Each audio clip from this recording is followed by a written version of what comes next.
Waterloo and after. Waterloo, Iowa, is the seat of Black Hawk County. It is a mundane manufacturing and meat-packing town of about 75,000, set in the midst of prime Iowa corn country.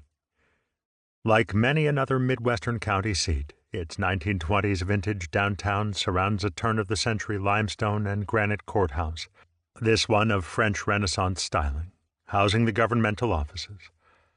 John Gacy, his wife, and young son moved to this mostly working-class community in early 1966.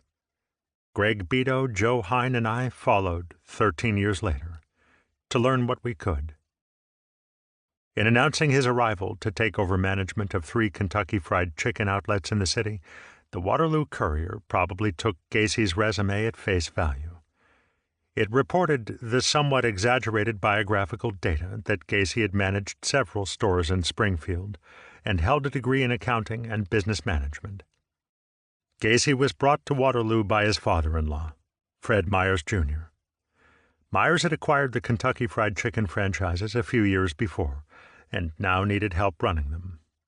Although he never liked Gacy and had tried, right up to the wedding, to persuade his daughter not to marry him, Myers made the offer as an accommodation and to be near his daughter and grandson. As far as Myers was concerned, Gacy was a braggart and liar. Nonetheless, Myers paid him well, nearly $15,000 a year, plus 20% of net income. Armed with his diploma from Kentucky Fried Chicken University, Gacy arrived in Waterloo ready to make his mark, rumbling to all the employees how he was going to change things.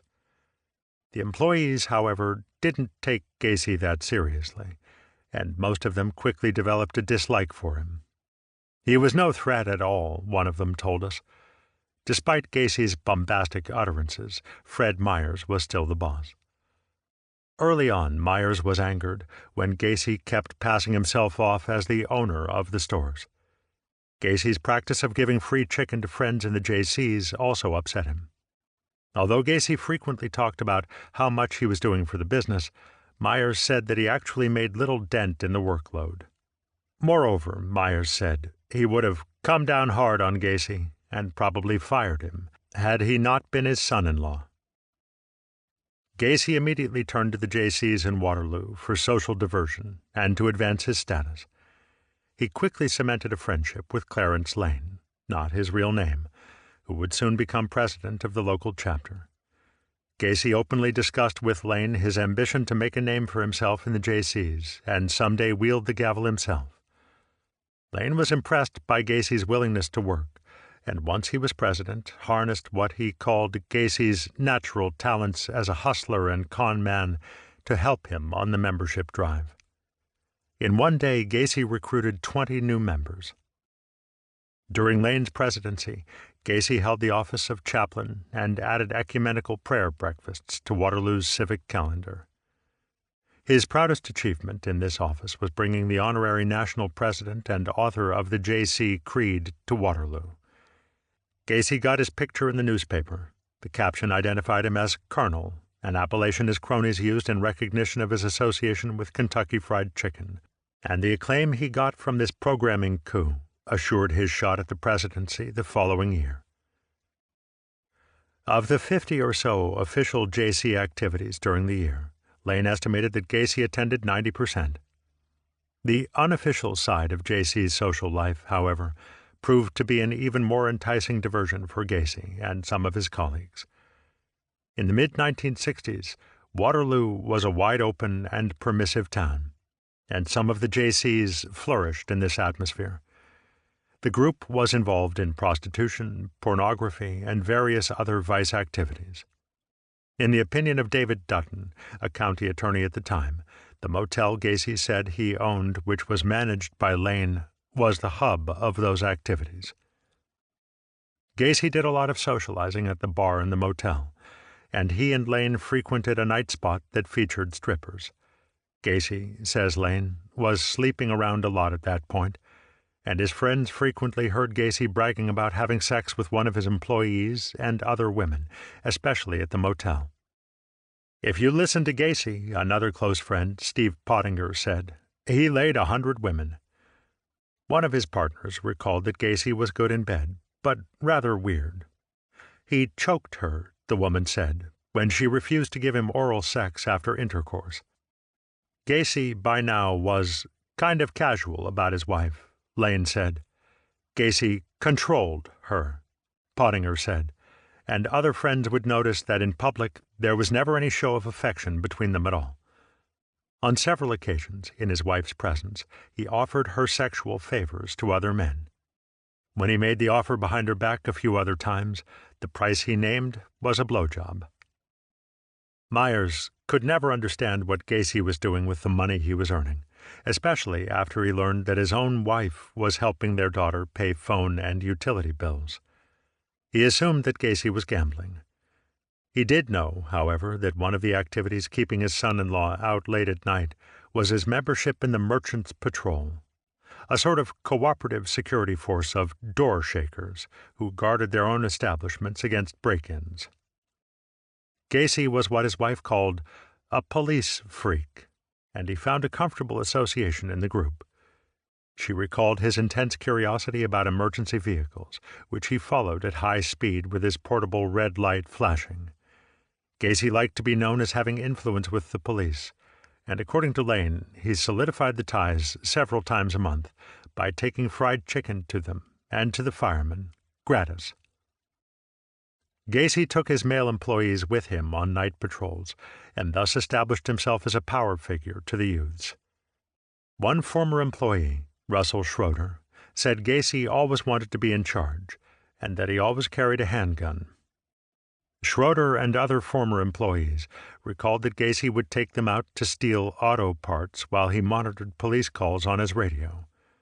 Gacy would honk his horn whenever a squad car was getting close. Gacy was not in Waterloo long before those he encountered had formed definite opinions about him. To Donald Voorhees, Sr., a former Iowa State representative and J.C., Gacy could have been successful in just about any enterprise. As a J.C., Gacy was regarded as a bright and dynamic member with the sort of drive that any organization values for getting its worthy projects done. To Lane, he was also a charitable man. He gave money and chicken to underprivileged children at Christmas time. But there was another side to him. Dutton saw Gacy as a kid trying to make it in an adult world. His certificate commissioning him as an honorary Kentucky colonel was very important to him, and he loved being addressed as colonel by his friends. He told Lane that he was also a colonel in the Illinois Governor's Brigade. To Voorhees, Gacy was a boastful, arrogant know-it-all. To many others, he was a braggart striving to achieve big man status with all his talk of money and connections. Dutton attributed Gacy's prominence in an organization such as the J.C.'s to his unique ability to manipulate people and ingratiate himself. Always he catered to the influential by doing them favors.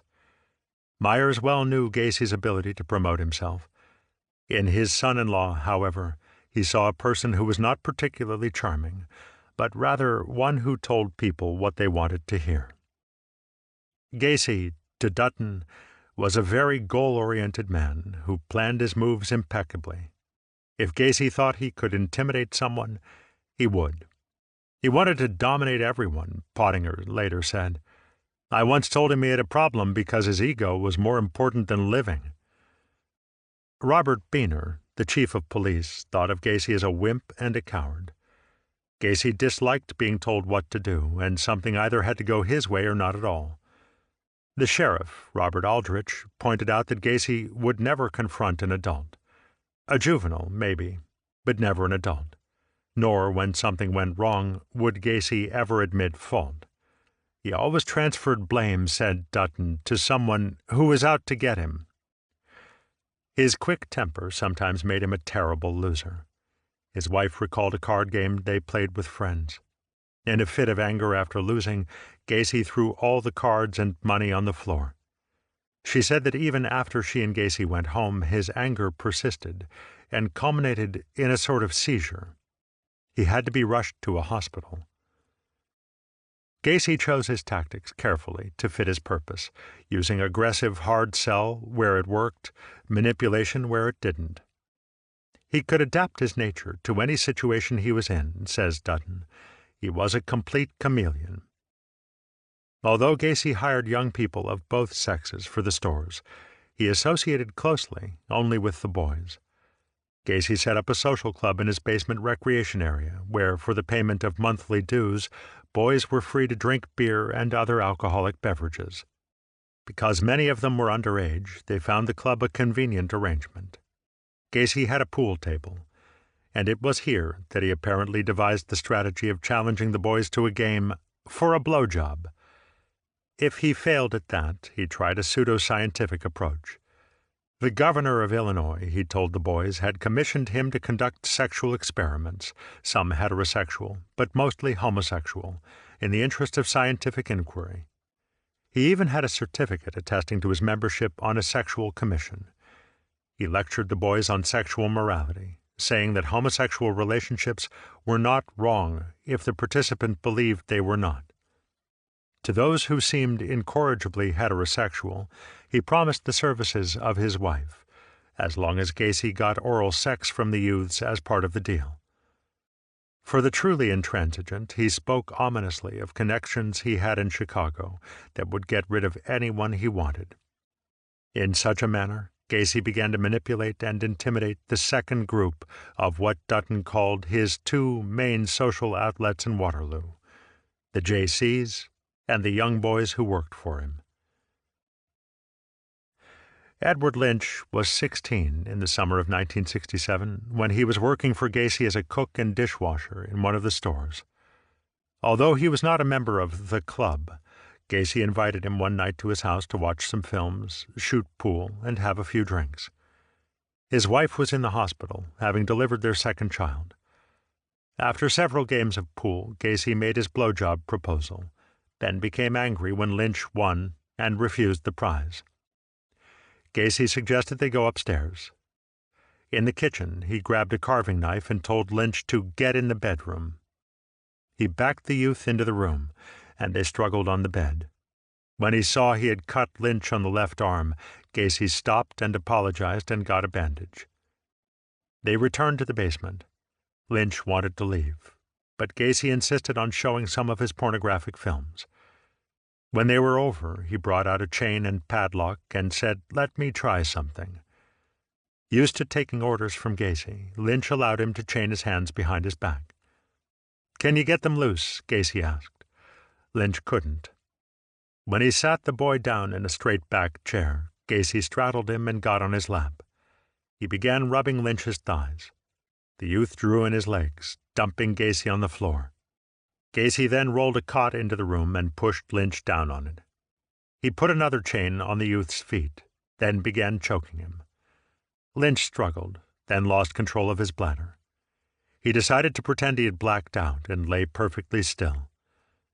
Gacy eased up, then became concerned when Lynch didn't move. "Are you all right?" he asked the boy, who was dazed. Gacy agreed to take him home. In later discussing the attack with a friend, Lynch was surprised to hear that he, too, had had strange encounters with Gacy. This boy was Donald Voorhees, Jr., who, though not a full-time employee, did various odd jobs for Gacy. Voorhees was interested when Gacy told him he could earn $50 or so by assisting him in research for his sex education committee. Voorhees was 15 at the time. Over a period of several months, in various locations, including Gacy's house and the motel, Gacy forced Voorhees to submit to oral sex. Often he got the boy drunk on whiskey or vodka before the encounters took place. Gacy himself did not drink. After the experiments, Gacy would debrief Voorhees, asking his feelings and reactions. Usually he gave him several dollars as a gift. The arrangement had Voorhees very confused, and he began to feel guilty about it. Gacy, however, told him not to discuss the experiments with anyone, and threatened him with his organized crime contacts in Chicago. Finally, both Voorhees and Lynch became so upset that they decided to tell their parents. Voorhees made his disclosure one evening after Gacy's name came up at the family dinner table. Donald Voorhees Sr. had known Gacy through the Jaycees and had socialized with him on various occasions. Now, with Gacy's star ascending in the Jaycee organization, he was making a run for the presidency, and he had asked the senior Voorhees to be his campaign manager. Voorhees, then running for the state presidency of the Jaycees, suspected that Gacy was merely trying to ride his coattails. In any case, he was considering the matter and told his family of Gacy's invitation. Donald Jr. implored his father not to get involved, and the whole story of his relationship with Gacy came out. Both Lynch and Voorhees Jr. gave statements to the police on March 11, 1968. The elder Voorhees urged County Attorney Roger Peterson to prosecute Gacy, and the grand jury heard testimony of the two youths on April 8. On May 2, Gacy was given 2 polygraph examinations by the police. He asserted that he had not engaged in homosexual acts with anybody and that he was telling the truth.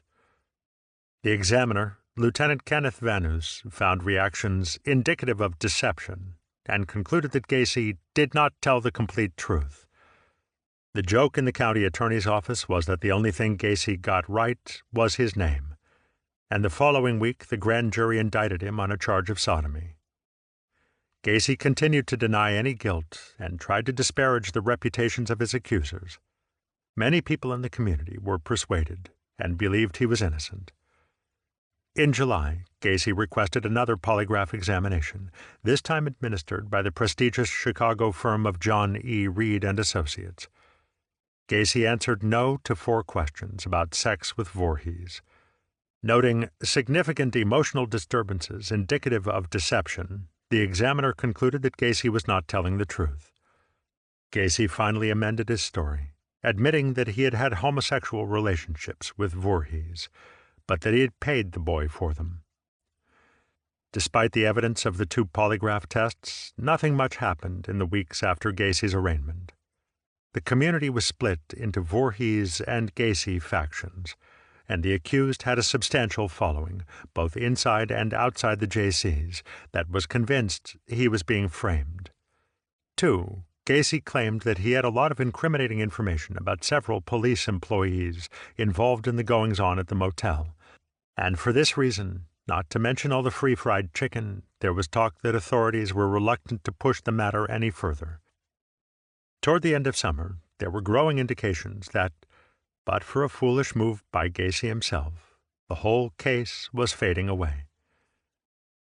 On the night of August 30 to 31, Gacy was making the rounds on his merchant patrol with his 18-year-old employee Russell Schroeder. Gacy had never made sexual overtures to Schroeder, a big youth who played both football and basketball, but he had been curious to hear about anything that had got Schroeder into trouble. On this night, however, the talk mostly concerned the businesses they were checking and breaking into. At Brown's Lumber Company, Gacy took a metal bar he kept by his car seat and pried the office door open. He told Schroeder to get the money out of the soft drink machine, and he picked up a can of varnish and an extension cord. Gacy told Schroeder how easy it was to break into places with his metal bar.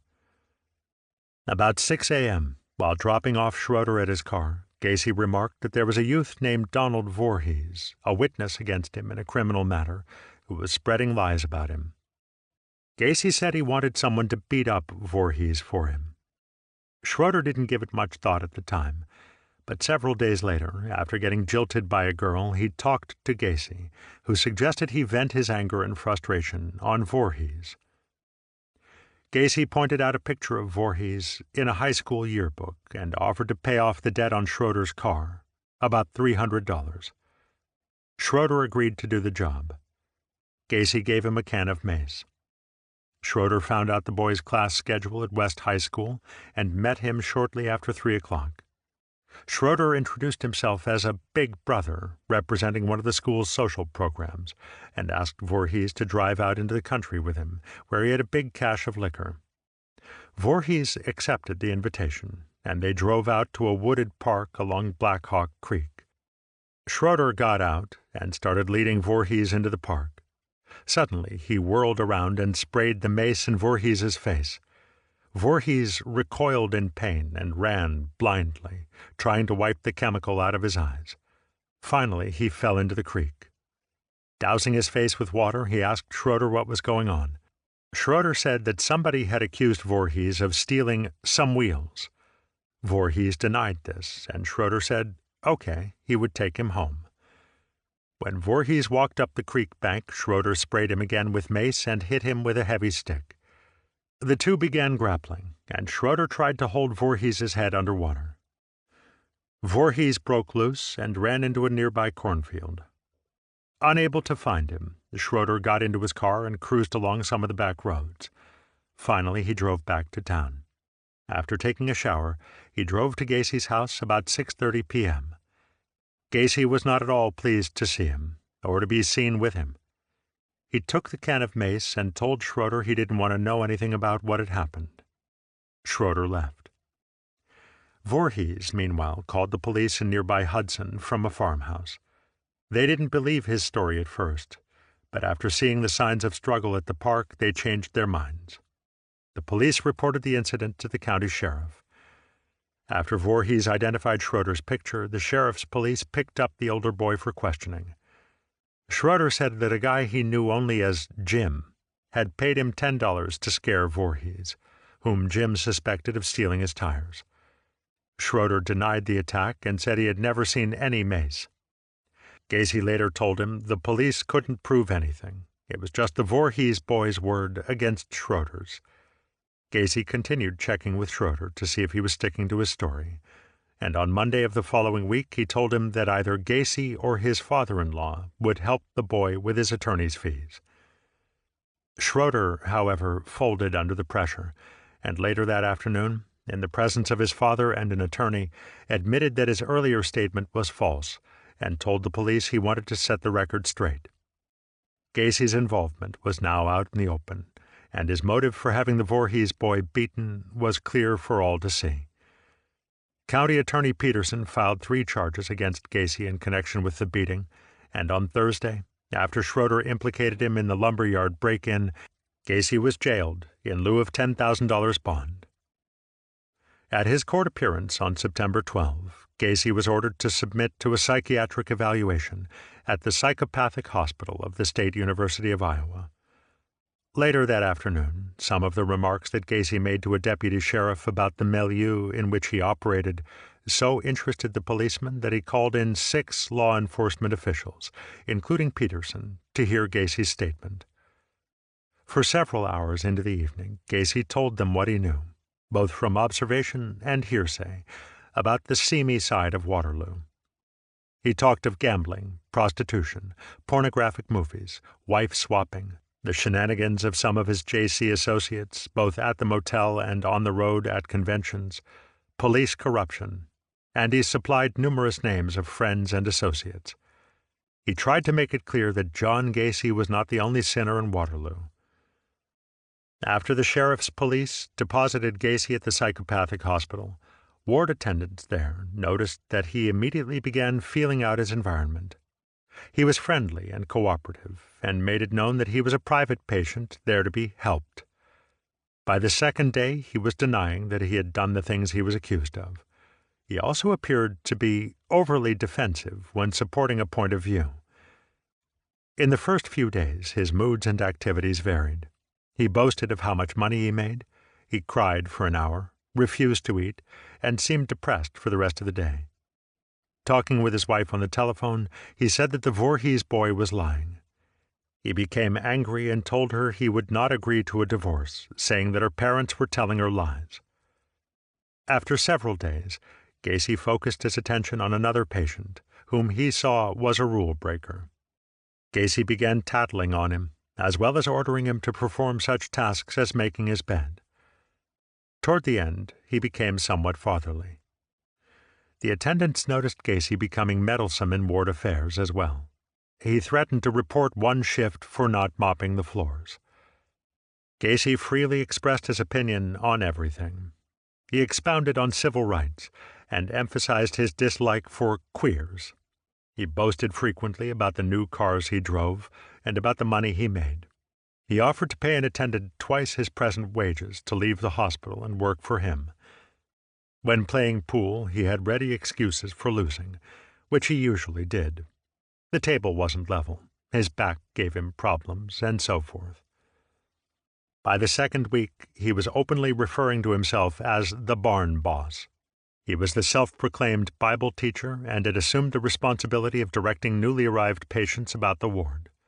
He constantly tried to manipulate the attendants to obtain privileges. During his 17-day stay at the hospital, the staff administered psychiatric interviews and physical and psychological testing, in addition to observing his behavior in the ward. Dr. Eugene F. Guaron wrote that Gacy would twist the truth in such a way that he would not be made to look bad, and would admit to socially unacceptable actions only when directly confronted. Guaron regarded him as a smooth talker and an obscurer who was trying to whitewash himself of all wrongdoing. Gacy scored a full-scale IQ of 118, putting him in the bright normal range. His highest verbal subtest score was in comprehension, indicating, Dr. Guaron said, a high degree of social intelligence or awareness of the proper way to behave in order to influence people. The most striking aspect of the test results, Dr. Guaron continued, is the patient's total denial of responsibility for anything that has happened to him. He can produce an alibi for everything. He alternately blames the environment while presenting himself as a victim of circumstances, and blames other people while presenting himself as the victim of others who are out to get him. Although this could be construed as paranoid, I do not regard it that way. Rather, the patient attempts to assure a sympathetic response by depicting himself as being at the mercy of a hostile environment. To his way of thinking, a major objective is to outwit the other fellow and take advantage of him before being taken advantage of himself. Dr. Guaron also noted Gacy's propensity to behave impulsively. He does things without thinking through the consequences and exercises poor judgment. Gacy is loquacious and circumstantial, but also coherent and goal-oriented, Dr. L.D. Amick wrote in his discharge summary, and he does not seem to have remorse over the admitted deeds, which are a part of his present difficulty. The doctors determined that Gacy was competent to stand trial. In their letter to District Judge Peter Van Metre, Dr. Leonard Heston and Dr. Amick said they had diagnosed Gacy as an antisocial personality. Such persons, the doctors wrote, are basically unsocialized, and their behavior patterns bring them repeatedly into conflict with society. Persons with this personality structure do not learn from experience and are unlikely to benefit from known medical treatment. Gacy now contended that Voorhees had offered his services to others, and that the acts committed with Gacy were commercial transactions. He put himself at the mercy of the court and pleaded guilty, perhaps in the belief that his standing in the community would bring leniency and no greater punishment than a reprimand and probation. Indeed, probation was the recommendation of parole and probation officer Jack D. Harker in a pre-sentencing investigation he made at the request of the court. Harker presented Gacy's explanation that his offense was of an experimental nature, and the officer thought that Gacy was sufficiently imbued with the work ethic to make good under supervision back in Illinois. Despite Harker's recommendation, and much to Gacy's shock, Judge Van Metre decided against probation. The particular pattern you seem to have chosen, the judge said, is to seek out teenage boys and get them involved, either in sexual misbehavior or in other misbehavior. And unsatisfactory in many respects as imprisonment is, at least that will ensure for some period of time that you cannot seek out teenage boys to solicit them for immoral behavior of any kind. On December 3, 1968, Judge Van Metre sentenced the convicted sodomist to 10 years' imprisonment. When John Gacy arrived at the Iowa State Men's Reformatory at Anamosa, he seemed determined to be a model of good behavior, to qualify for early parole. Conscious of the homosexuality that pervades every prison, he went to some effort to isolate himself from inmates so inclined. Obviously fearing attack, Gacy quickly befriended 3 inmates, Raymond Cornell, Larry Polsley, and Dwayne Fulton, all former partners in crime. The other prisoners knew that these three would defend one another, and Gacy curried their favor for the security their group offered. Gacy always disguised his sodomy conviction, saying he'd been charged with showing pornographic films to teenagers. In the protective circle of his three new friends, he loudly voiced his disdain for fucking queers. Assigned to work in food service, Gacy soon manipulated himself into the unofficial position of straw boss of the kitchen. Under his stewardship, the quality of the food improved, and the kitchen was spotlessly maintained. Gacy, however, didn't limit his supervision to the inmates. He openly bossed the guards as well. When a known homosexual was assigned to his staff, Gacy protested and got the man transferred because he didn't think such a person should be involved in food service. Posley recalled Gacy taking good care of his friends, inviting them to select in advance the best cuts of meat and giving them extra mushrooms and other special treats. Cornell noticed that Gacy closely identified with the guards because he himself enjoyed being boss. From his hosts, Gacy wangled civilian shirts and his favorite cigars. Though he never knew where it came from, Cornell noticed that Gacy always had money, and Cornell suspected he was loan sharking on the side. As a commissary worker, Gacy had a late-out card that meant he didn't have to return to his cell until midnight. Gacy and his friends, said Fulton, were known as power inmates, prisoners who participated in such activities as the JCs to improve their chances for parole.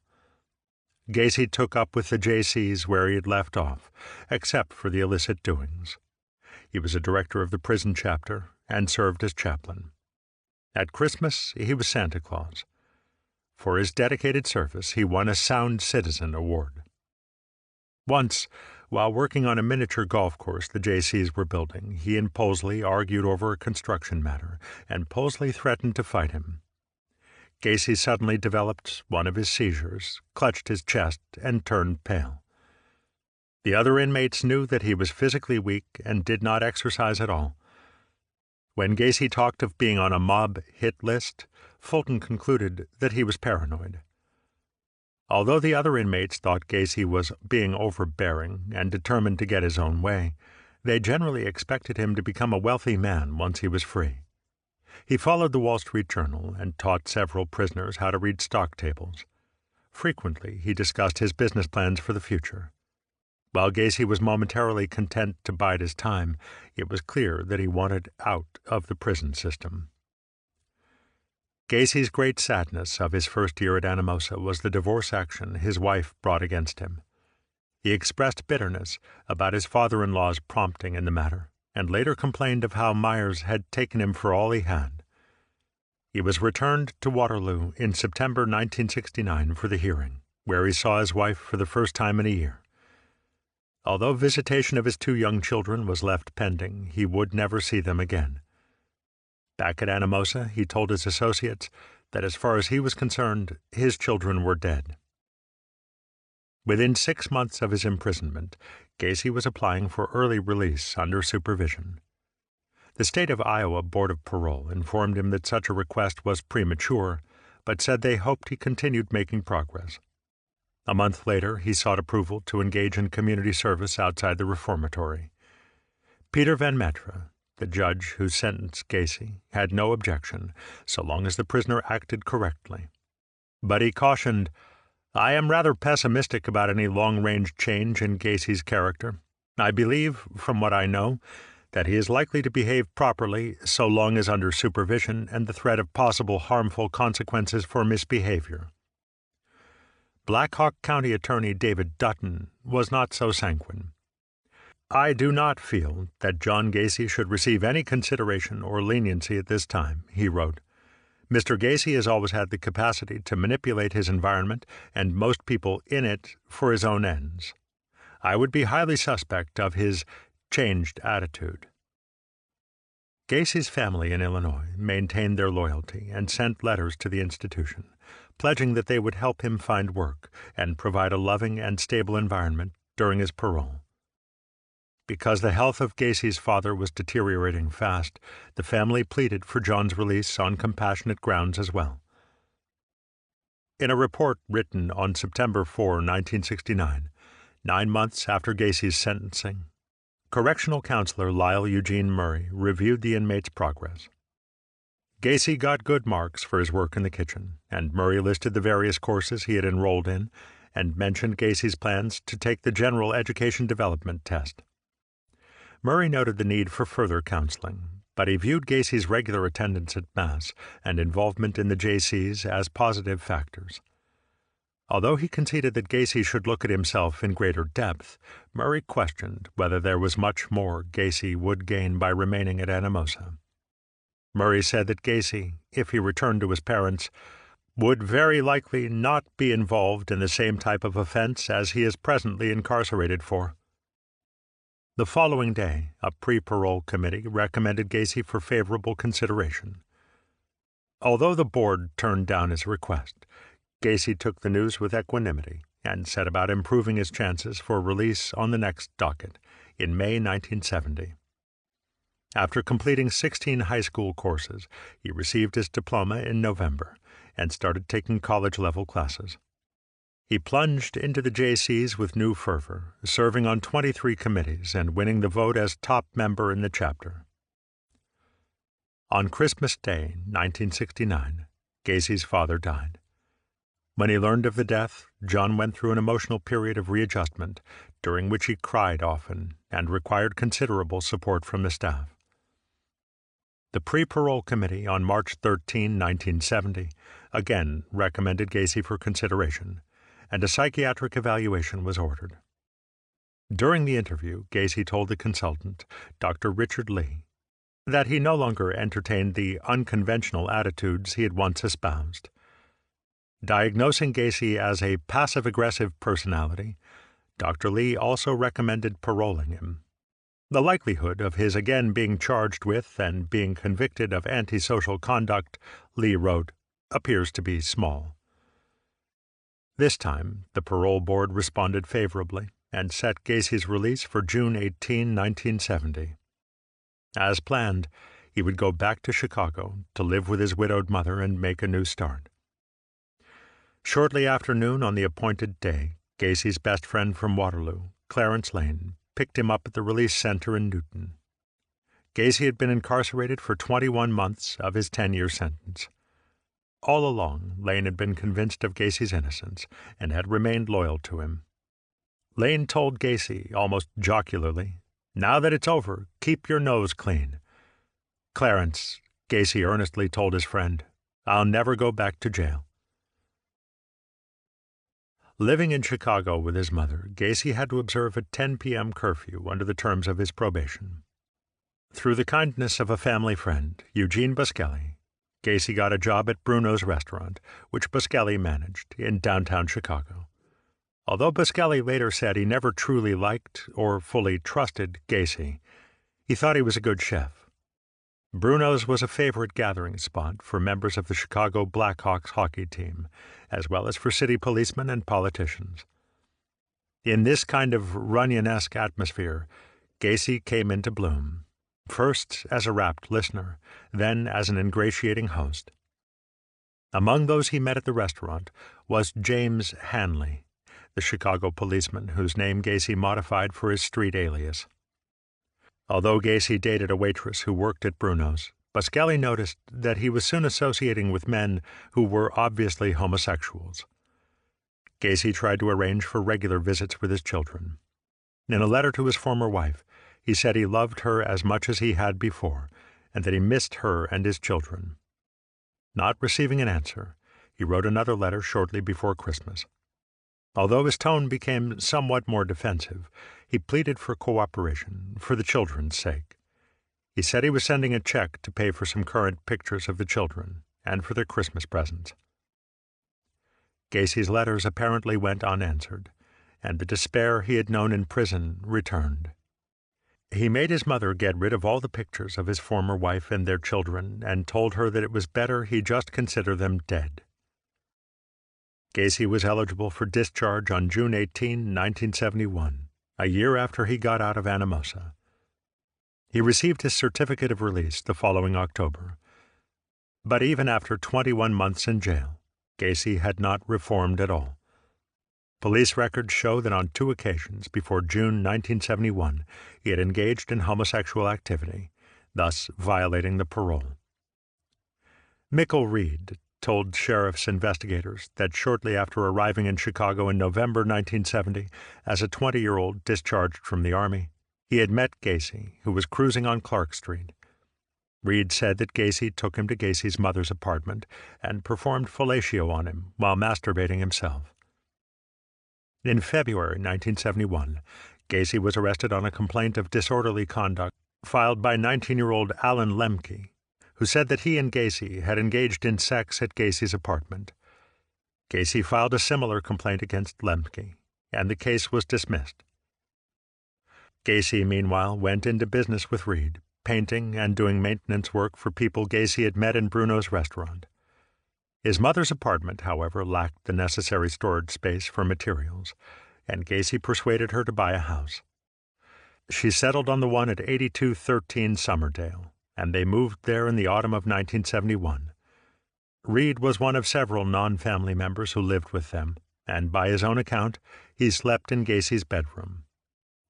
Even then, Reed said, Gacy was talking about playing policeman and handcuffing and beating the young men he picked up. Reed, however, never believed him. One day, Gacy took Reed to a nursery, where Gacy said he wanted to steal some shrubs for his house. Reed saw Gacy following him with a tire iron in his hand and asked what that was for. Gacy said there might be trouble, but when pressed, told Reed to forget the whole thing and return to his vehicle. Reed thought Gacy had planned to kill him. Several weeks later, Reed was riding with Gacy. They drove into the garage, and Gacy closed the door. He asked Reed to look under the workbench and get a spare fuse. As Reed was stooping down, he felt a blow on the back of his head. Then blood was running down his neck. He turned and saw Gacy holding a hammer. Reed grabbed him and asked why he'd hit him. Gacy said he didn't know, but said he'd had a sudden urge to kill Reed. The next day, Reed moved out. Soon after that, Gacy married Kathy Hull. The two had become reacquainted in May 1971, when she was getting divorced from her first husband. She had known the Gacy family since attending school with John's younger sister, and she had dated John at age 16. After Gacy and his mother moved to Summerdale, he started going out with Kathy, and by Christmas he was talking marriage. After celebrating New Year's Eve at Bruno's, they had their first sexual relations, and Kathy became pregnant. Gacy was happy when she told him the news. He told Kathy he wanted a family of his own because he couldn't visit his children, and he said he loved her. Kathy miscarried in February. She moved into the house in March with her 2 daughters from her previous marriage. Gacy slept in the living room, where the two generally had their sexual relations, especially on Friday nights when both their mothers went off together to play bingo. In June, they had a big wedding, then a reception at the house. Gacy did most of the planning. By then, Gacy's mother had got her own apartment to avoid the congestion, and because her relationship with her son was becoming more strained. Gacy's contracting business was growing, and he was angered whenever the senior Mrs. Gacy, answering a telephone inquiry from one of his potential clients, referred to herself as John's mother. It was just too unbusinesslike to suit the future chief executive officer of PDM. After her departure, however, Gacy invited Kathy's mother to live with them, probably on the assumption that they needed a babysitter for his wife's 2 young daughters. He would soon regret it, and later complained that after a year of her residence, he needed a court order to evict her. Almost from the start, John and Kathy's marital relationship went into a decline when he took up with his circle of boys. Toward the end, the couple went weeks without even talking, and they coexisted separately, he in the recreation room, she and her children in the front of the house. The marriage was a lost cause, and they were divorced early in 1976. Kathy recalled that the odor from the crawl space got worse during the period of their marriage. After she initially complained, Gacy spread lime. Once, when she was away, Gacy poured some concrete, he said to stop the smell. It was especially bad in the bathroom and hallway. She wanted to call an exterminator, but Gacy said the dampness caused the odor. In the last month she was living at Summerdale, they were getting gnats and black bugs in the house, even during winter. Finally, she told Gacy that there must be dead mice in the crawl space and asked him to check. He said he would set traps. She was astounded by the non sequitur. In the wind-up of our investigation, we talked to several more of Gacy's living victims. David Edgecombe worked for Gacy for several months before quitting to go on a trip. Late one night, he heard a knock on his bedroom window at his mother's house in Park Ridge. It was Gacy, who suggested they go party. Edgecombe took along Ivan, his Siberian husky, just in case Gacy was angry about his quitting. Gacy drove Edgecombe to the Democratic Precinct headquarters, where he offered the youth $25 to drink a half pint of rum. Gacy didn't drink any. The next thing Edgecombe remembered was being in Gacy's work shed, handcuffed. Gacy was sitting on his stomach, choking him, saying, "You son of a bitch, you'll never quit on me again." Edgecombe cried out, and Ivan began furiously barking and clawing at the door. Gacy got off the youth and offered to drive him home. 16-year-old Anthony Antonucci had his parents' approval when he accepted a job offer from Gacy, who had done some work on their apartment. The Antonuccis had met Gacy at the church of which they were members. Soon after Anthony started work, Gacy took him to the Democratic headquarters, offered him some whiskey, and suggested giving him a blowjob. Antonucci thought Gacy was joking and refused. Gacy began tussling with the boy, who finally picked up a chair and swung it at Gacy. The contractor stopped his advances and took Antonucci to Summerdale. Kathy and the children were off visiting, and Gacy said he wanted Antonucci to be ready for an early job. The boy spent the night on the couch with nothing further said. About a month later, Antonucci's parents left town on vacation. They had asked Gacy to keep an eye on their son. Gacy came by the apartment about midnight and told the boy he had been to a party in the neighborhood and just wanted to check on him. He also happened to have a bottle of wine, a projector, and some stag films with him. The two began wrestling, and Gacy managed to handcuff Antonucci behind his back. He didn't notice that one manacle was loose. He rolled the boy over on his back, pulled his pants down, then got up and walked into the kitchen. Antonucci, meanwhile, worked his right wrist out of the loose handcuff and remained on the floor waiting. When Gacy returned, Antonucci, who happened to be on his high school wrestling team, tackled him and held him down by pressing his knee into Gacy's neck. He slipped the loose handcuff on one of Gacy's wrists, found the key, and after freeing himself, cuffed the contractor's other wrist. As Gacy lay prone on the floor, he expressed wonderment over the boy's dexterity. "You're the only one," he said, "that ever got out of these and got them on me." Antonucci let him stew about it for 10 minutes, then released him, whereupon Gacy left. Several other youths told us of the homosexual experiences they had had with him. In one instance, Gacy threatened to kill the boy if he didn't submit to anal intercourse, and in another case, he persuaded the victim to inhale a chloroform-like substance before attacking him. Who knows how many more horror stories remain to be told? By his own reckoning, Gacy had hundreds of sexual experiences, and most of those the police learned of were anything but consensual. The August before his arrest, after 8 years of indiscriminate promiscuity, Gacy finally encountered a modicum of, at least pathogenic, revenge. He was diagnosed as being syphilitic. By late 1978, Gacy was showing signs that he could see the end was coming. Several times earlier, he had remarked to his family that he would probably die violently before he was 40. But now he was voicing other premonitions. After visiting his mother in November, he told his older sister that Mrs. Gacy probably would not be coming up from Arkansas and spending any more summers with him in Norwood Park. He told her that if anything happened to him, he wanted her husband to take over his business. The same month, returning from a funeral in Springfield, Gacy remarked to his sister, as they approached the Des Plaines River, "If you fell off that bridge, you could come up anywhere downriver."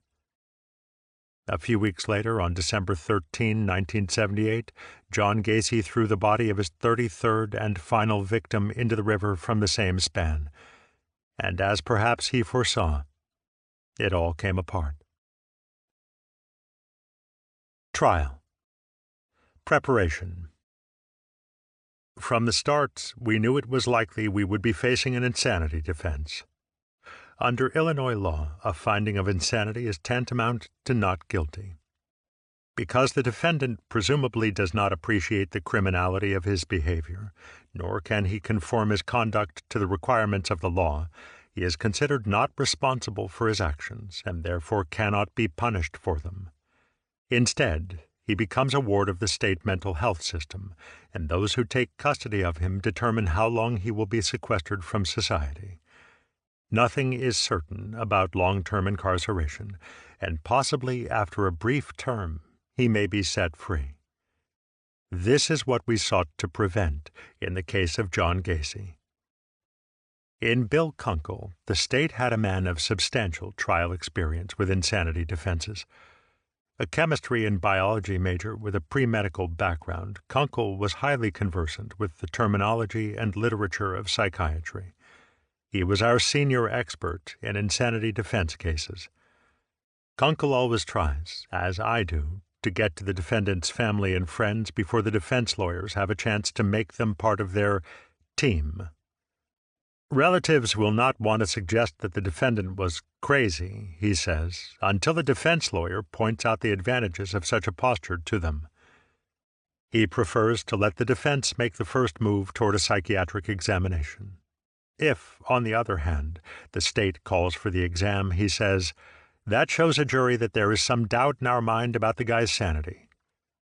Gacy's first examination, of course, had been at the defense's request, and by court order. As Kunkel says, there are three basic philosophies of forensic psychiatrics. The first is, it's all hokum, ignore it. Second, it may be of some help, but the facts are more important. And third, it's very important. With Gacy, he chose a course midway between the second and third. When psychiatric witnesses contradict one another, or the testimony is beyond the comprehension of the jury, he looks for a washout, trying to get the jury simply to disregard all of it. Most insanity defenses break down, Kunkel says. They can show there's a mental defect, but they stumble when they ask, did that defect make it impossible for the defendant to conform his conduct to the law or understand the criminality of his action? We knew that Gacy was anything but normal, but after Kunkel had Dr. Reifman critique the reports of Dr. Rappaport and the other defense analysts, we believed that their case for insanity could be dismantled. We had demanded a thorough background check of Gacy and had amassed considerable evidence to support our contention that he was sane. In the end, the facts of the case themselves would be our most effective weapon. We could show that Gacy had dug graves in advance, made telephone calls during the killing of Piest, drawn an accurate diagram of the crawl space, and so forth. These were certainly the acts of a man capable of premeditation, acting in his own best interest under duress, and recollecting the details of his criminal activities. While Bill focused on the psychiatric questions, Bob Egan concentrated on the physical evidence, and I on the police investigation. All our work had to constantly intermesh, because the factual case must be built in such a way as to achieve the goal of defeating the insanity defense. The law allows us to anticipate that defense, so I instructed our investigators to gather facts about Gacy's drug and alcohol consumption. If we could show that Gacy usually reacted to those things by getting sick or passing out, that would diffuse the defense's attempt to portray him as a violent captive of drug-related psychosis. In felony cases, we often collect blood, hair, and handwriting samples from the defendant for identification purposes. In a rape case, police generally take pubic hair samples. In all cases, they collect certain materials for use as negative evidence in the event the defense tries to show that samples don't match and the police were careless in their investigation. In this case, we wanted to resolve the mystery of the forged title to Sitch's car. Our handwriting experts, however, were never able to ascertain whether Gacy had done it or not. Although Gacy's lawyers objected to our taking the physical samples, we got a court order allowing the investigators to do so. On March 16, 1979, Sergeant Desremaux, in company with Charles Pearson, Joe Hine, and Greg Bedo, presented themselves in Gacy's room at Cermak to take the samples. After noting Gacy's and Mata's objections on the warrant, Desremaux plucked hairs from Gacy's head, and a medical technician drew several vials of his blood. Desremaux, however, decided to honor Gacy's request to pull out his own pubic hairs in private, and he detailed Pearson to accompany him to the lavatory. "Hey, Desremaux," Pearson said moments later, "you better come here." The sergeant went to the door. He looked and saw that Gacy's pubic region was clean-shaven.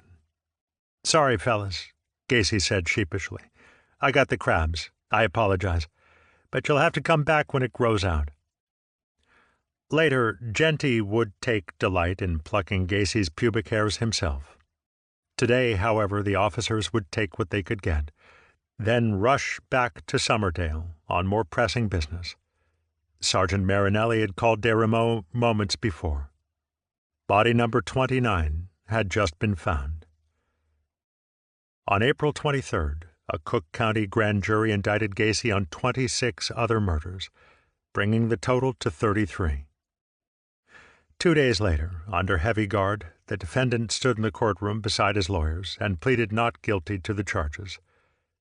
Gacy was now sporting a full beard, and he had lost considerable weight after going on a self-imposed Lenten fast. He had been rushed to Cook County Hospital a couple of weeks earlier, after 20 days of fasting on liquids only, complaining of stomach and chest pains. The diagnosis indicated hypoglycemia, or low blood sugar. We announced that we were ready for trial on the pieced indictments, but our statement was mostly for the sake of good press action and to show that we were moving right along. It also had the practical effect, however, of making the defense think twice before demanding immediate trial and automatically putting into effect Illinois' speedy trial provisions, which by now would have given us less than 120 days to start trial. Of course, we were nowhere near ready, but we knew Gacy's lawyers weren't either, and the court had yet to rule on Gacy's fitness to stand trial. In July, the defense filed a motion to consolidate all the indictments, which would force us to try all the cases at one time. Earlier, both sides had agreed to transfer the Rignall case from another criminal court in Chicago to 26th in California. Neither side, of course, wanted any testimony coming out of other legal actions that would hurt the main criminal proceedings. Now, however, we were being forced into an unfavorable position, even though we didn't necessarily want to try all the murder cases separately. The defense, of course, was relying on the insanity issue.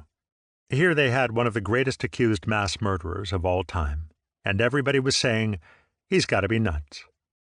The sheer number of his victims tended to corroborate that notion in the popular mind, and separate trials surely would have diluted his defense. Conversely, if we had tried the cases separately and lost the first, we would have had 32 more chances. Consolidating them made it a most frightening all-or-nothing venture. Under Illinois law, if the prosecution knows of other criminal charges that stem from activities happening at or about the same time, if they are all part of the same course of conduct, they must all be tried together. The Gacy murders, however, did not fit that description. All but his notorious double happened at different times. So while we didn't truly want to try the cases separately, an endeavor that would have taken years, we also didn't want to play into the hands of the defense. Consequently, we opposed their motion. In August, Judge Garippo ruled against us, saying, "Let's get ready for trial." To avoid interference with the holiday season, he was hoping to have it over by Thanksgiving. It was only at this stage of the trial preparation that I was finally transferred to 26th in California, the establishment of the state's attorney's office. Although I hadn't worked full-time for several years at the main criminal courts building, traditionally the in-spot of Chicago's felony trial activity, I thought it was essential for me to be at the headquarters during preparation of our case. Initially, my bosses just put me off, saying they didn't know when the case would go to trial. So for the first few months, I remained at my post in the northwest suburbs as district supervisor. Meanwhile, we heard continuing rumors of State's Attorney Bernard Carey's interest in the case. Carey, a Republican, was an elected official, and there was no doubt he was preparing for the November 1980 elections, in which he expected to win re-election to his third term. It was widely assumed that trying and winning a case of this magnitude would virtually assure his victory. On the other hand, if he lost, the voters would surely run him out of office. Carey's main drawback as a potential prosecution chief was that he had had no trial experience since taking office. But in September, Carey announced to the press that he was taking personal charge of the prosecution. He said he felt that a case as important as Gacy's demanded his personal attention, and that as the county's top prosecutor, it was his duty to step in. Some of us thought that he had never intended to make such an announcement, that an off-the-cuff remark he had made to a reporter after a speech got snowballed by the press and now made it difficult for him to back off. Although he had promised to keep the prosecution team intact, his anticipated arrival certainly didn't ease our burden. We had no choice, however, but to go ahead, preparing witnesses so we would have the case ready with or without Carey on schedule. By Thanksgiving, he still hadn't taken part in the preparation, and the trial, having been continued, was just weeks away. Although he never made a direct statement that he would quit, in the second week of December, Carey announced that it was now very unlikely that he would personally prosecute the case. Garippo, meanwhile, had postponed the trial until after the holidays, and it looked as if it might even still be underway at the time of the Illinois primary on March 18. The postponement, caused by the defense's motion for a change of venue, was another reason Carey gave for possibly removing himself. He would be too long away from his duties in Cook County. As it turned out, Carey never did step in, although he made symbolic appearances at both the opening and closing of the trial.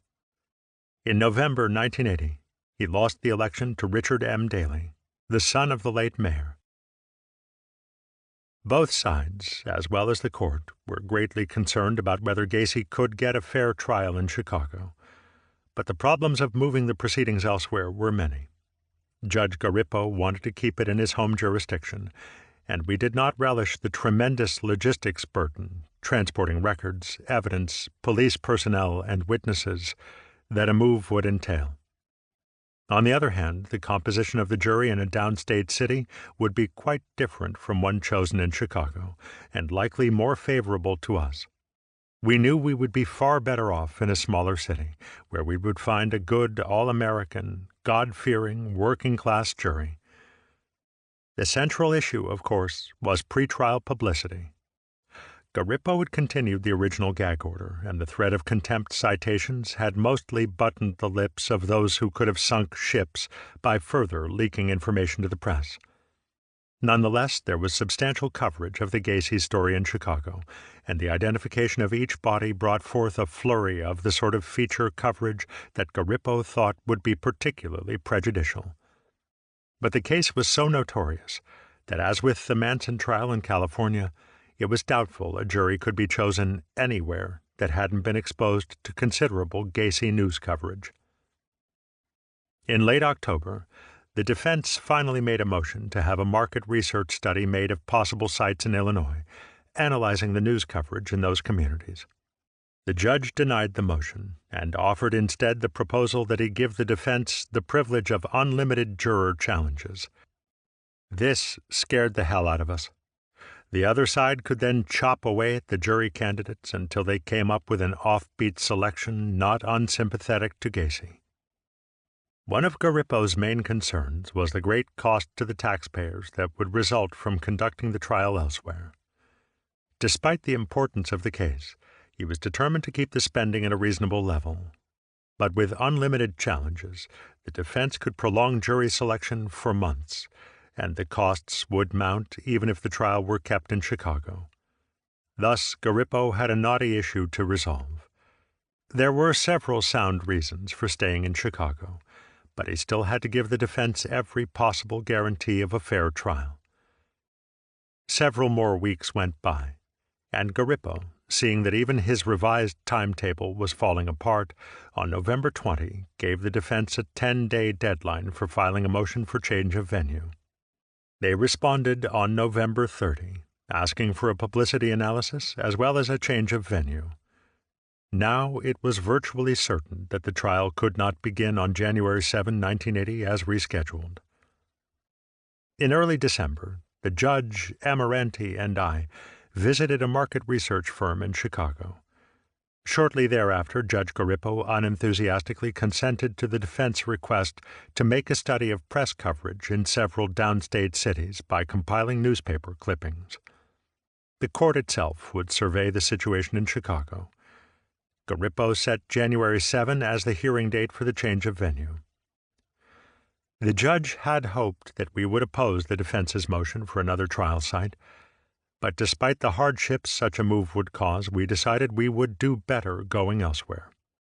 A compromise, independently suggested by me and one of the judge's colleagues, was reached, going downstate to choose a jury, then sequestering them and bringing them back to Chicago for the trial itself.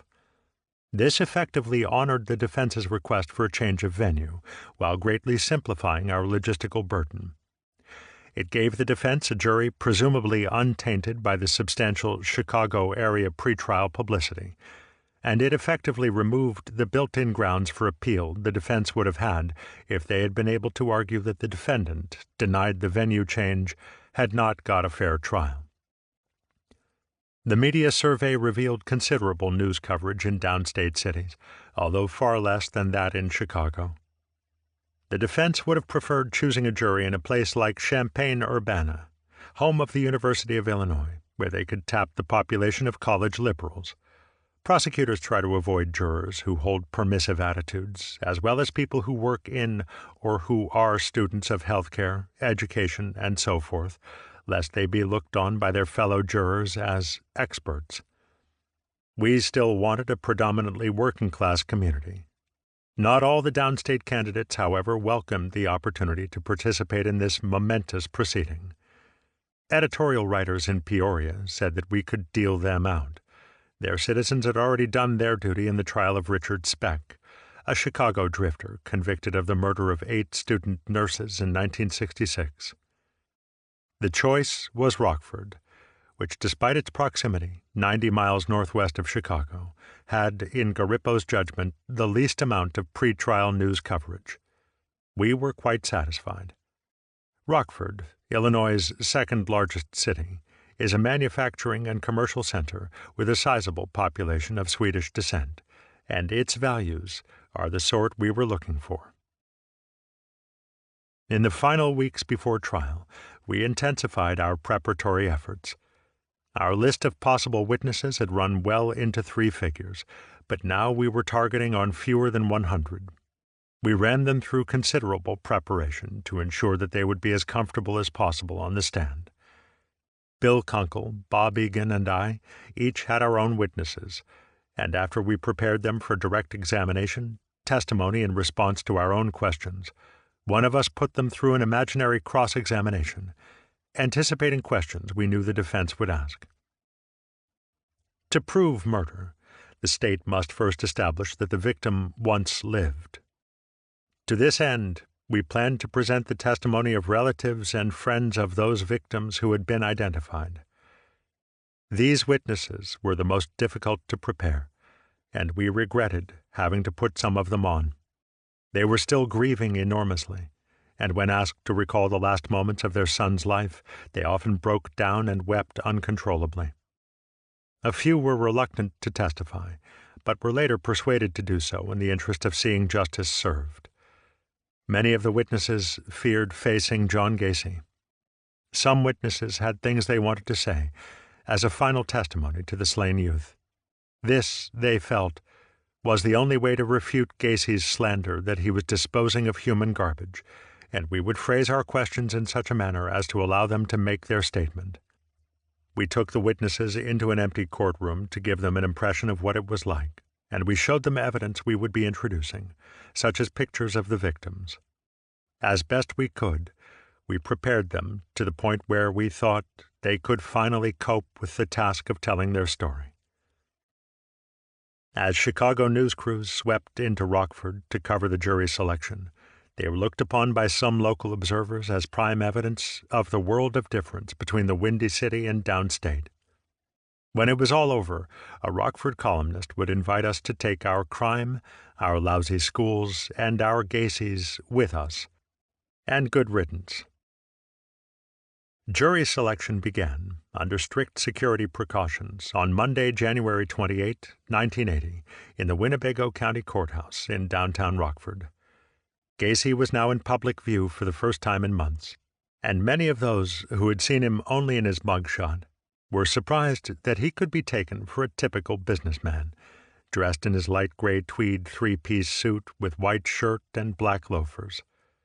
The suit was one of 4 his attorneys had bought for his courtroom appearances.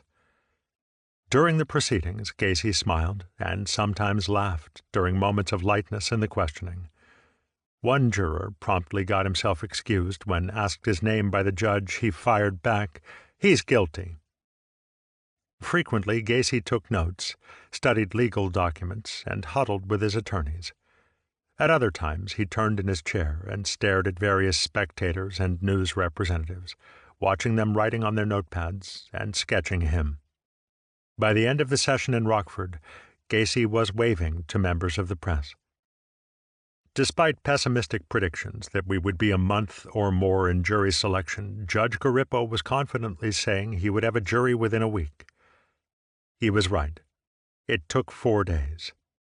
In Rockford, he did not need to question potential jurors to the extent he would have had to in Chicago, where news coverage had been much heavier, and the likelihood of connection, however remote, between a juror and one of Gacy's victims far greater. Garippo asked candidates about their family, job, religion, and so forth, then asked pointed questions about their views on homosexuality, insanity, the death penalty, and what they considered their obligations under the law. Those who said they could not serve impartially, nor cope with the hardships of being sequestered for 8 or 10 weeks, were excused. Each side had 20 challenges they could use to dismiss any candidates they regarded unfavorably. The defense used 15, we 13.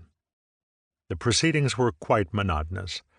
Gacy was visibly bored by Thursday, but they were conducted with Garippo's customary efficiency. By the 4th day, the 12 jurors and 4 alternates had been chosen and sworn. 7 were men, 5 women, all white and all from working-class backgrounds. Their ages ranged from 21 to 71. The opening statements of the people of the state of Illinois v. John Wayne Gacy were heard on Wednesday, February 6. The scene was now Chicago, in the 7-story gray limestone criminal court building that rises like a butte out of the Cook County Penal Complex at 26th and California. The marble corridors were crowded with camera crews and onlookers queuing up to get passes, admitting them to the trial. Extra pews had been brought into the huge, high-ceilinged courtroom, and 50 seats reserved for the press, as well as several rows for the families and friends of victims. Workmen had enlarged the jury box to accommodate the 12 regulars and 4 alternates. From the spectator's point of view, the jurors sat to the left of the judge's bench, facing the table where Gacy sat with his lawyers, Sam Amarante and Robert Motta. Our table was in the center, facing the bench. Behind the defense stood our 2 largest exhibits, the 4-by-8-foot board on which we would display pictures of the victims, which became known among the prosecutors as the Gallery of Grief, and a 4-by-12-foot plat map showing where the bodies had been recovered on Gacy's property. When Garippo welcomed and re-swore the jurors, all of us felt a great sense of excitement that after months of arduous work and careful preparation, at last we had arrived at our destination. The first week. Bob Egan delivered the prosecution's opening statement.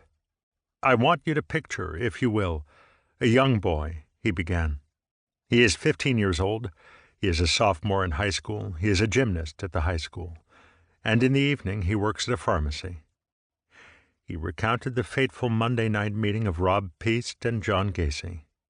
He told of the overheard conversation, the forgotten appointment book, the invitation to go for a ride and discuss the job, the attempted sex, Rob's tearful fright, the rope trick.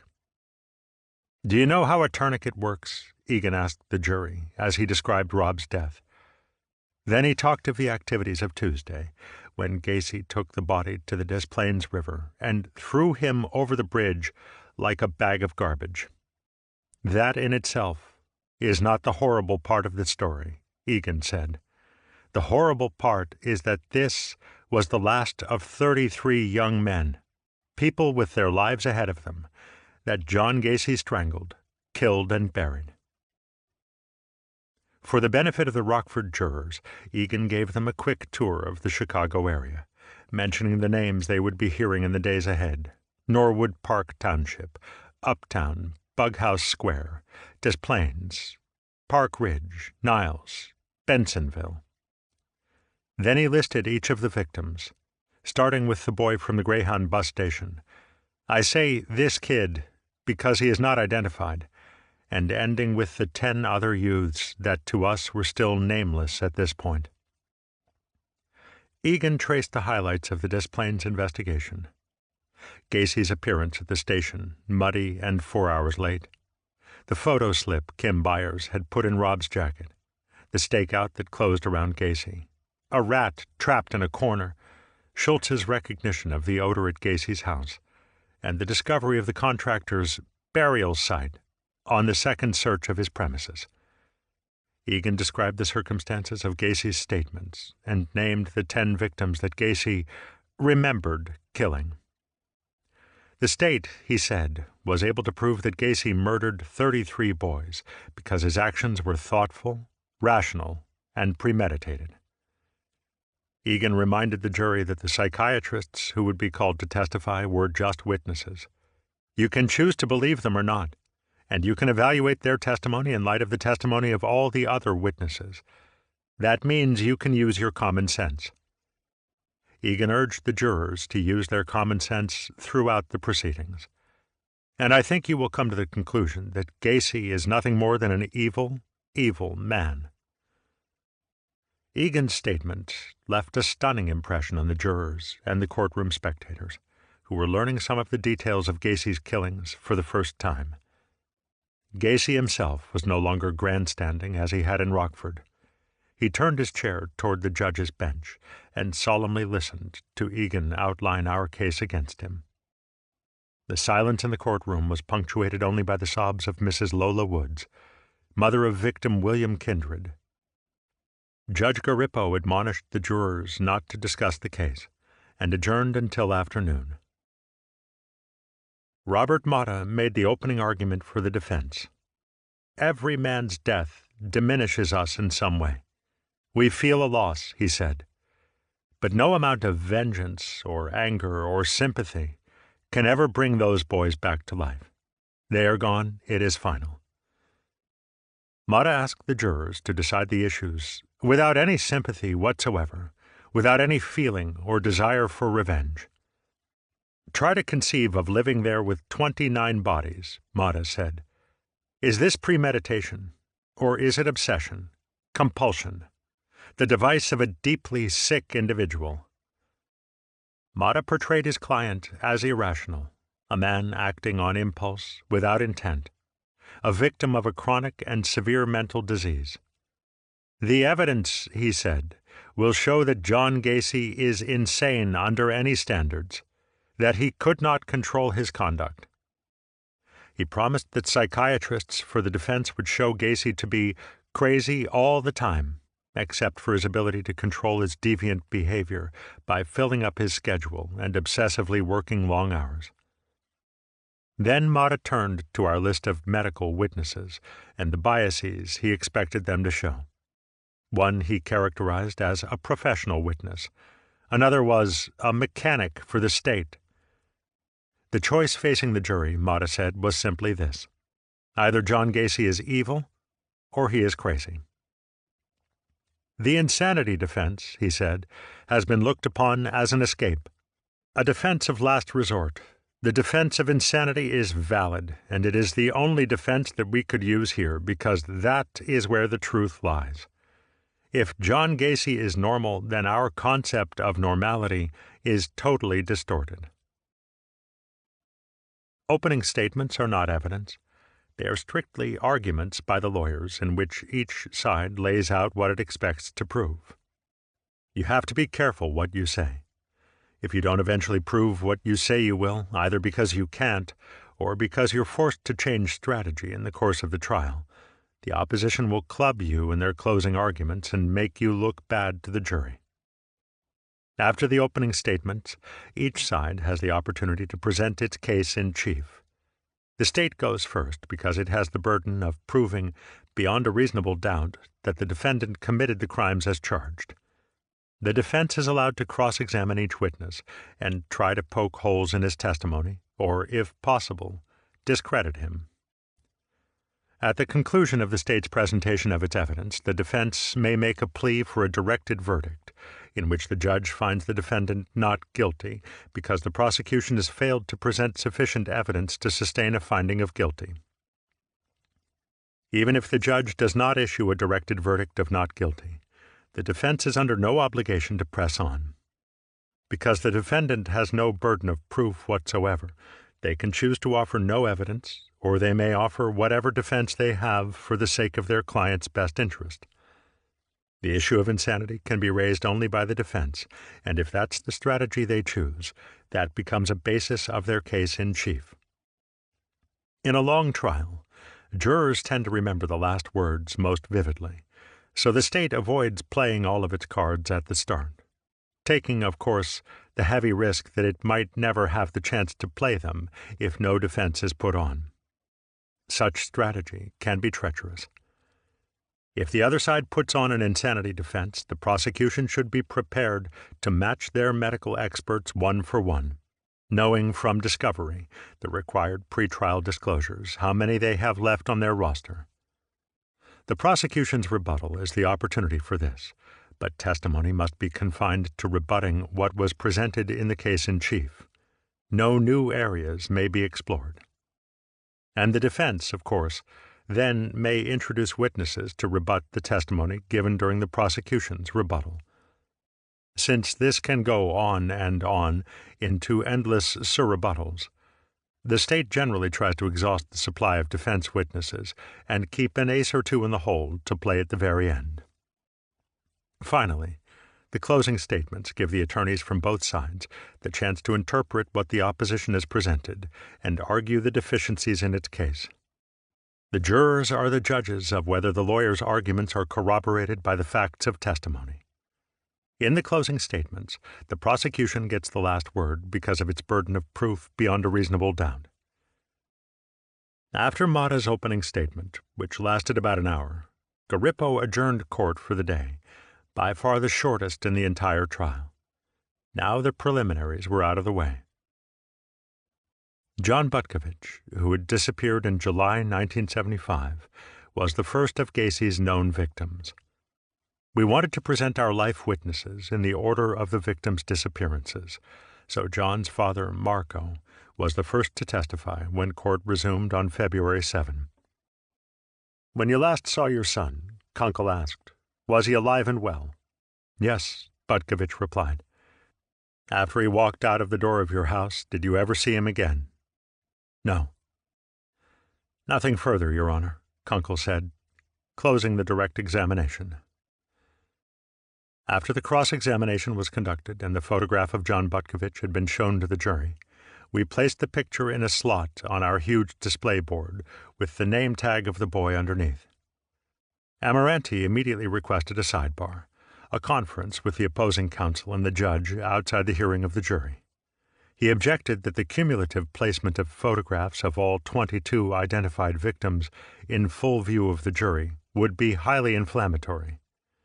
"We had a motion to consolidate," Kunkel told Judge Garippo, referring to the fact that there was now but one trial for all 33 counts of murder.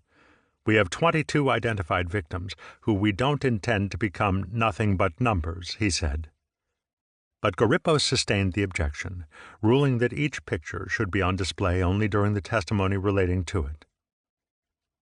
Our next witness was Dolores Vance, whose 18-year-old son, Darrell Sampson, had disappeared in April 1976. I asked Mrs. Vance what she had done after Darrell disappeared, and she replied in words that would become almost a litany in the procession of witnesses. She called the police, who made a missing person report and told her that Darrell had just run away. Bessie Stapleton testified to the disappearance of her 14-year-old son, Samuel Todd, in 1976. The boy was last seen by his mother leaving for his sister's house. Mrs. Stapleton was overcome by grief when Egan asked her to examine a chain bracelet. She identified it as her son's, then, shaking, cried, "God, why?" and fainted. Attendants rushed to her side and escorted her from the courtroom. 15-year-old Randall Reffett had disappeared the same day Todd did, and we were sure that these two youths were the ones Gacy had spoken of as his double killing. Myrtle Reffett told the jury of seeing her son for the last time on the afternoon of May 14. James Varga, the assistant state's attorney who had done legal research and helped us to prepare evidence for trial, questioned Shirley Stein, the mother of Michael Bonin, 17. Mrs. Stein last saw her son on June 3, 1976, when he left home with a friend to do a painting job. She heard nothing further from or about him until the sheriff's police called on December 30, 1978, to inform her that Michael's fishing license had been found at Gacy's house. On cross-examination, Amarante continued a previous line of questioning by asking the color of Bonin's hair, strawberry blonde. We assumed the defense was attempting to show that Gacy compulsively sought out young boys of specific physical characteristics. Under my questioning, Esther Johnson recounted the events of the afternoon she had driven Rick to the Aragon Ballroom. After Mrs. Johnston testified, we brought back Bessie Stapleton, who by then had regained her composure. On cross, Amarante questioned Mrs. Stapleton about reports that her son had been seen several times in the months after his disappearance. His questioning seemed to accomplish little, and may have even offended the jury. When court resumed in the afternoon, we put on both Eugenia Godsick's mother and daughter, as well as Greg Godsick's girlfriend, Judy Patterson. Judy testified that she and two other girls had gone to Gacy's house to see if he knew anything about Greg. Gacy was still saying that Greg had run away, but he did give the impression that he was trying to be helpful. He said to give him my address and phone number, Judy testified, and that he was in the syndicate and that they were going to look into this in their own way. And he said, "If you have any questions, call me." He gave me his contractor's card, and I left. After Judy Patterson's testimony, I sought to introduce into evidence several of John Sitch's belongings we had recovered from Gacy's house. Judge Garippo ruled that the high school ring was admissible. He did not allow the television set and radio, however, because they were recovered during the second search, when the sole object specified in the warrant was the body or remains of Rob Peast. Although the television and radio were not in themselves evidence that a crime had been committed, I did not agree with the ruling. Still, it didn't greatly harm our case. The parade of life witnesses continued. Violet Carroll last saw her 16-year-old son, William, just before midnight on June 13, 1976. William had said he would be back in an hour, but never returned. He was Gacy's fifth victim in less than a month. Rosemary Sitch told the jurors of finding her son John's apartment deserted and certain belongings missing. She identified the ring as her son's. Bob Egan put on Roger Saws to testify to the disappearance of his friend John Prestage, 20, who had come to Chicago from Kalamazoo. Prestage, who was thinking about going to school in Chicago, stayed with Saws, whom he had met in a bar several months earlier. Saws testified that he had last seen Prestage on the night of March 15, 1977, after leaving a restaurant 2 blocks from Bughouse Square. Saws said he had warned Prestage not to go there. Amirante tried to discredit the witness on cross, trying to get him to say that he had driven Prestage to Bughouse Square to hustle gays and make some money. Saws said he had put Prestige's picture in a gay magazine, listing him as missing, but he denied Amirante's allegation about hustling. The defense was obviously trying to show that one of Gacy's victims got what he asked for. But Saws came across as a gentleman, and I think that Amirante's attempt to impeach his testimony backfired. The day was full of pain. As soon as they had testified, the witnesses were allowed to sit in the courtroom and watch the remaining proceedings. United in sorrow, they helped to console one another whenever one broke down. By the end of the trial, some of them would become close friends. Most of the witnesses had brought other family members with them for support. One brought her priest. After Bessie Stapleton collapsed, Harold Peast demanded that a paramedic and ambulance stand by in case his wife was overcome when she testified. We arranged for a fire department rescue crew to be on hand the next day. During the day's testimony, Gacy had sat motionless, staring impassively. After each witness identified the photograph of a victim, one of us took it and showed it to the jurors.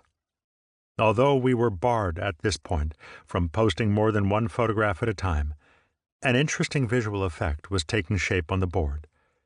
10 nameplates were now mounted on the display, each beneath the empty frame for the photograph. The defense had succeeded in keeping the pictures off the board, but they hadn't as yet noticed the unintended effect that made the empty rectangles above the names look like 10 little coffins. The jury heard testimony on the 12 remaining identified victims on Friday, February 8.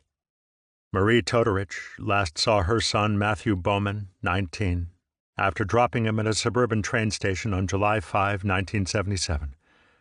According to testimony by an uncle, Thomas Gilroy, 21-year-old Robert Gilroy left his home just 4 blocks away from Gacy's house on September 15, 1977, to go for a riding lesson in the suburbs. Robert, the son of a Chicago police sergeant who had pursued the search both officially and on his own, was never seen again by his family. Dolores Snyder was now revisited by tragedy. In November 1972, her 21-year-old daughter Judith had been stabbed to death in her apartment in Chicago. The killer had never been found. Now she was testifying to the disappearance of her 19-year-old son, John Mowry, a former Marine, whom she had last seen on September 25, 1977. John had been visiting his mother, borrowed an umbrella from her, then walked out into the rainy night. She never saw him again. Norma Nelson of Cloquet, Minnesota, last talked with her son Russell, 20, on October 17, 1977, when he had telephoned to wish her a happy birthday. Russell, who had come to Chicago to study architecture, was planning to marry. Joyce Winch of Kalamazoo, Michigan, never saw her son Robert again after November 10, 1977, when the 16-year-old boy went off with a friend. After an early break for lunch, testimony resumed with Albinia Bowling, who had last seen her 20-year-old married son, Tommy, on November 18, 1977. Later that evening, the young man called her from a bar, where he was watching Bonnie and Clyde on television. Neither his mother nor his wife ever heard from him again.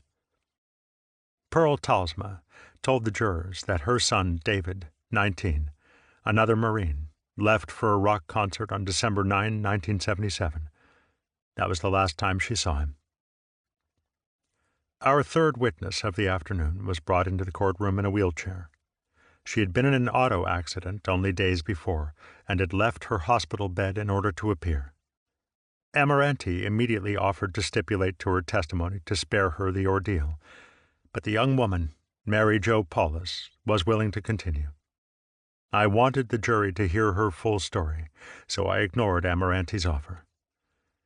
Miss Paulus, who had been engaged to victim William Kindred, identified a medallion found among Gacy's belongings as one she had given Kindred.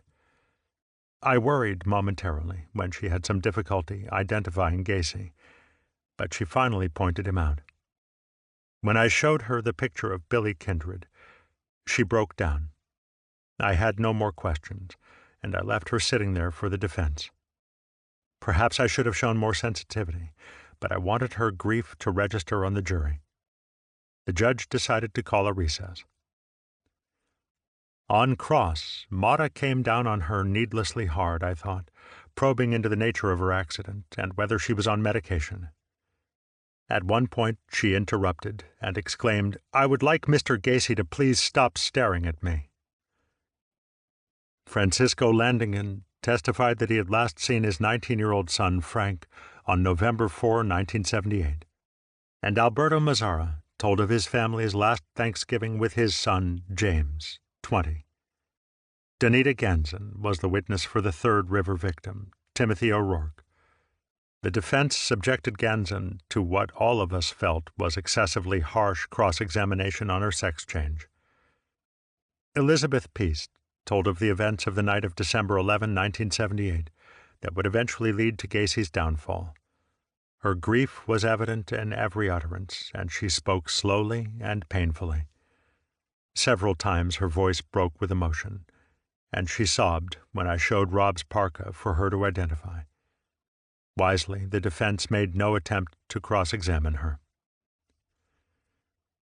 These first 2 days of testimony had been an ordeal for all concerned.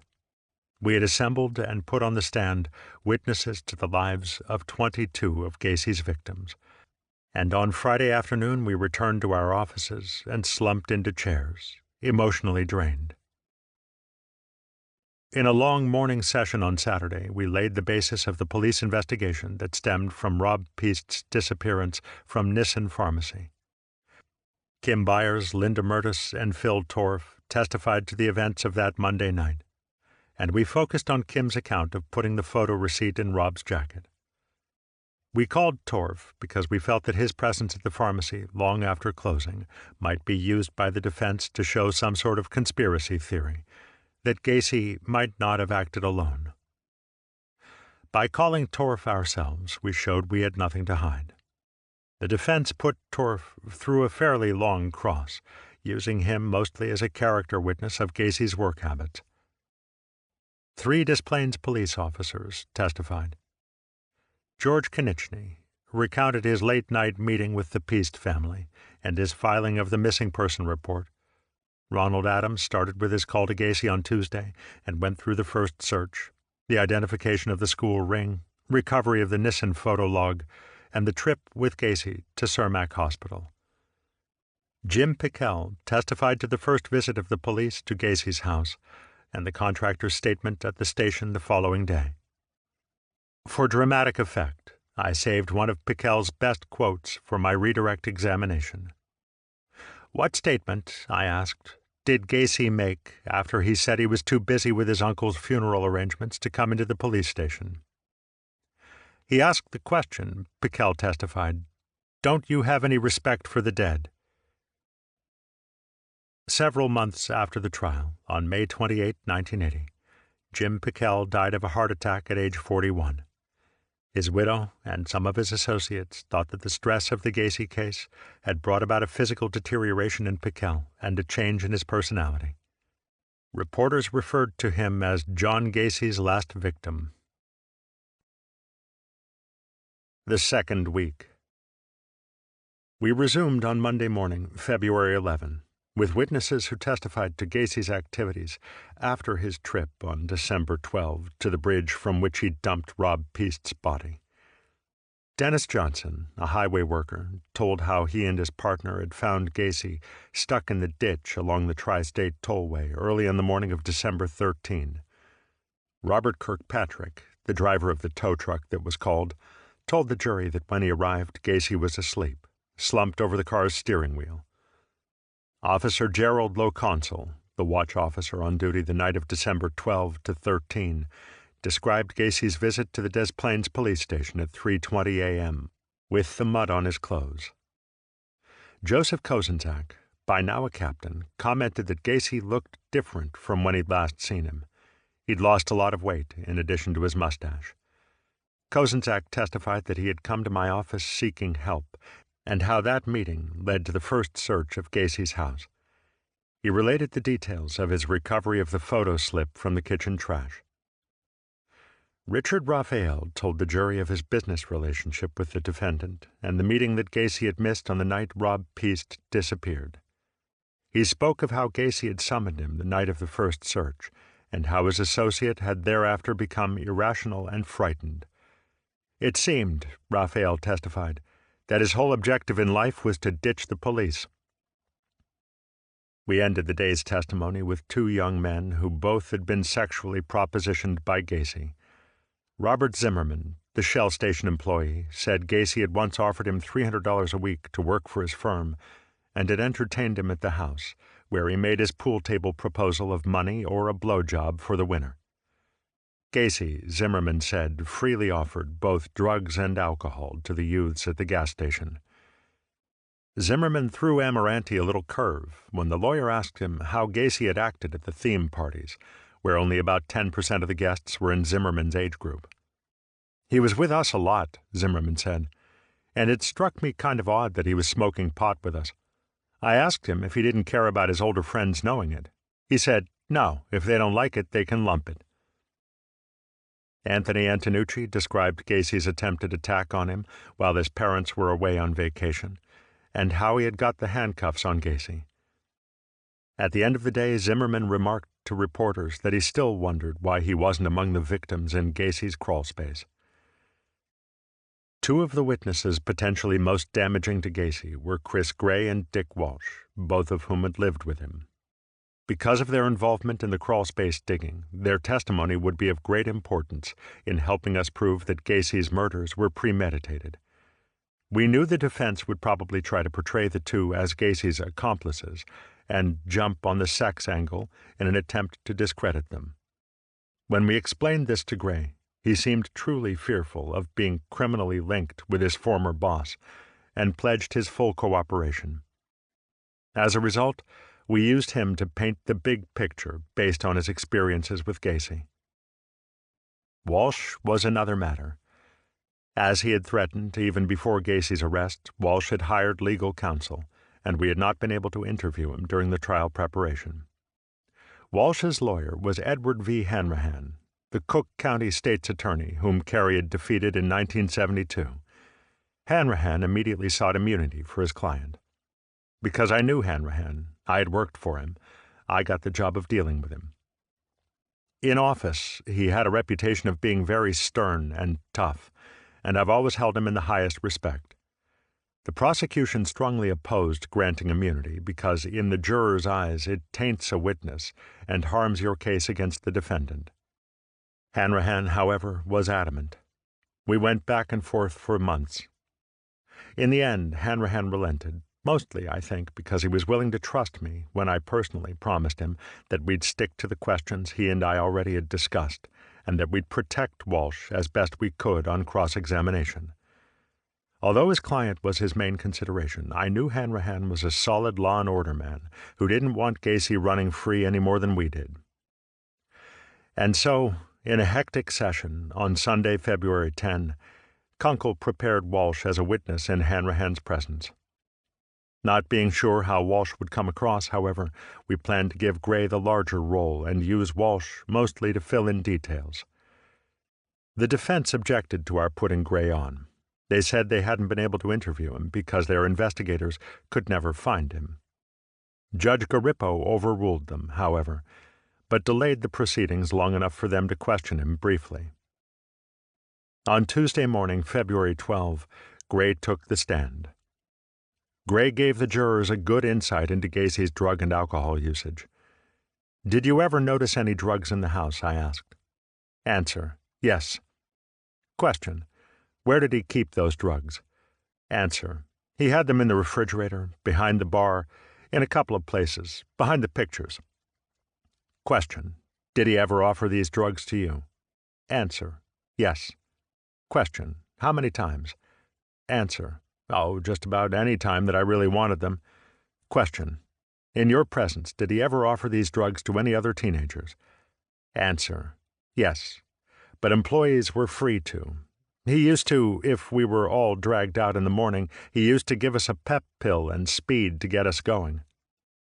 Gacy's supply of drugs was all but assured. As we were remodeling the drugstores, Gray testified, we'd have complete access to everything. As to Gacy's consumption habits, Gray quickly exploded what the defense would have liked the jury to believe, that Gacy became the criminal he was during abusive forays into drugs and alcohol.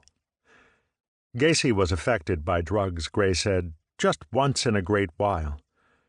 Rather than becoming a raging fiend under the influence of drugs and alcohol, Gacy showed quite the opposite effects. For the most part, Gray said, he did a tranquilizer and had 2 drinks, and it just turned him in. Question: Did he pass out? Answer: Yes, he just dozed off right in the middle of a conversation. Next, I focused my questions on the crawl space, where Gray's testimony suggested that Gacy paid more than just occasional visits. Question: Mr. Gacy went down there with you, is that correct? Answer: Yes. Question: Did he have any shoes in the crawl space? Answer: Yes, he had a pair of navy boondockers, ankle-high black boots. Question: Where? Answer: Right at the bottom. Question: Inside the crawl space? Answer: Yes. Gray stepped in front of the judge's bench and, crouching in the well of the courtroom, demonstrated to the jurors how he had dug trenches with just 30-inch headroom. The jurors straightened up in their chairs and peered over the railing of the jury box. On the morning of Gacy's arrest, Gray testified, Gacy broke down and cried, saying that he had confessed to 30 killings. He said they were syndicate-related killings, but he swore up and down, I never had anything to do with this boy being missing. When I asked Gray if Gacy had mentioned anything about Iowa, in order to establish that Gacy had said he would never go back to prison, he started to talk about the sodomy arrest. The defense immediately objected and asked for a mistrial on the basis that their presentation now was tainted. The judge sustained the objection but didn't declare a mistrial because, he said, the prison question would doubtless come up later when the psychiatrists were called. On cross-examination, Mata hammered hard on the crawlspace theme, questioning Gray about his digging, his access to Gacy's house, and so forth. Gray held up well. When asked if he had participated in sex with Gacy, Gray pleaded the Fifth Amendment. During the lunch break, Kunkel and I brought into the courtroom the hatchway to the crawlspace that had been cut out of Gacy's floor. We placed it on a table that had been constructed to our specifications so that the hatch would be the same distance off the courtroom floor as the crawlspace was deep. When the jurors returned, they stared at the hatch, transfixed. Walsh took the stand, and I kept my fingers crossed. Kunkel directed his questions immediately to Walsh's knowledge of the crawlspace. The witness had no trouble identifying the hatchway. Kunkel asked Walsh specifically about Gacy's behavior during the times of the killings. For instance, at the time of John Cinch's disappearance, Walsh said Gacy was acting normal. We went into the car purchase to show that Walsh had nothing to do with Cinch's disappearance. An hour before Gacy's arrest, while Walsh was dumping his boss's tools on the parkway at Gray's house, Gacy seemed emotionally disturbed, Walsh said. Gacy was very nervous, breaking into tears. Question: What did he say to you at that time? Answer: He proceeded to tell myself and Chris about confessing to his lawyers the night before to over 30 killings. Question: Did he say anything else? Answer: That was the high point of the conversation. Walsh told the jurors of digging a trench in which Gacy was supposedly going to have drain tile installed. This was where the unidentified 13th body was recovered. Walsh indicated the location on the plat chart. Question: How deep a trench did you dig? Answer: It was between my knees and my hips. Question: And about how wide? Answer: Approximately a foot. Question: While you were digging, did you see any new drain tile? Answer: No. Walsh refused to dig trenches the second time he was asked, but he did supervise other employees after Gacy had marked the location with sticks. Question: if someone deviated from the plan the defendant laid out, what would he do? Answer: he would get very upset.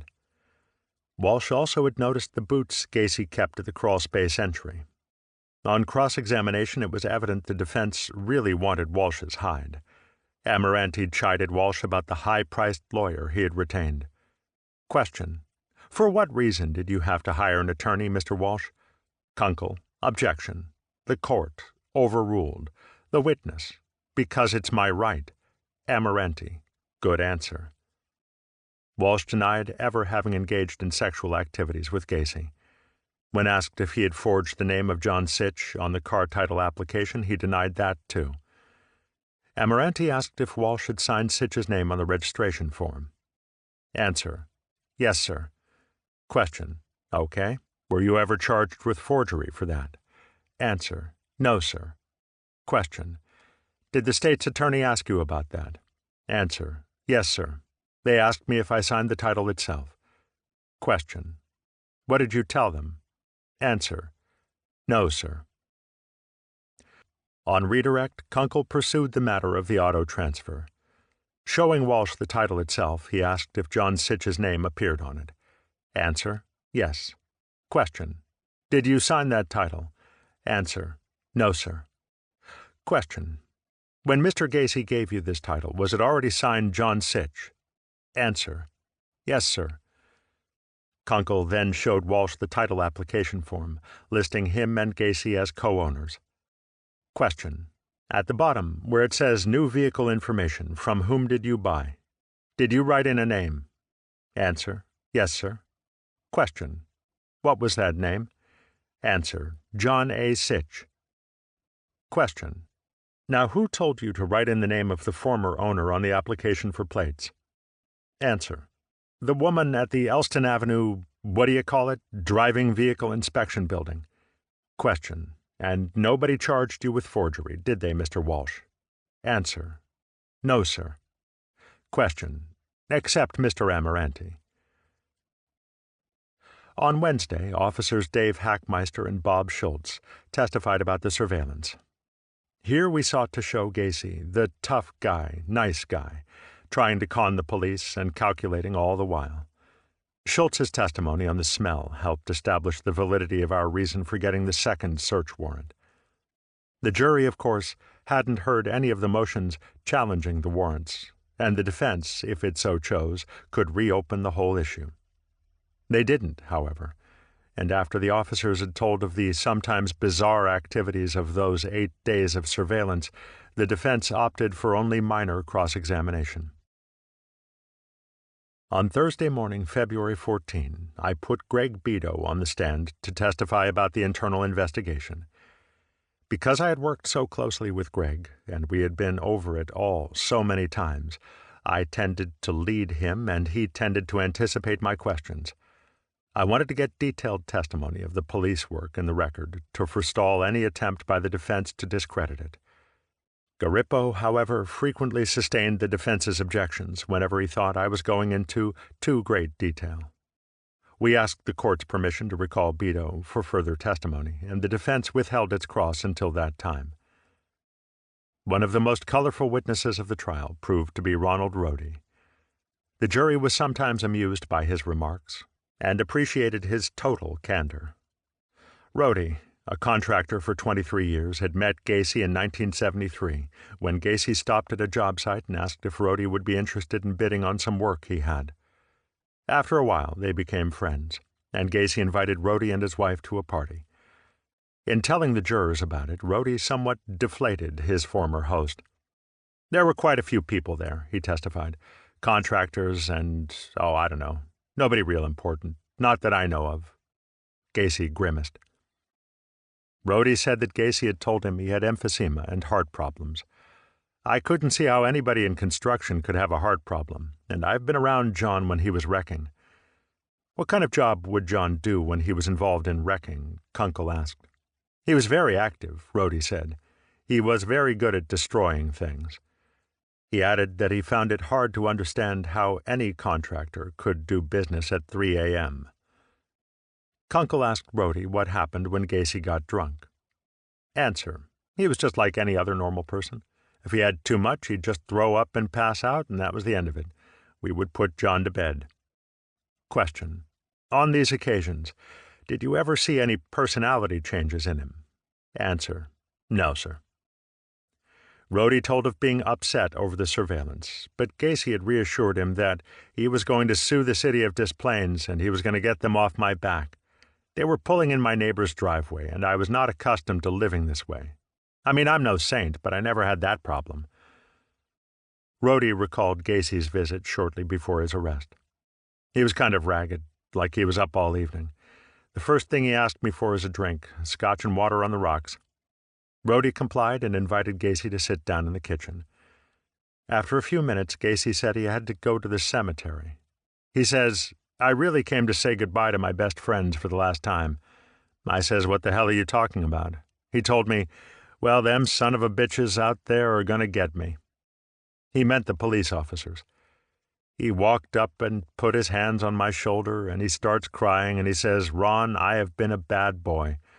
I looked at him. Oh, come on, John. I says, you haven't been that bad. He says, I killed 30 people, give or take a few. I didn't know what the hell to say. I looked at him, and I says, John, the only bad people that I know is Jesse James and Billy the Kid, and they are all dead. He was crying. Rhodey asked about the victims, and Gacy said they were bad people, black men, and they were scattered all over. Okay, John, I said, you're full of shit. I thought I knew this gentleman very well. It would be like somebody's best friend giving you a shot right between your eyes. You know he's telling you the truth, and you really don't know where to go with it. Gacy picked up his coat to leave, Rhodey said, and a rosary fell to the floor. He stooped to pick it up. I says, hey, you son of a bitch, when did you turn so religious? Kunkel asked Rhodey if he had known Gacy to be a regular churchgoer. No way, Rhodey replied. As Gacy went to the door, Rhodey grabbed and shook him. John, I says, for once in your life, tell me the truth. Do you know the Peast boy? He says, Ron, I swear, if he walked through the door, I wouldn't know him. At the door, while Rhodey was pleading with him to come back in and talk, Gacy turned and asked for a gun. John, I says, no way am I going to give you a gun. What do you want a gun for? He says, if I'm going to go down, I'm going to take a few of those sons of bitches with me. I says, my friend, if you're going to go down, you're not using one of my guns. Rhodey told the jurors of Gacy's unexpected phone call from jail about 6 months after his arrest. He kind of caught me off balance, Rhodey said. I says, how did you get phone privileges, John? He says, oh, I'm a celebrity here. After they joked around for a bit, Rhodey got right to the point. John, I says, explain one question to me. How the bodies got under the house. There was a little silence. He says, there's going to be a lot of surprises. There's a lot of keys out to my home. I said, well, hey, you son of a bitch, I ain't got one. The jurors laughed heartily. Kunkel asked whether Gacy, in the phone conversation, had said anything about the case. Rhodey replied that Gacy had told him that he had some doctors who were on his side, and that Rhodey could take it to the bank and walk it in a year. On cross, Amoranti asked about Rhodey's feelings. You're extremely hurt and aggravated about this man, aren't you? Answer: I don't have the hurt that some of these people in this jury room have. My hurt is completely different. Question: but it is a hurt. Answer: it's not a hurt. Question: and anger? Answer: John manipulates people to fit his way. Question: is it? Answer: and he only told me what he wanted me to know. Amoranti asked Rhodey if he wasn't surprised and shocked. I believed John, Rhodey said, until the first body came up under his house. It is essential for the prosecution to show in its presentation that the chain of evidence has been kept intact. We chose E.T. Daniel Genty to be our major evidence witness because of his long-term involvement in the recovery of bodies at Summerdale, from the night of their discovery to the very end. Egan questioned Genty about his first descent into the crawlspace, the night of the second search warrant. The E.T. knelt down in the well of the courtroom and demonstrated to the jurors how he had dug in the confined space and crawled on his stomach under the center support beam. Genty told the jury of the discovery of the remains beneath the murky puddles and the red worms. It was the jurors' first trip into the crawlspace, and they listened raptly. We recalled Hackmeister to testify that he had notified Gacy of his arrest on a murder charge after the police brought him back from the hospital. Next, we put on Mike Albrecht and questioned him about the statements Gacy had made to the police late that night. We aimed to show that Gacy, all the while, had known what he was doing and was even planning his defense. After Albrecht mentioned the defendant's statement that there were 4 Johns of different personalities, Kunkel asked if Gacy had been to his lawyer's office the night before. He had, Albrecht said. Amoranti asked for a sidebar. Furious, the defense attorney charged Kunkel with directly attacking his integrity by suggesting that the lawyers might have put the split personality ploy in Gacy's head, and he called for a mistrial. Judge Garippo said he hadn't interpreted things that way, but he warned Kunkel that we had better not make that suggestion in our closing arguments. It was a fair warning, because the defendant, after all, is the one on trial, not the attorneys. Still, we were entitled to show Gacy's calculating mind in the days before his arrest. Albrecht testified to numerous statements that Gacy had made to the officers. "Dave, I want to clear the air. The game is over." To show that Gacy had known that he was a cornered criminal. "I won't spend a day in jail for this." To show that Gacy already had his defense plotted. His detailed description of the death of Rob Piest, to show that he knew precisely what he was doing. His use of the name Jack Hanley, to show that he had planned ahead. When Albrecht had finished testifying and the jury had been dismissed for the day, Amoranti was still smoldering over what he regarded as prosecutorial misconduct. Again, he asked the judge to declare a mistrial. "My client," Amoranti said excitedly. "I have stifled him for 13.5 months. He's wanted to jump up in the courtroom. He's wanted to say things about the prosecutors. I don't let him say it because I figure what he says is a lie to me, and I'm not going to let him impugn the integrity of another lawyer in the courtroom." Garippo tried to calm Amoranti, promising he would straighten it out in the morning. "I will take a shower on it," the judge said. On Friday, we recalled Greg Beto to testify in the statements Gacy had made to police in the early morning hours after his return from the hospital. Here we were revealing to the jury Gacy's admissions to numerous killings, as well as showing that his rights had not been violated when he was giving the statements. Phil Bedeker's testimony took up with the trip to the bridge and continued with the return to Summerdale, where Gacy had marked the grave of John Butkovich in his garage. Kunkel wanted to get into testimony the demonstration of the rope trick that Gacy had performed with the rosary on Larry Finder in the Des Plaines jail. Larry was still skittish about the sacred symbolism of the rosary, and during trial preparation I had heightened his anxiety by telling him that he wouldn't be allowed to buy one in a store because he wasn't Catholic. After Larry had described Gacy's demonstration of the rope trick, Kunkel asked Finder to join him in front of the jury box. As the jurors watched attentively, Finder took a rosary from his pocket at Kunkel's request. Judge Garippo came down from the bench for a better view. "Assume that my wrist and hand are your wrist and hand through the bars of the Des Plaines jail when John Gacy told you he was going to demonstrate the rope trick on you," Kunkel said. Finder looped the rosary around Kunkel's wrist and began tying it, just as Gacy had done. "First knot," he said. "Second knot. Space between the second and third knot."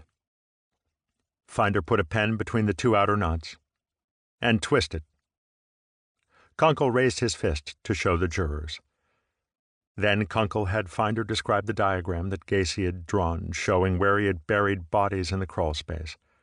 The defendant interrupted the proceedings. "Your Honor," Gacy said, "I didn't draw that drawing." Kunkel continued his questioning. When he had finished, the judge dismissed the jury and called Gacy to the bench. "Mr. Gacy," Garippo said, "during the course of this trial it is not proper for anyone to just get up and begin to speak. If you wish an opportunity to testify, you may testify or present any other evidence you may wish to, but we cannot have you getting up, especially in front of the jury, and making statements like that. You understand?" Gacy said he did. Then Raphael Tovar completed the day's testimony by recounting the discovery and identification of John Sitch's ring and the trip with Gacy to the Cook County Jail. E.T. Dan Jeanty returned to the stand on Saturday morning and responded in meticulous detail to Bob Egan's questions on the body recoveries. Working entirely from memory, Jeanty reconstructed the exhumation of each body, from number 1 in the crawlspace and number 2 in the garage, all the way to number 29, found between the dining room joists just before the house was raised. Even the measurements he recalled with astounding accuracy. Answer: body number 9 was face down with the head to the south. It was 7 feet 6 inches from the east wall, 12 feet 10 inches from the north wall. The only clothing found on this body was the elastic waistband from the underpants and a pair of socks, dark-colored. Question: now, how far under the surface of the earth was it? Answer: it was very difficult to determine. We measured from the top of the pad, and it was 12 inches down from this cement pad, indicating. Question: approximately how thick was that pad? Answer: 4 inches. On cross, Mata tried to get Jeanty's estimate of how long the remains had been in Gacy's crawlspace. Answer: I would say somewhere from 6 months to a number of years. Question: how many number of years? Answer: 5 to 10. Question: so it is from 6 months to 10 years. That is as good as you can place the guess. Answer: it's conceivable.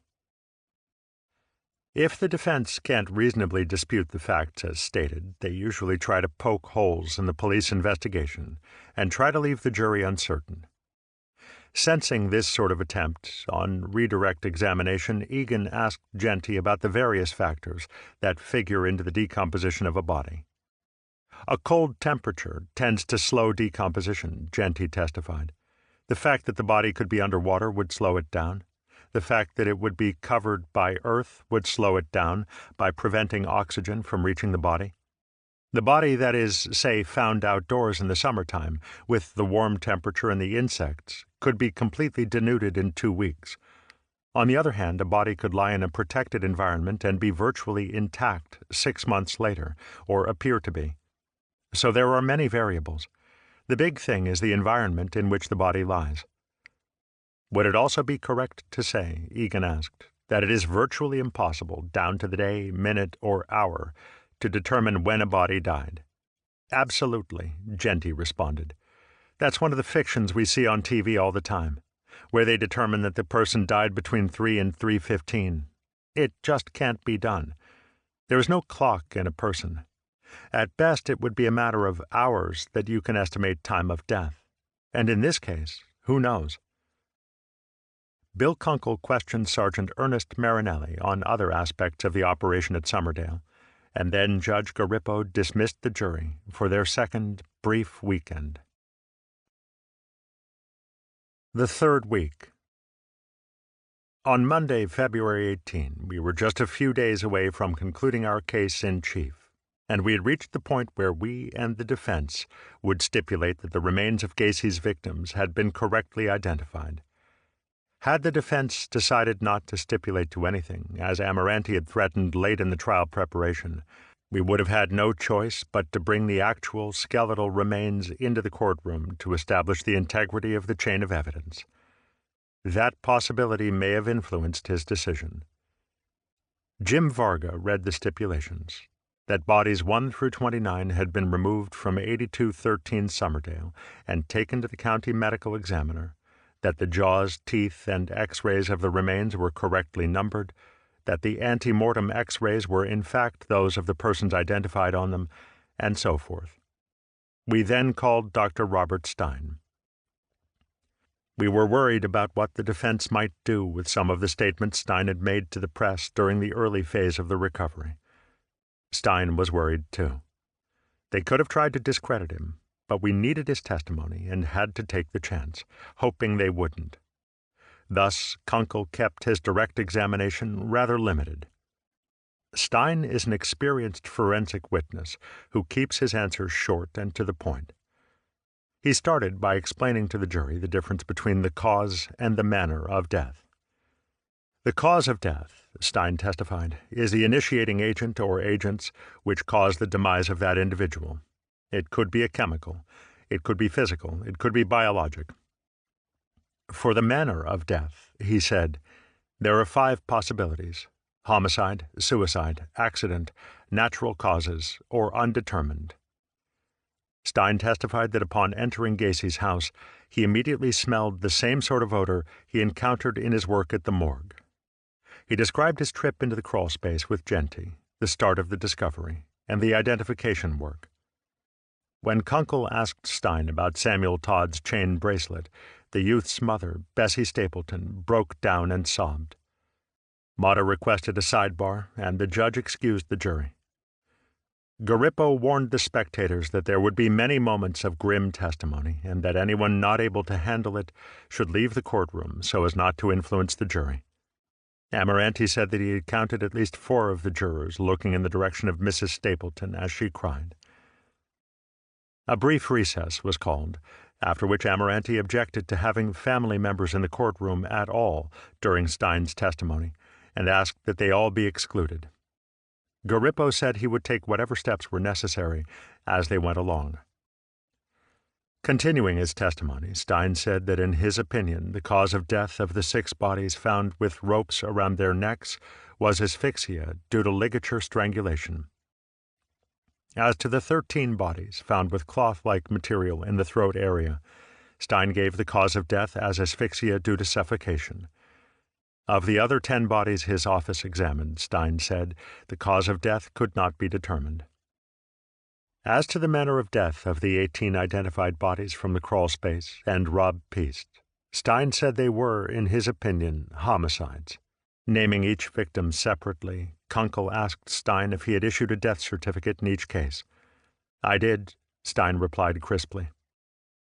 On cross-examination, Amoranti explored the doctor's testimony on the cause of death, obviously for the purpose of raising doubts in the jurors' minds whether the cause could be determined with any real certainty.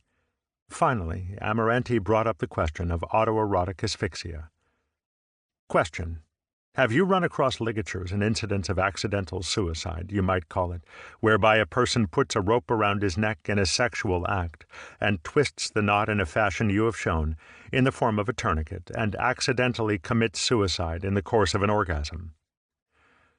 Stein said his office attributes about 15 or 20 deaths a year. His office handles thousands to cases of that nature. Sometimes the person does not release the pressure in time, and he blacks out and dies. When this happens, Stein said, it is during masturbation.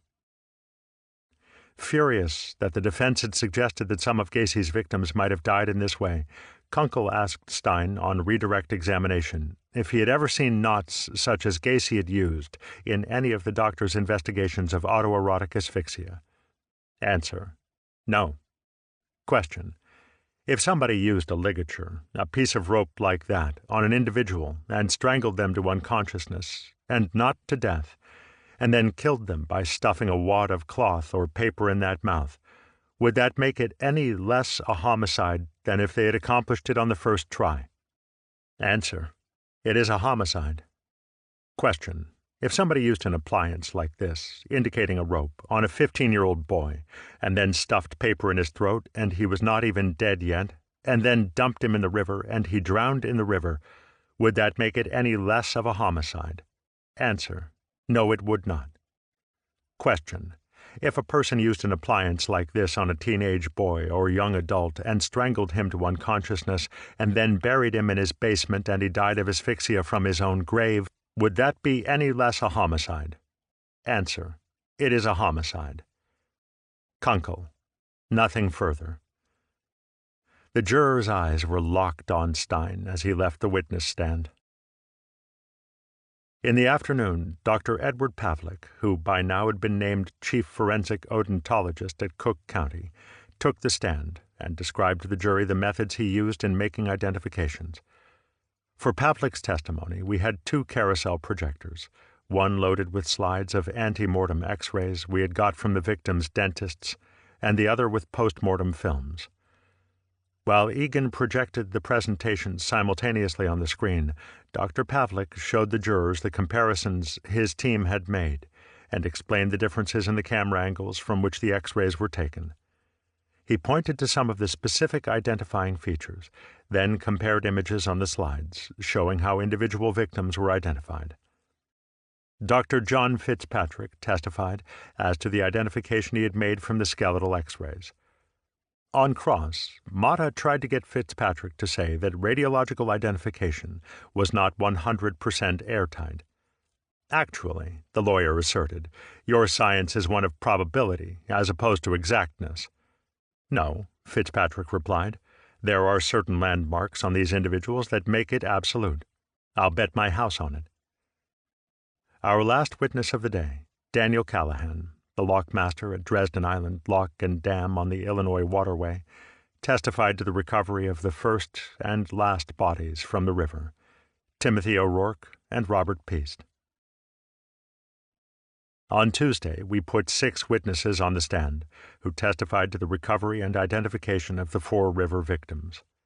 Larry Finder returned on Wednesday and told the jurors of Gacy's plans to finally rid his house of the foul odor. He said he was going to fill up the crawl space with poured concrete. On that Wednesday, as I often did, I saw Gacy in the corridor leading to the lockup. I had been given a cigar the day before, and because I didn't smoke and I knew Gacy did, I passed it on to him. "That was a good cigar, Terry," Gacy said. "I'm glad you enjoyed it," I replied. But, said Gacy, he was puzzled by one thing. "What's that?" I asked. "I was surprised that the rapper didn't say, 'It's a boy.'" Larry's Wednesday testimony was the last we presented in this phase of the trial. Thus, in the middle of the 3rd week of the People of the State of Illinois v. John Wayne Gacy, after the testimony of 5 dozen witnesses, and much sooner than we had anticipated, we rested our case in chief. We had learned through discovery that Gacy's lawyers were going to plead in the alternative, allowed under Illinois law. By that, they were saying that the prosecution can't prove our client guilty, but if they can, then he is not guilty by reason of insanity. Garippo announced that the courtroom would be cleared so that the evidence could be laid out for the jurors' viewing. Afterwards, the jurors would be excused until the following day, when the judge would hear the defense's motion for a direct verdict of not guilty. Before dismissing the attorneys, Garippo told us that he foresaw problems of insufficient evidence on the counts of deviant sexual assault and indecent liberties, naming Rob Piest as the victim. Sufficient evidence, independent of Gacy's contradictory statements, would be necessary, he said. This announcement left us somewhat perplexed. We didn't know what the judge wanted, nor what he would do. Although the law says a defendant's statements and a confession standing alone are not sufficient evidence for conviction, it does not say what else is necessary. Conviction on the Piest indictment would be our best hope of getting the death penalty. But we had exhausted our evidence on those charges, and there was little we could do but wait for Garippo's ruling, which, for the moment, he was reserving. Meanwhile, we put Jim Varga to work getting together more law on the subject. Tomorrow it would be the defense's move, and we, especially Greg Beto and Joe Hine, would have a breather in the arduous and often hectic routine of lining up witnesses and getting them set for appearance. Now we had to be more flexible so we could react advantageously to the defense's strategy. We did not know whom they were going to call, and so we had to have voluminous material at our fingertips, ready for cross-examination. From the defense's case-in-chief would come the showdown on the issue of insanity versus evil. The defense began the proceedings on Thursday, February 21, with a motion for a directed verdict of not guilty, which Garippo denied. Then, to open their case-in-chief, they called to the stand Jeffrey Rignall, the young man who had charged Gacy with attacking him in March of 1978. We had considered using Rignall as a witness for the state, but rejected the idea after publication of a book in which he related his account of Gacy's attack. Whichever side chose him as a witness would face having him cross-examined on anything that was in the book. We felt he would have been a difficult witness because the details in the book went far beyond what Rignall had told the police in their investigation. We thought we could get more from him on cross-examination than if he were our own witness. Sure enough, the defense put him on. Over Kunkel's objection, Amoranti asked Rignall if he thought Gacy could conform his conduct to the requirements of law. Answer: no. Question: how did you reach that opinion? Answer: by the beastly and animalistic ways he attacked me. When asked if he thought Gacy could appreciate the criminality of his act at the time, Rignall gave the same opinion, for the same reason. On cross, Kunkel focused on any discrepancies he noted between what Rignall had reported to the police and what he had testified to. Although Kunkel directed some of his questions at what he thought was publicity-seeking on Rignall's part, the witness showed outward signs of stress while recounting his experience. At one point he wept on the stand. At another time he became ill and vomited, and Garippo had to call a recess. We were careful to show no reaction. The defense next called Gacy's neighbor, Lillian Grexa. She testified that on December 16, 1978, Gacy had told her and her husband that he had given their names to his lawyer as character references and asked the Grexas if that was all right with them. He appeared very calm, Mrs. Grexa said.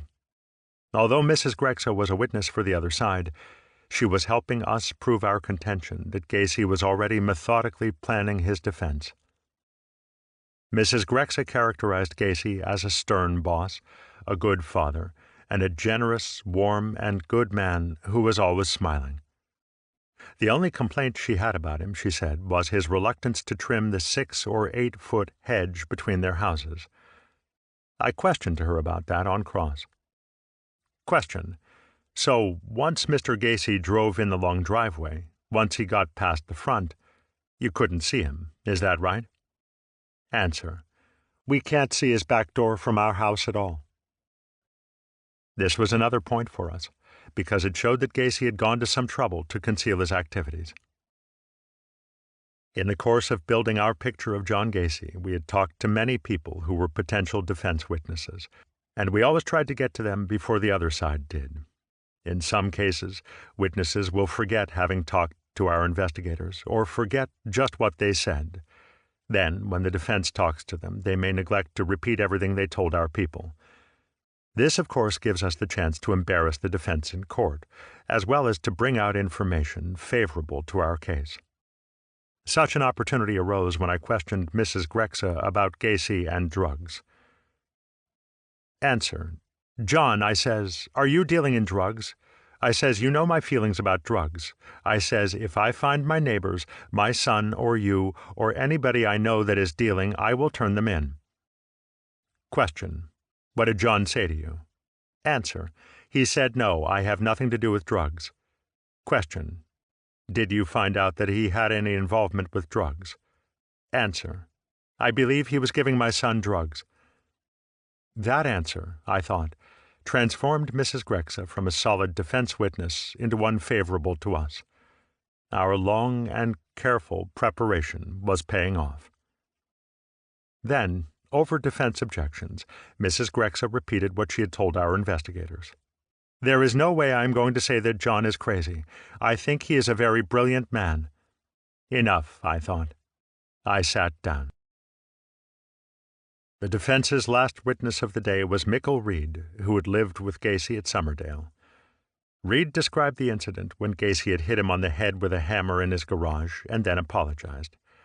When Amoranti asked him whether he thought Gacy could conform his conduct and appreciate the criminality of his act, Reed said he didn't think Gacy knew what he was doing. On cross by Egan, Reed told of Gacy's earlier attack on him with the tire iron at the nursery. In this instance, it seemed that Gacy did know what he was doing. Question: now, when you turned around and you saw him coming, he stopped, didn't he? Answer: yes. The defense called a correctional officer and a business associate of Gacy's as witnesses on Friday morning. Oscar Purnell, a security guard at Cermak, told the jury about the towel incident. The defense was probably trying to show evidence of a suicide attempt, although Gacy had originally given the explanation that he was just cooling off. The incident was certainly weird, and the defense's testimony didn't help us. James Van Veros, a heating contractor and friend of Gacy who had co-hosted several theme parties, testified to Gacy's character. He regarded the defendant as hard-working, demanding, and trustworthy. I asked Van Veros on cross if Gacy had once told him that there was no job Gacy couldn't do once he put his mind to it. "Correct," said Van Veros.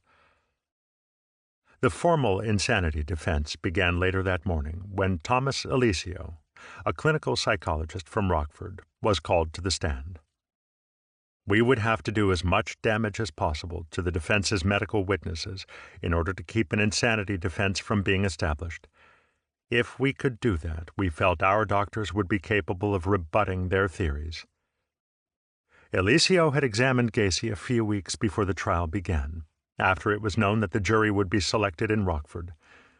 The defense probably figured that by this 5.5-hour examination, Eliseo could provide a fresh diagnosis, untainted by pretrial reporting. Moreover, the jury might be favorably disposed to a Rockford expert. Under modest questioning, Eliseo said he had found Gacy to be of superior intelligence, about the top 10% of the population, very bright. He said that Gacy did not have any major brain damage at the time he tested him. Kunkel objected to what he foresaw as the defense's attempt to draw an inference between Gacy's mental condition at the time Eliseo examined him and his sanity at the time the crimes were committed. Mata responded that Eliseo would be testifying to a continuing and uninterrupted mental disease that began sometime early in Mr. Gacy's life. Garippo did not rule on the objection, electing to wait and see. Asked for his diagnosis of Gacy as of the date he examined him, Eliseo responded, borderline schizophrenia or borderline personality, a person who on the surface looks normal, but has all kinds of neurotic, antisocial, psychotic illnesses. When Mata asked Eliseo to estimate the date of the onset of Gacy's condition, once again Kunkel objected. There is no basis for any opinion at this time other than January 13, 1980. The date of the examination, Kunkel said. Garippo let Eliseo reply. Answer. Paranoid people are usually paranoid most of their lives, and I would say somewhere since he was in his 20s. I would hypothesize after the death of his father in 1969. That is when it began. On cross, Kunkel got right to the point. Question. Doctor, you just said something about relying on the fact that his father died in 1969. Is that right? Answer. Well, he said 1969 to me. Question. Did you have any source of that information besides what the defendant told you? Answer. No.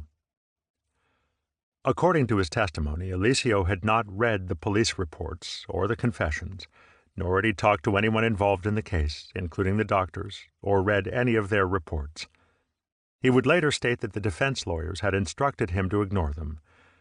On further examination, outside the presence of the jury, Eliseo said that he could make the same diagnosis of paranoid schizophrenia based solely on the psychological test alone, apart from anything Gacy had told him. Kunkel asked Eliseo how many cases he had seen of psychotics going 17 or 20 years without being diagnosed or treated. Answer. Few. Question. Would you name those? Answer. Particularly with paranoid schizophrenia, I don't want to name Richard M. Nixon. Question. You have treated President Nixon. Answer. No, from what I have read and seen. King George III of England. The court. I have heard enough. You may step down. When court resumed in the afternoon with the jury present, Mata posed a hypothetical question to Eliseo. He gave details of Gacy's activities during the period of the killings, then asked Eliseo to assume that the defendant was examined by a qualified psychologist who came to the same conclusion as Eliseo had. In Eliseo's opinion, Mata asked, did Gacy suffer from a mental disease? He did, Eliseo testified. Paranoid schizophrenia. That it existed continuously during the period of his killings, and that Gacy could not conform his conduct to the requirements of the law and lacked substantial capacity to appreciate the criminality of his conduct during that time. That does not mean he was psychotic overtly all of the time, Eliseo added. But the condition was there, and probably he looked good, like most people do. Kunkel objected. We went into sidebar, each side snapping at the other. My motion is to strike all of his testimony, Kunkel said.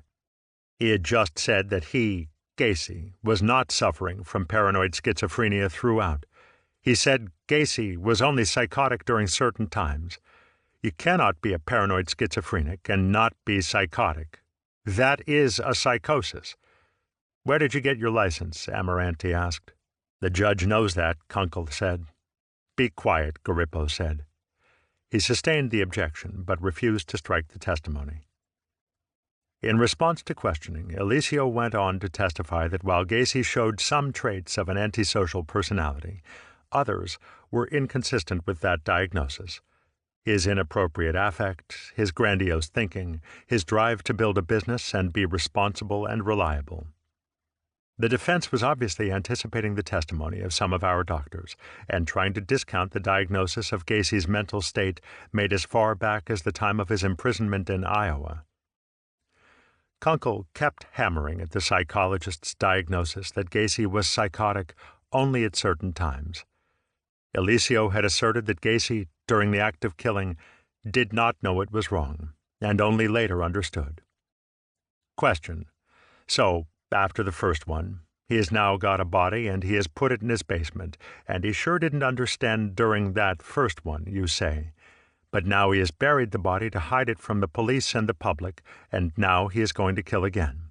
Do you think that is an indication that he didn't understand the criminality of his conduct when he is killing the second time? Answer. At the moment that he did it, he was not aware of the criminality. Question. Or the third? Answer. Yes, I think all of them he did not. Question. Right through to 33? Answer. Yes, sir, that he was in a state where he was psychotic for that period, and all he thought was to kill this person. Question. He was psychotic for the whole period, and all he could do was kill people. Answer. No, not for the whole period, but during the time he actually went around and committed the act. Not for the whole 8 years, or whatever it was, 6 years. Question. Was he psychotic for 8 years solid, or wasn't he, yes or no? Answer. Yes, but. Question. Yes, but. Answer. Yes. Kunkel. But for 33 bodies. I have nothing further.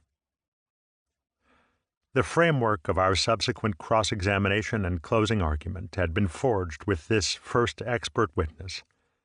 If we could force the others to testify that Gacy was insane only at the exact times of the murders, I thought that in closing argument I could portray their doctors as seers with crystal balls. I doubted that a jury would buy Eliseo's theory, especially since we could show that Gacy had acted sane as a businessman and social being over the 6 years the killings occurred. The defense had now shown their cards. Their other experts had either to live with Eliseo's theory or flat out contradict him. Either way was fine with us. Max Gussis, a 66-year-old plumber who had done work for Gacy, was the defense's first witness on Saturday, February 23. Describing some of his jobs, Gussis related his impression of the crawlspace, which he had seen the month before Gacy's arrest. I noticed there was all kinds of lumps over there, and I just didn't understand why a contractor that had men working would keep a basement like that, never giving thought to anything else. On cross, I tried to find out if Gussis had ever encountered the smell from the crawlspace, and I got an answer of a man pretty well inured to his work environment. Question. You've been a plumber for 40 years, is that right? Answer. That's right.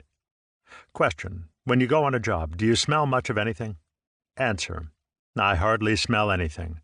Everything smells the same to me. As far as Gus's was concerned, Gacy was sane. Kathy Hull-Gravich testified, and didn't contribute much to the defense's notion that Gacy was a raging psychotic when drunk or under the influence of drugs. If he had too much to drink and just couldn't handle it anymore, she said, he would just be very quiet and sit down and pass out, or just fall right on the floor. Amoranti asked Mrs. Gravich if the John Gacy she had seen in the news was the same man she had known. "No, not at all," she replied. "Sitting here in this court today," the lawyer continued, "how do you feel about John?" "I feel sorry for him," she said, leaning forward and looking directly at him. "My heart goes out to him." Mrs. Gravich was now sobbing, and Gacy put his hand to his eyes and wept. Garippo called a brief recess. There was no need for a hard-hitting cross-examination, and we all agreed that I should be as gentle as possible with Mrs. Gravich.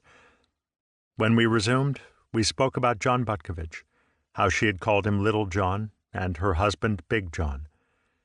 She told of the argument he and Gacy had had over the boy's pay. I asked her to describe Gacy's physical strength, and got an answer I hoped the jury would interpret as indicative that Gacy knew what he was doing. Gacy, she said, was very strong. Question: did he ever tell you why he didn't fight with people? Answer: yes, he said that he would think that he could probably kill somebody. Question: with what? Answer: his hands. Mrs. Gravich said that Gacy had a memory like an elephant. She thought that he was sane all the time she had known him. Paul James Hardy, a deputy sheriff detailed to Cermak Hospital, characterized Gacy as an ideal prisoner who presented no problems.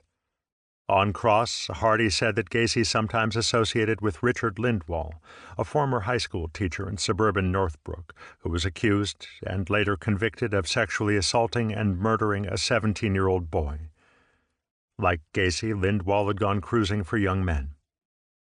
After 15 days of testimony, in which they had heard about 70 witnesses, the jury was dismissed for their third weekend. The fourth week. 5 lay witnesses testified for the defense on Monday, February 25, at the start of the fourth week of trial. John Lucas told the jury of Gacy's activities at the Shell station, including the marijuana incident on the day of his arrest. Gacy's 72-year-old mother, Marion, came into the courtroom, supported by a metal walker. With the appearance of his former wife and his mother, Gacy was now showing the first emotion he had since the trial began. "That's John over there smiling at me," his mother said, when asked to identify him. At the end of her testimony, she tearfully embraced her son. When questioned by Mata, Mrs. Gacy characterized John as a good and loving son. Mata asked how she felt when she heard the news of his arrest. Answer: I can't believe he would do anything like that. Not my son. Question: as you knew him? Answer: I would just like to erase everything. 2 of Gacy's childhood friends, Richard Dalkey and Edward Keith Donkel, a doctor of chiropractic, testified. Dalkey told of the card party at which Gacy had passed out, and a priest was summoned to give him the last rites. Donkel recalled another card party at which Gacy began flailing his arms and had broken Donkel's glasses. Gacy's younger sister, who lived in Arkansas with her husband and 3 children, described her brother as sweet, loving, understanding, and generous. Like her mother, she spoke of her father's brutality. She told how Gacy had bought her a freezer when her old one broke down. It was with love, she said. He had his biggest dream in life to help pay off me and my sister's mortgage so we wouldn't have to work. Mata responded to the sister's emotional testimony with prodding, leading questions. Question: isn't he a fake? Couldn't he fake that? Answer: no, he couldn't fake it. John always came through from the heart. Question: wasn't he a big phony? Everything was a sham, a front. Isn't that right? Answer: no, it's not right. He liked to show off when he did something, but that's not being a phony. He was proud of what he did. No one ever praised him. No one ever said, "Hey, John, you did a good job." Over the next 3 days, the defense would put on 3 more medical witnesses, whose testimony would wrap up their case in chief.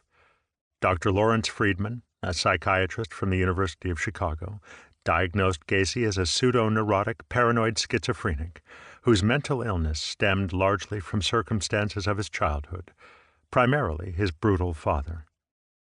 Calling Gacy one of the most complex personalities he had ever encountered, Friedman said that the defendant showed an extraordinary absence of normal human feelings toward his victim. But the weakness in Friedman's testimony that Kunkel zeroed in on was the psychiatrist's reluctance to give an opinion as to whether Gacy was insane at the time of the killings. Robert Traceman, a clinical psychologist, testified to the tests he had given Gacy at the request of the defense's chief psychiatrist. Based on the Rorschach inkblot test he had administered, Traceman said he found Gacy to be a paranoid schizophrenic who had homosexual conflicts, marked feelings of masculine inadequacy, a man who had a lack of empathy, a lack of feeling for other people, an individual with an alarming lack of emotional control or ego control when under stress, who had strong potentials for emotional or ego disintegration and expressions of very hostile, dangerous impulses, either to others or to himself. More important, Kunkel had noticed that Traceman's cover letter to his report was, as he put it, much less a finding of insanity than the report itself. And this proved helpful to us in Egan's cross-examination. Question: would it be correct to say, in your opinion, and consistent with your diagnosis, that John Gacy certainly knows the nature of any antisocial acts he might perform, and he would be quite cognizant of whether or not they are right or wrong on a moral level? Over the defense lawyer's objections, Traceman answered yes. Dr. Richard G. Rappaport, the defense's chief psychiatrist, was called on Wednesday afternoon, February 27. From the start, there were indications that his would be very lengthy testimony. Under Mata's direct examination, Rappaport gave long answers defining basic terms of psychiatry. Sustaining an objection at one point, Garippo admonished him, "This is not a lecture. You are supposed to be answering questions." As we expected, Rappaport gave his diagnosis of Gacy as borderline personality organization with a subtype of psychopathic personality, with instances of psychotic or paranoid schizophrenic behavior, the latter, however, not being the primary illness. Using a chart of an onion as an analogy, Rappaport told the jury that, in the psychiatric evaluation of an individual, as you peel back layers, you find out more and more and more about the individual and his understanding. Rappaport testified that Gacy's affect was never inappropriate, that there was some evidence that he was an antisocial personality, and that he was probably not psychotic at the time the psychiatrist was examining him.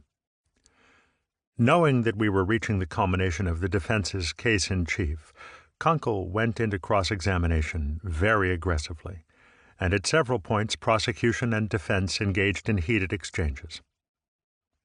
Prompted by a conversation he had had earlier with a news reporter, Kunkel asked the doctor if he had indicated his availability for news interviews after his first day of testimony. The defense lawyers objected. Rappaport said no. Asked how much money he expected to be paid by the county, Rappaport said that his time was probably worth $20,000 to $25,000, a statement that probably hurt the defense. For most of his cross-examination, Kunkel attacked Rappaport's basic diagnosis, part of which was that Gacy was a borderline personality who slipped over the edge into states of schizophrenia, a psychosis. Kunkel was convinced that both prevailing schools of thought ruled that possibility out. One says that it can't happen, he said later, and the other holds that once a borderline becomes psychotic, then he's not borderline anymore, that one doesn't go back and forth. Kunkel asked Rappaport if he thought an article by Roy R. Grinker, M.D., whom the psychiatrist had cited in his direct testimony, would be authoritative. Rappaport said he thought so. Kunkel asked if he agreed with Grinker's statement, "The borderline does not have the thought disorders characteristic of even latent schizophrenia. They do not have the capacity to develop schizophrenia." Rappaport said he did not. Kunkel asked Rappaport if Gacy was floridly psychotic when he strangled Rob Piest. Answer: thinking he is the father and Piest the son, it was a psychotic delusion. Question: how about when he laid him down on the floor and went on and answered the phone call from Max the plumber? Was he floridly psychotic then? Answer: I think he was under the same delusion and was able to handle the phone calls. Question: and what about when he handled the phone call from the hospital about his uncle? Still floridly psychotic? Answer: yes. Question: what are the symptoms of psychosis? Answer: a person is out of touch with reality, a person who has thinking, mood, behavior disorder. You want me to go into more detail? Question: no, that is all right. And the defendant was in florid psychoses when he was handling his business on the phone with this Piest body in the other room? Answer: yes. On redirect, Motta asked Rappaport, "Is it delusional to think that Cook County will pay you $20,000 to $25,000? Sure, the doctor answered. The defense rested. The next phase of the trial would be ours, to rebut the evidence as to Gacy's alleged insanity that the defense had presented. In the rebuttal, the prosecution is normally confined to refuting the defense's case in chief. But because Gacy's lawyers had used an insanity defense showing a long-standing mental condition, drawing on witnesses going back to his childhood, we were allowed to be equally wide-ranging in our rebuttal. We would counterattack with people who had known Gacy in Iowa, witnesses who would testify to his mental state at the time of his conviction for sodomy, and convince the jury that he was not crazy at the time. Our first witness on Friday, February 29, was Gacy's teenage victim in the sodomy case, Donald Voorhees, now 27 years old. The judge had agreed to a defense motion and ordered a voir dire examination outside the presence of the jury to determine whether Voorhees was competent to testify. Staring vacantly through his granny glasses, Voorhees had difficulty answering the questions put to him.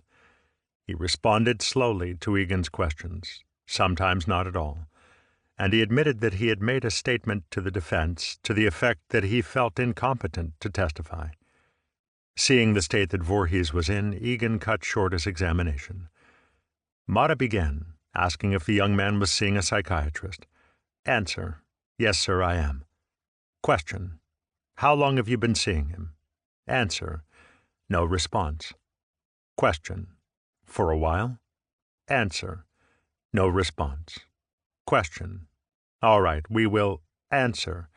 Ever since I heard that Gacy was out of prison. Yes, I have had problems.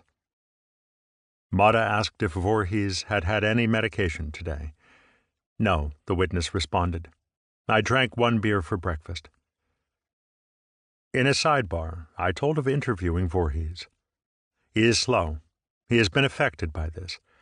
But he knows what is going on. He can testify. I had a sickening feeling that all our work with Voorhees was crumbling. He had told us of his great fear of Gacy, and how his subsequent life, including a failed marriage, had been wrecked by what the defendant had done to him. Now, with Gacy sitting 15 feet away and staring directly at him, Voorhees was falling apart. I desperately tried to persuade the judge that the witness had an important story to tell. Amarante requested that a psychiatric evaluation be made of Voorhees to determine his competence to testify. Garippo denied the motion and told us to try again, this time in the jury's presence. Egan questioned Voorhees about knowing Gacy and doing work for him. When he got to Gacy's proposal for sexual experiments, Voorhees said only that Gacy came on to me sexually and could remember nothing further. The defense renewed their objections, and Egan again questioned Voorhees in voir dire. Voorhees's responses were painfully slow. Finally, Garippo asked the witness to step down. In sidebar, we discussed the possibility of deferring Voorhees' testimony until later, although we said it was unlikely he would get any better. In the jury's presence, Egan withdrew the witness, and later in the morning Garippo ordered Voorhees' testimony stricken. It was regrettable that we couldn't use Voorhees, but I think that in his brief appearance he gave the jury a profound idea of the sort of havoc that John Gacy wreaked on the lives of so many of those he encountered. Throughout the day, 7 other witnesses from the Waterloo years took the stand. Russell Schroeder, now 30, married and the father of 1, told how Gacy had hired him to beat up Voorhees to persuade him not to testify in the sodomy hearing. The act done, Schroeder said, he returned to Gacy's house and found that his sponsor didn't want to know anything about the beating. "Did he tell you why?" I asked. "He didn't want to get involved," Schroeder replied. "You like to make up stories, don't you?" Amoranti asked Schroeder in a very forceful cross-examination. "No," the witness replied. "John Gacy persuaded me to tell a lie so that he would not get involved, and after getting better advice, I decided to tell the truth." 2 other men who had been teenagers when they associated with Gacy in Waterloo took the stand. Richard Westfall told of Gacy's pool and blowjob strategy. Edward Lynch recounted Gacy's knife attack on him and the chaining, padlocking, and choking incidents that followed. He drew a picture of the future mass murderer from the point of view of a perplexed teenager. I had watched 2 films previous to the stabbing incident, and then he had apologized and reassured me. I was 16 and gullible. I believed him. We put Gacy's friends from Iowa in the witness chair, too. Raymond Cornell, the ex-convict who had served time with Gacy and who now was the prison ombudsman at Anamosa, told how Gacy, as a lead cook, had given steak sandwiches and other food to inmates and staff alike in return for movie tokens, cigars, and other goods from the outside. He spoke of the privileges gained from being a prison J.C., and how Gacy had availed himself of these emoluments as the chapter's most decorated member. Cornell also expressed gratitude for the supportive friendship that Gacy had offered him, coaxing Cornell out of the throes of prison-induced depression. Steve Pottinger and Clarence Lane, Gacy's cronies in the Waterloo J.C. chapter, also appeared. Pottinger told jurors he saw no difference in Gacy's personality and behavior before he went into Anamosa and after he got out. Lane acknowledged that Gacy had manipulated him. "I believed in his innocence on the first charge, right up until this last incident," he said. Lyle Murray, the former correctional counselor at Anamosa, described Gacy's educational progress during his stay as excellent, his record in the JCs as outstanding, and his work performance as good, with the exception of a minor disciplinary incident. As a prisoner, he said, Gacy was almost no problem and had excellent institutional adjustment. He could be regarded, Murray said, as a model prisoner. I hoped the jury could see from this that Gacy did have the ability to conform his conduct to the requirement of the law. Judge Garippo dismissed the jury for its first 2-day weekend, advising the members who, like many of us, were fighting all kinds of bugs to get some rest and vitamin C. The 5th week. Our first medical witness testified on Monday, March 3. This was Dr. Leonard L. Heston, a professor of psychiatry who had been directly involved in the examination of Gacy before the sodomy conviction in Iowa. Over defense objections, Heston testified that he had diagnosed Gacy as an antisocial personality, one who comes into repeated conflict with society and social norms. The impairment, he said, was a defect in personality, and he regarded Gacy as sane at the time of the sodomy offense. The person suffering from psychosis, Heston said, is unable to meet the demands of an ordinary environment because of a disturbance of thinking or mood. If one takes that definition literally, simple drunkenness would be a brief psychotic episode. Such a condition, he said, is frequently associated with becoming angry, which most of us do from time to time. The condition is such that it would interfere with the ability to respond to the demands of an ordinary environment. And in that sense, we all experience micropsychotic episodes from time to time. When asked by Kunkel if a person suffering from these episodes would be excused from criminal behavior, Heston replied no. On cross, Amoranti asked Heston if Gacy's numerous contradictory statements weren't a symptom of some mental condition. Not necessarily, Heston said. We all tend to make socially approved comments or construe our actions in the best light, when in fact our actual conduct may be quite the opposite. This is an ordinary human experience. If I told you, Amoranti said, that Dr. Friedman's reports state that Mr. Gacy is a complex combination of manic compulsivity and obsessiveness with a paranoid personality, extraordinary disassociation between the most violent action and idea and the appropriate responsive emotion, what does that indicate to you? Sir, that, I'm afraid, means nothing to me, Heston answered. There are 6 or 8 diagnostic terms there that are all thrown in a pudding. On redirect, to attack what he considered to be the defense doctor's Freudian bias, Kunkel asked Heston to explain the basic problem with psychoanalytic theory in regard to diagnostic criteria. It is a theoretical assumption, Heston said, about how the mind or brain works, and its basic problem is always this fact: that one cannot test what is going on in the mind or brain of another person. There's no way to test these postulated mechanisms. The witness who undoubtedly shocked the jury more than any other was Robert Donnelly. Testifying on the following day, the 21-year-old college student recounted his night of terror after being abducted at gunpoint by Gacy late on December 30, 1977. Donnelly stuttered, and he frequently expressed his anguish over reliving his hours of torment. But he continued on, even through a merciless cross-examination, relating the details of the attack step by step. Throughout his testimony, Gacy scoffed and smirked, shaking his head as if in disbelief. Although I had prepared Donnelly extensively, some of his recollections brought him close to a breakdown. "Please, please, please," he exclaimed, when I showed him a picture of Gacy's recreation room. In the midst of describing how Gacy had raped him, he cried out, "This is hell! This is hell!" and Garippo called a recess.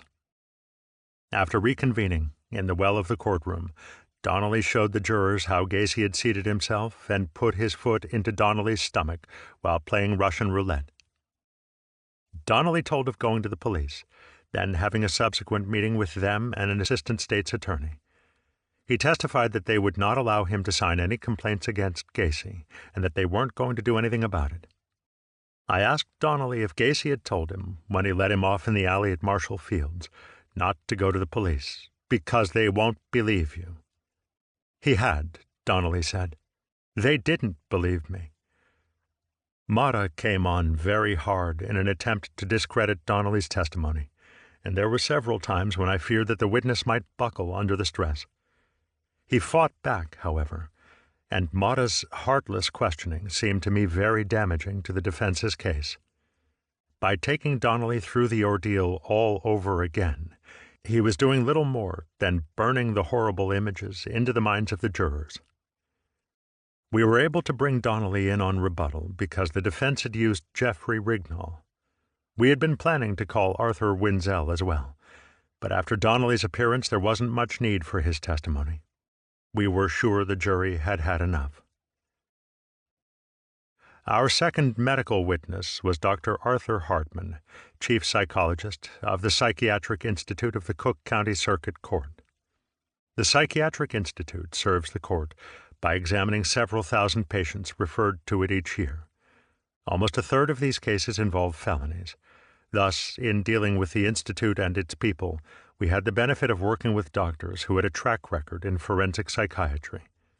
They were accustomed to relating their findings to the facts of the case, using terminology that had meaning in the eyes of the law, and testifying in language the jurors could understand. Hartman said he had found in Gacy no indication of any mental disturbance or mental disease. Hartman concluded that Gacy was a psychopathic or antisocial personality with sexual deviation who showed minor symptoms of paranoid hysterical reactions. Nor, in 12 interviews, had he found any evidence that Gacy had ever had a mental disease that could be considered a psychotic condition. Nor was Gacy's sexual deviation indicative of any mental defect, he said. In their examination of sexual offenders, Hartman said, the doctors had found that almost any possible range of sexual deviant behavior seems to be consistent or compatible with otherwise normal or even good judgment from the usual social considerations. In his opinion, Gacy could appreciate the criminality of his actions and could conform his conduct to the requirements of the law. Hartman said he had asked Gacy to give 3 wishes. The defendant's response was, to know myself better, to do good for others, and I wish I was never in the mess I'm in. Hartman's colleague and director of the Institute, Dr. Robert Reifman, testifying next, told the jury that he didn't believe you can have 33 cases of temporary insanity. The psychiatrist said that, in his opinion, Gacy suffered a personality disorder, specifically narcissistic type, which is not considered a mental disease. Reifman said he rejected the diagnosis of antisocial personality, a subtype of narcissistic, because it excluded things in which Gacy was well accomplished. Nor did he think Gacy had the chaotic symptoms of the borderline type. Gacy, he said, was a very efficient, functional person, as a businessman, politician, and clown. At no time, he said, was Gacy out of touch with reality. He conned people into handcuffs. Had he been angry or disturbed, Reifman said, it would have been unlikely that anybody would have gone along with him.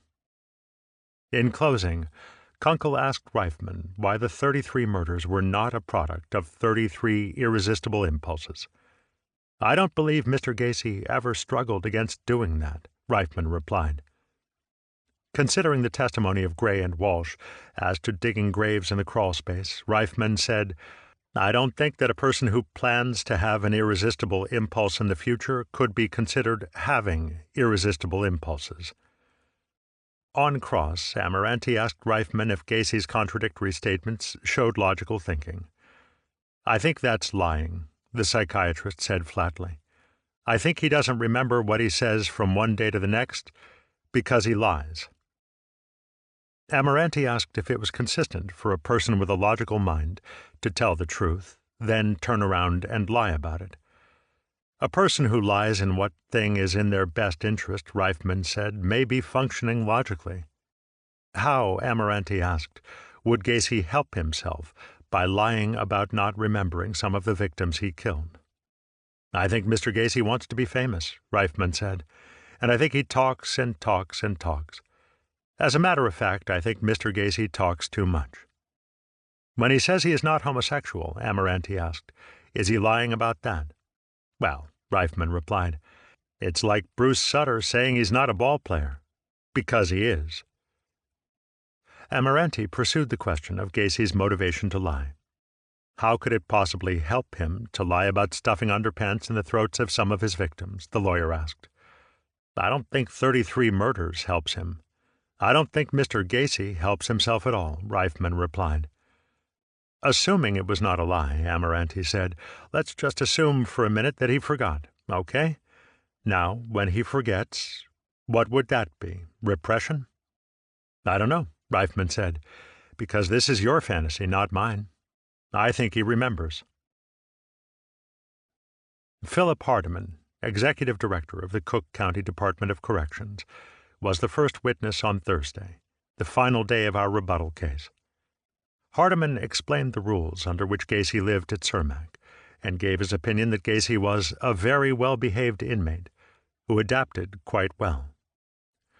Richard Rogers, a clinical psychologist, testified that he had diagnosed Gacy as having obsessive-compulsive and hypomanic disorders. He noted that in the past, Gacy had also possibly experienced sexual sadism, a psychosexual disorder in which the person intentionally inflicts either physical or psychological suffering on another person against their will for the sake of sexual arousal. But in Rogers's opinion, Gacy appreciated the criminality of his behavior and had the ability to conform his conduct. In the afternoon, Dr. James Kavanaugh, Jr. testified, and we got into an imbroglio that made the headlines. As medical director of the Isaac Ray Center, part of Chicago's Rush Presbyterian St. Luke's Medical Center, Kavanaugh supervised a program of diagnosis, evaluation, and treatment of mentally ill offenders. He testified that when Gacy had required him and the psychiatrist's team to guarantee in writing they would not release their notes to either the lawyers or the court, the defendant was showing a degree of sophistication, awareness, and concern about the criminal forensic psychiatric process. He observed Gacy to be well organized and said that he had forged a kind of quasi-celebrity status in Cermak. He diagnosed Gacy as having a mixed personality disorder, whose major features were pervasive narcissism and obsessive-compulsive, antisocial, and hypomanic qualities. He said he found no evidence that Gacy was a paranoid schizophrenic, that the sum total of his life didn't fit the basic elements of the illness, a common downhill deteriorative course impairing cognitive thinking and emotional ability. Gacy, he said, does not meet the state's insanity defense standard. Is it possible, Kunkel asked, to guarantee a person found not guilty by reason of insanity and then committed to a mental hospital, Department of Mental Health in Illinois, will remain there for the rest of his life? Absolutely impossible, Kavanaugh said. We find it very difficult to keep people in hospitals who in fact need to be there because of concern, which I can understand, that to hospitalize is a deprivation of civil rights. Motta objected and called for a sidebar. Kavanaugh's answer, of course, had spelled out for the jury exactly why an insanity defense was unacceptable to us. But the other side had not objected in time. Now, in sidebar, Amoranti called for a mistrial, asserting that Kavanaugh's statement had created an inference in the jurors' minds that might or might not be true. The judge denied his motion, and Kunkel finished his direct examination. Motta pressed the issue on cross, asking Kavanaugh if he thought Gacy needed to be in a mental hospital. The psychiatrist said he did not. Motta asked him to describe the procedure for commitment after a finding of not guilty by reason of insanity. The individual must demonstrate imminent danger to himself or others, or be adjudged essentially unable to care for himself, Kavanaugh said. Motta asked Kavanaugh if he thought Gacy presented an imminent danger to others. The psychiatrist said he did not. I believe if he was found not guilty by reason of insanity, Kavanaugh said, he would not meet the state's involuntary commitment standards. Would you say that Mr. Gacy would be released? If the law were followed, I believe he would have to be released. Kunkel objected after Motta further questioned, then interrupted the witness, and the judge called a sidebar. Garippo said he objected to a person who was not a lawyer trying to define the law and instructing the jury. Amoranti and Kunkel, meanwhile, snapped at each other. Come here. I don't have to come there. The judge sustained Kunkel's objection. Motta forged on. If Gacy were found not guilty by reason of insanity, he asked Kavanaugh, would the psychiatrist testify that Gacy did not need mental treatment? Again Kunkel objected, and Garippo struggled to put the lid on the pot. He told the jury that the question of what happens to a defendant after such a finding involves a legal hearing by the court that he would conduct himself. He suggested we move on. Motta now asked Kavanaugh if, were Gacy committed and Kavanaugh the examining doctor, he would release the defendant. Garippo told the jury to step out and excused Kavanaugh. The issue before the jury is whether or not the defendant is sane or insane, Garippo said, by now somewhat exasperated. Now the defense, in their opening statement, said, we want him hospitalized for the rest of his life. The state, he continued, had brought up the question of commitment, but the defense hadn't objected until after the answer was in. He said both sides had created an issue that was not before the jury. After thinking it over in recess, Garippo decided he would give the jury instructions on the matter. Both sides, he said to us before the jury was called back in, felt that there was probably some tactical advantage in going into this area. The defense wanted to go into it from the standpoint of softening the blow of the not guilty by reason of insanity. The state wanted to go into it to show the unpredictability of it. Accordingly, Garippo said he would instruct the jury to disregard any comment by attorneys or witness regarding Gacy's fate should he be found not guilty by reason of insanity. Motta said he would not acquiesce in the instruction, and again called for a mistrial. Garippo denied it. There the matter ended. But as Gacy would later say, the seed had been planted. On the evening news, more than one anchorman, eyebrows raised, conjured up the image of John Gacy, footloose on the streets of Chicago. Before the jury was called in on Friday for the defense's surrebuttal, Judge Garippo made an announcement. Over 2 weeks ago, Mr. Gacy wrote me a letter with a few complaints. I gave that letter to his attorneys and was assured that there was no problem. Today, I have received another letter from Mr. Gacy. Mr. Gacy, if you will step forward. The judge asked the defendant if he wished to say anything in respect to the letter. Gacy didn't. Garippo then read the letter into the record. Over 2 weeks ago, Gacy had written, I asked that my trial be stopped, and I haven't heard from you. When I asked my attorneys as to why we are not putting on more witnesses, I am told that we don't have money to bring in experts. I also ask for a mistrial, as never before has this court allowed a professional witness plants a seed in the jury head like it was done yesterday. I think that you can give them instructions until you blue in the face, and you won't take that out of their heads. When Kavanaugh said John Gacy would not qualify for commitment to a mental institution and would have to be set free if he were found not guilty by reason of insanity. As you know, other than so-called statements made by me and given in a self-serving manner by officers for the prosecution, there is only evidence that I owned the house that was used for the bodies, their safekeeping. Until something is done to correct this injustice, I will no longer have anything to do with my attorneys, and I am taking back my word in regards to not saying anything in the courtroom. The prosecution continues to try to make me mad while the trial is going on with the taking of my PDM contractor labels and putting them all over the place. That's receiving of stolen properties, as I have never given permission. And when yesterday Greg Beto came up to me in open court and told me that I should stop smiling and swore at me, I don't have to take that. I don't think anyone should come forward to the prosecution tables until I am out of the courtroom. I await to hear from you and will abide with your word. Garippo told Gacy that at no time had he been denied the opportunity to bring in experts, that the court had allowed all those the defense had requested and had provided for their compensation. He then asked Gacy if he still intended not to deal with his attorneys. That's correct, Gacy said. Why? The judge said. Because I'm not running the trial, Gacy said. Are there any tactics your attorneys are using that you don't agree with? I was against the insanity defense from the beginning, Gacy replied. Garippo told Gacy to be seated and asked his counsel for comment. Amoranti said that neither he nor Motta had ever felt that Gacy could fully cooperate with them because of the inconsistencies produced by a deep and penetrating mental illness. He said he felt the fitness standard, as it exists in Illinois, was unconstitutional as applied to Gacy. I did not commit the crimes, Gacy interjected.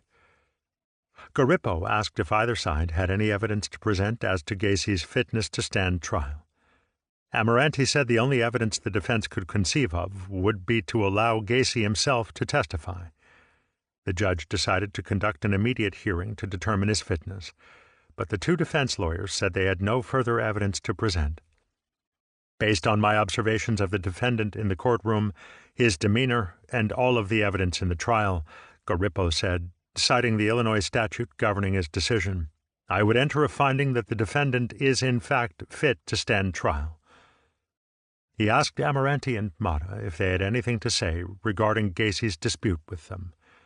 They didn't, and he told Gacy to step forward.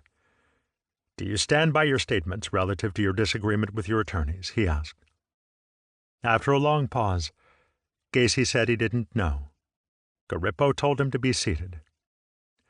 Between now and the time your attorneys rest your case, Garippo said, you have to decide whether or not you wish to testify before this jury. Do you understand that? Gacy said he did, and the judge ordered the jury called in. The defense brought in Dr. Tobias Brocker, a psychiatrist associated with the Menninger Foundation in Kansas. They used Brocker, who had examined Gacy for one day, to try to rebut the testimony of Kavanaugh and Reifman. Brocker diagnosed Gacy as borderline towards a schizophrenic process.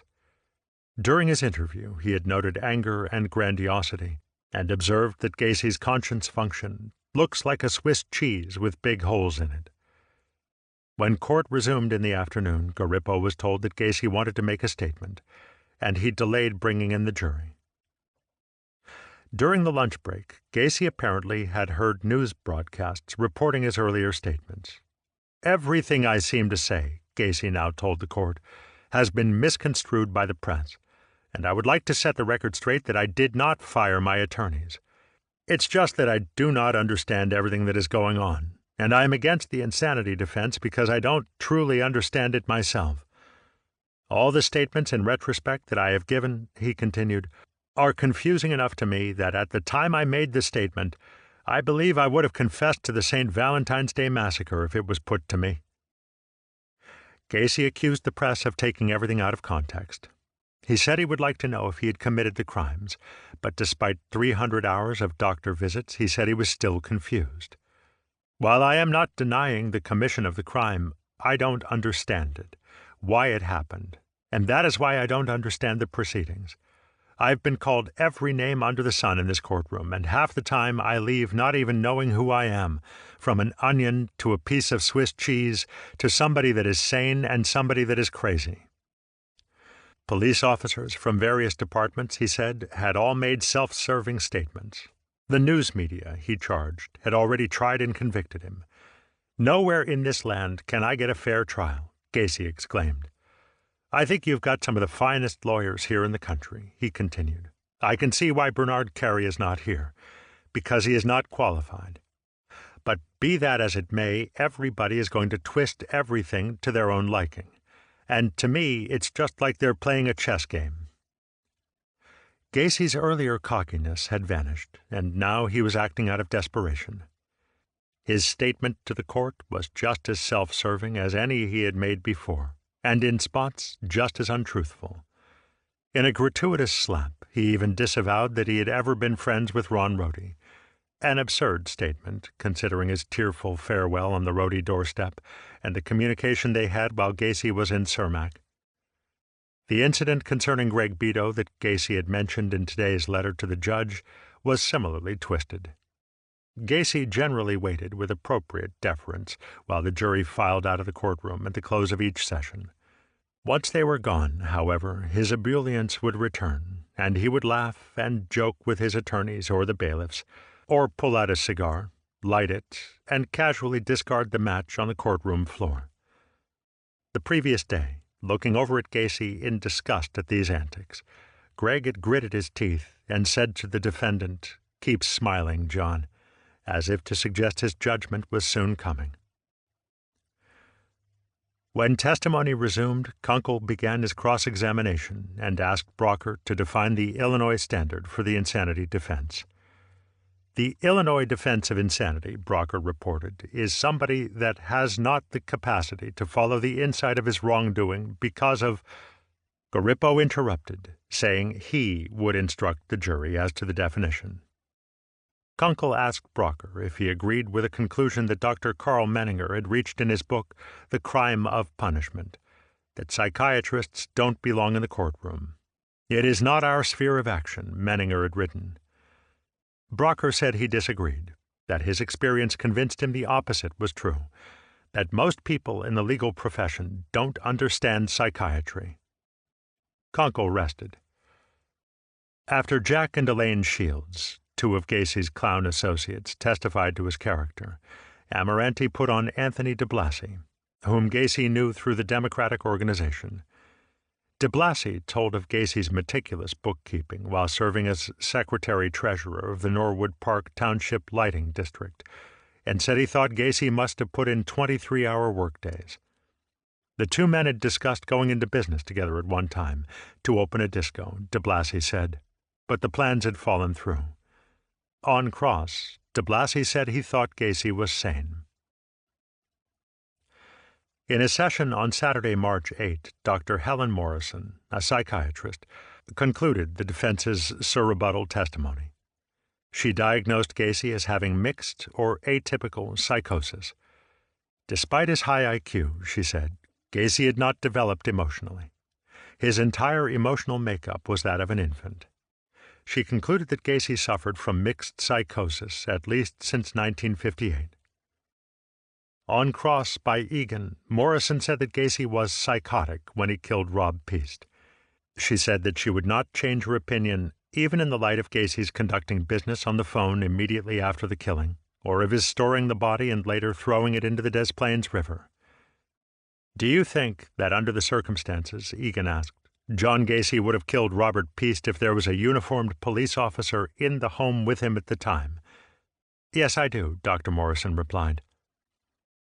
Outside the presence of the jury, Gacy made a brief statement to the court. "I don't feel I could add anything to something that I don't understand myself," he told the judge, thereby waiving his right to testify before the jury. The sixth week. Dr. Jan Fawcett, chairman of the Department of Psychiatry at Rush Presbyterian St. Luke's, was our final medical witness, whom we brought in on Monday, March 10, to rebut the testimony of Drs. Broker and Morrison. "Amnesia could not be ruled out by what he told me," Fawcett said, "but it was my impression that he was remembering more than he was telling me." In his opinion, Gacy was not suffering from a mental disease, nor did he fit the Illinois Insanity Defense Standards. Fawcett testified that even if he accepted Broker's diagnosis, he found no causal relationship between his diagnostic theory and any possible inability of the defendant at the time of the crimes to either not appreciate the criminality of his conduct or not being able to control his conduct. Asked by Kunkel if he saw any factual basis to support Morrison's diagnosis of atypical psychosis, Fawcett replied, "No. He didn't meet the characteristics of a psychosis, so he can't meet the characteristics of a mixed or atypical psychosis." He said that he did not believe Morrison's inferences justified the conclusion that Gacy wasn't able to appreciate the criminality of his conduct and conform it to the requirements of the law. On cross, Amoranti brought up the fact that Fawcett had been initially approached by the defense lawyers to do a psychiatric evaluation of Gacy. Fawcett had declined to act as an agent of the defense, but had said he was willing to make the examination if appointed by the court. Amoranti tried to suggest that Fawcett had rejected the lawyer's request because the connection with Gacy's defense would be bad for the hospital's image, especially when it came to fundraising. Kunkel was able to bring out the real reason on redirect. Kunkel asked Fawcett what significant difference he saw between being a friend of the court and a defense-retained psychiatrist. Fawcett said that as a friend of the court, he would avoid having to take an adversarial position because his report would go to both sides. Question: Mr. Amoranti didn't want that, did he? Answer: well, he wanted me to be a private witness, which, as he said, would mean that he didn't have to use my report if he didn't want it. Question: in other words, if it didn't come out the way he wanted it, nobody else but he would know. Amoranti and Mata: objection. Our last witness was a Chicago police officer who had had absolutely nothing to do with the Gacy investigation. All along he had been working quietly in the hit-and-run unit just north of the Loop. This was Officer James Hanley, the man whose name Gacy had often dropped as Jack Hanley in his cruising, in case any of his victims suspected his cop masquerade and bothered to check. When they learned that there was indeed a Hanley on the force, very few would have pursued the matter further, doubting their chance of successfully prosecuting a kinky cop.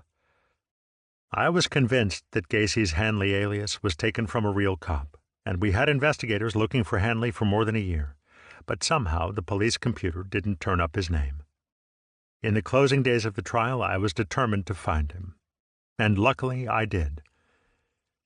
James Hanley testified that he had worked in plain clothes since the late 1960s. He had met Gacy, whom he knew only as John, in the summer or fall of 1971, in Bruno's, where Hanley sometimes went with his fellow officers. Normally, Hanley talked with them, but sometimes Gacy, who was working at Bruno's as a chef, came up to the bar and initiated a conversation with him. I asked how Hanley was known at the tavern. "By my last name," he replied. "Officer Hanley," I replied, "to your knowledge, did the defendant ever know your first name?" "He never knew my first name." Hanley said that after Gacy quit Bruno's, he just dropped out of sight. On cross, Amirante questioned the policeman. "You don't go cruising around Bughouse Square, do you?" "No, sir," Hanley replied. "You're not John Gacy, are you?" "No, sir." Nothing further. After the witness was excused, Kunkel addressed the court. "Judge, pending the acceptance of certain items in evidence, the people of the state of Illinois rest." After a brief sidebar, Amirante announced that the defense, too, would rest. We had heard the testimony of more than 100 witnesses, which ran to more than 5,000 pages of court transcript. But now we had finished in what many observers considered record time. Tomorrow we would argue the case, and I would be the leadoff man. Right now I had a case of the butterflies. I have John Gacy to thank for curing me. Just after court was adjourned, he swaggered up to me, waving a newspaper clipping that advertised a St. Patrick's Day party at some tavern. "I'll see you at this party, Terry," he said, "and don't forget to bring my present. St. Patrick's Day, you know, is my birthday." I could have bashed him with my shillelagh on the spot, but in the interest of due process of the law, I retired to hone the edge of my closing argument. Although the closing arguments don't come until both sides have rested, the preparation for them is long, because the whole trial itself is the basis from which you work. I would open for the prosecution, and my main task was to explode the insanity defense. Early in the trial, Kunkel and I had worked up a list of things that would be the foundation of our attack. Throughout the proceedings, I had gone through the transcripts as soon as they were available, marking passages of testimony, especially those that concerned Gacy's character and behavior. At my request, Larry Finder had compiled large charts for each category, keyed to the transcripts.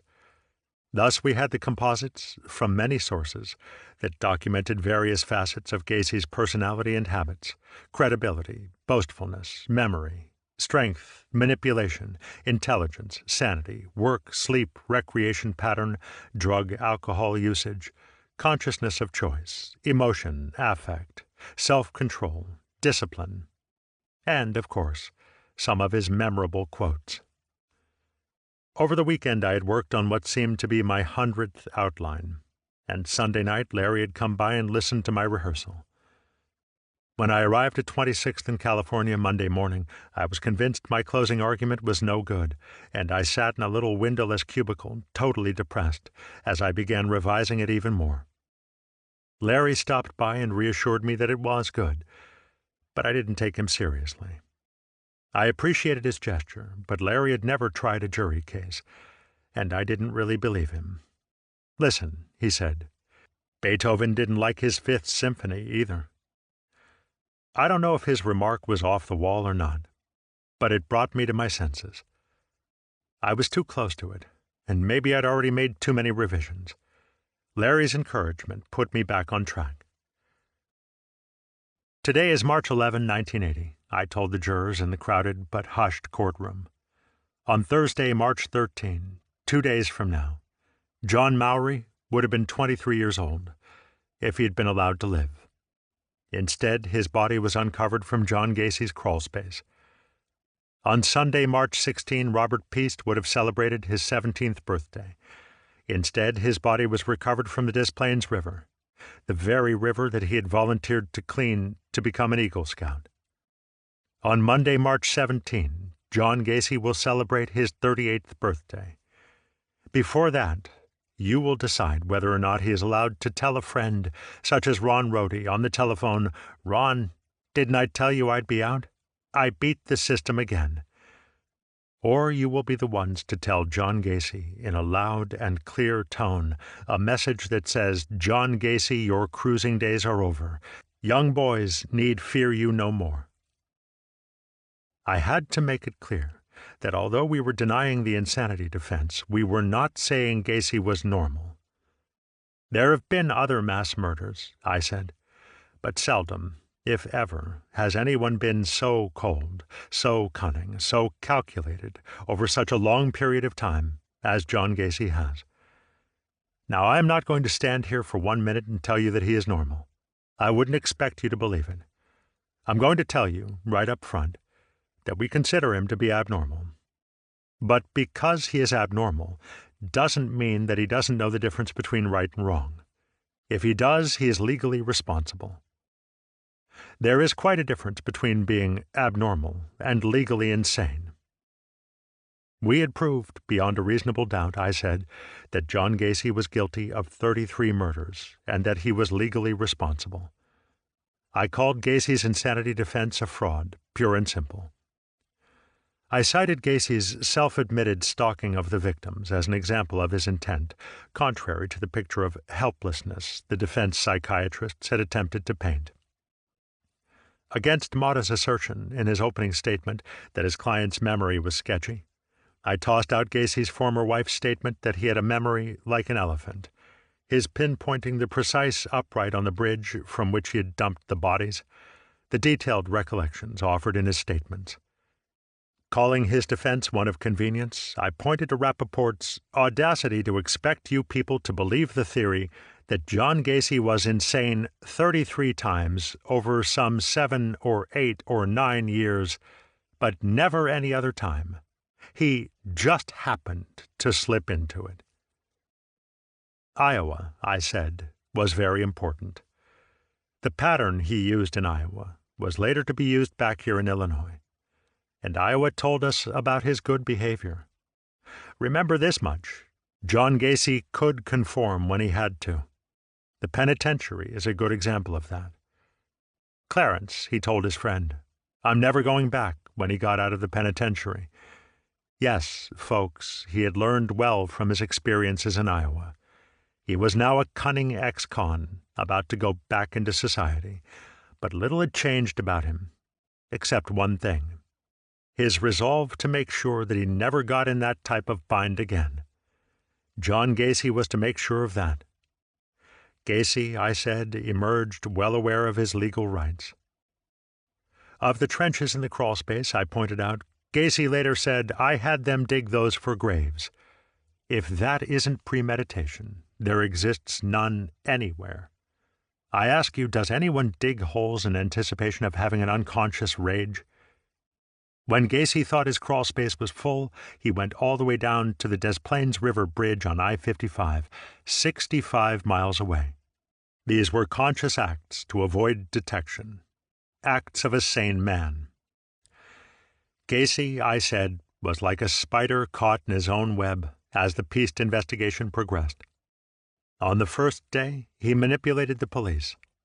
When he called to see if they still wanted him to come in, he wanted to find out whether or not they were still sitting at his house, and since they were in the police station, he knew now is the chance for him to get rid of the body. Is that a calculating mind? Remember their doctors saying he was in a rage during all this time? Please. I emphasized Gacy's continued manipulation, his lies, and finally, when confronted with a search warrant to his house, his calling his attorney.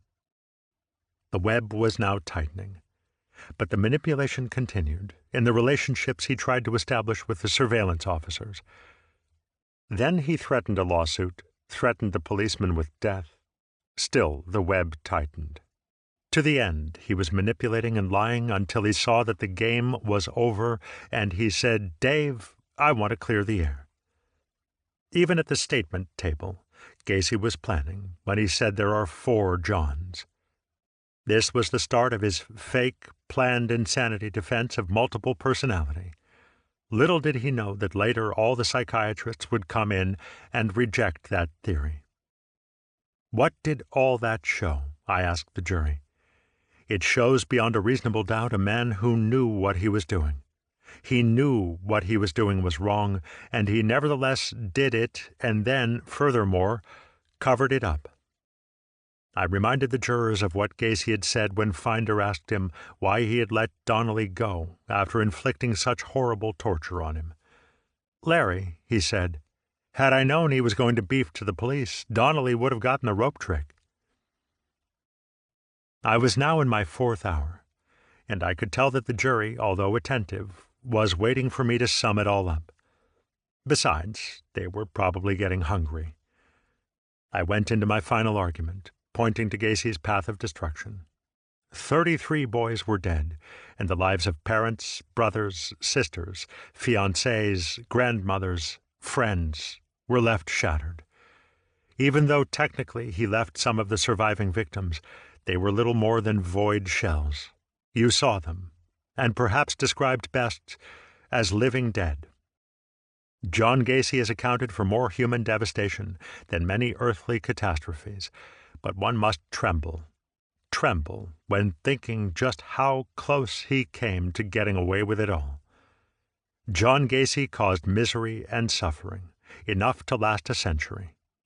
"Thank God he's been stopped," I said. I turned towards him.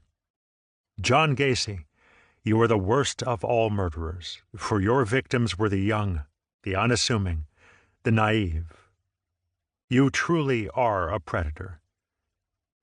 Gacy greeted my statement by smiling and chuckling at me. I went on, turning to him each time I used his name.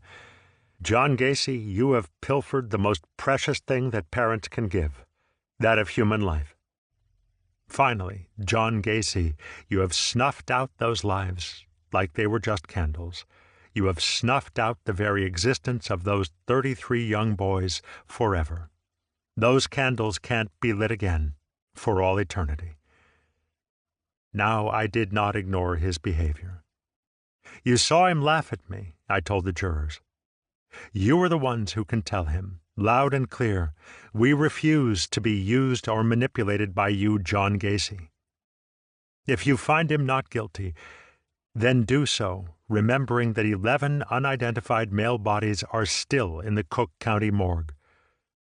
I stopped and picked up the sheaf of 22 8x10 color photos and walked over to the display board bearing the names of each identified victim.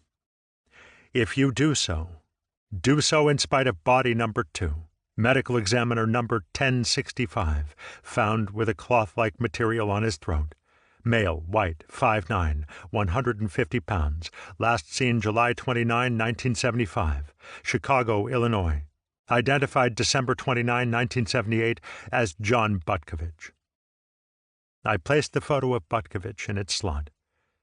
"If you find him not guilty, do so in spite of body number 29, medical examiner number 494, cloth-like material in throat, male, white, 5'5", 140 pounds. Last seen April 6, 1976, at Chicago, Illinois. Identified November 18, 1979, as Daryl Sampson, age 18. And so I continued, with Stapleton, Reffitt, Bonin, Rick Johnston, William Carroll, Gregory Godzik, and the others, until 21 pictures were posted. During my presentation, frequent sobs broke the silence, and several members of victims' families got up and hurriedly left. Finally, I came to the last victim. And ladies and gentlemen, if you find him not guilty, do so over body number 30, medical examiner number 231, paper-like material in the throat, male, white, 5 foot 8 inches tall, 140 pounds. Last seen alive December 11, 1978, at Des Plaines, Illinois. Identified April 9, 1979, as Robert Piest, student. Birthday is Sunday. With Piest's photo, the gallery of grief was complete. The faces of 22 young men, some smiling, others simply caught in a moment of anticipation, peered down at the jury. frozen in time. John Gacy, I said, was criminally responsible, and he had committed the crimes charged. That much we had proved beyond a reasonable doubt. I gestured toward the photographs, then walked up to the board and pointed to each victim individually. This was murder. This was murder. This was murder. This was murder. Murder, murder, murder. And this was murder. Justice implores you to find John Gacy guilty of murder. Murder in the worst degree. Sam Amarante gave an impassioned, sometimes eloquent, and sometimes rambling closing argument for the defense. He began by thanking the jury, then graciously commended me for giving a fantastic and brilliant, persuasive closing argument. That done, he got down to the business of rebutting my statement and our case. Mr. Sullivan, he said, had drawn a lot of inferences, speculated a lot, and rarely talked about the evidence. He accused me of trying to arouse the jurors' sympathy by manipulation, getting them to hate his client. Mr. Gacy is not an evil man, Amarante said. He has done some evil things, yet he tried so hard to be good. He tried to please his father, and he kept doing it through the course of his life. Amarante cited the example of a woman accused of being a witch who was tried in Salem, Massachusetts in 1692. After the jury found her not guilty, the courtroom spectators were enraged, just as the judge was, and he sent the jury back to reconsider. They came back and found her guilty after all, and she was hanged. They decided it on emotion, Amarante said, and everybody was pleased. Avoid anger, he counseled. Avoid vengeance, in the interest of learning what the defendant is all about, so that his victims did not die in vain. If revenge, if sympathy, would bring back one of those boys, Mr. Motta and I would join hands with you in putting Mr. Gacy to death or trundling him off to the side. Amarante interpreted Gacy's dealings with the Des Plaines police force as acts of a man who wants to get caught. He wasn't in any police web. He was in his own web, Amarante said. He was tangled in that web of his mind, encased in his flesh for so many years, and the killing had to stop. He scoffed at the idea that Gacy had planned Pieste's murder, considering that Gacy didn't even know the youth's name. That is the drive of a madman, he said, a man driven by perverted obsessions and compulsions he could not control. Why Robert Pieste? He spoke of what the doctors had called lack of appropriate affect. Did you see what he did when Mr. Sullivan was calling him a murderer, murderer, murderer? He was laughing. Laughing. Put yourself in that chair over there. Somebody calling you a murderer. Somebody asking the jury to find you guilty of this crime. Are you going to laugh? Amarante attacked the idea that digging the crawl-space graves was an example of planning. He accused me of glossing over Stein's testimony that in 13 cases the cause of death was not strangulation, but suffocation caused by something stuffed in the victims' throats. Either Gacy did not remember, Amarante said, or he did not do it. Because that's not part of his pattern. That's not the rope trick. Why, Amarante asked rhetorically, were these inconsistencies in his statement? Amarante traced his client's early history, his medical difficulties, his relationship with his family and friends, the perception that many people had of him as a good man. The man wanted to be good, Amarante said. He tried so hard to consume all of his time because he knew that there was this raging disease inside of his mind, something he could not control. The defense lawyer turned to the testimony of the surviving victims, attempting to discredit some, like Antonucci, for not reporting Gacy's attack, until all this stuff was in the newspaper. He then focused on the psychiatrists who found that Gacy was a deeply disturbed man, suffering from severe and deep obsessions and unconscious compulsions.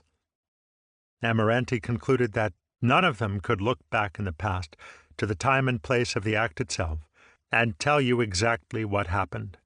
I don't even know if Mr. Gacy himself could tell you that. Obviously, he can't. His statements are so inconsistent. A ritual of tying a rope around somebody's neck, yet that is inconsistent with the physical evidence found by the medical examiner. I don't think even Mr. Gacy can tell you. The point is, none of them has a crystal ball. The jurors, he said, are the only ones who can decide. If Dr. Heston had done his job in 1968, Amarante said, if he had looked at those psychiatric signs, then we wouldn't be here today, and those 22 boys there would still be alive.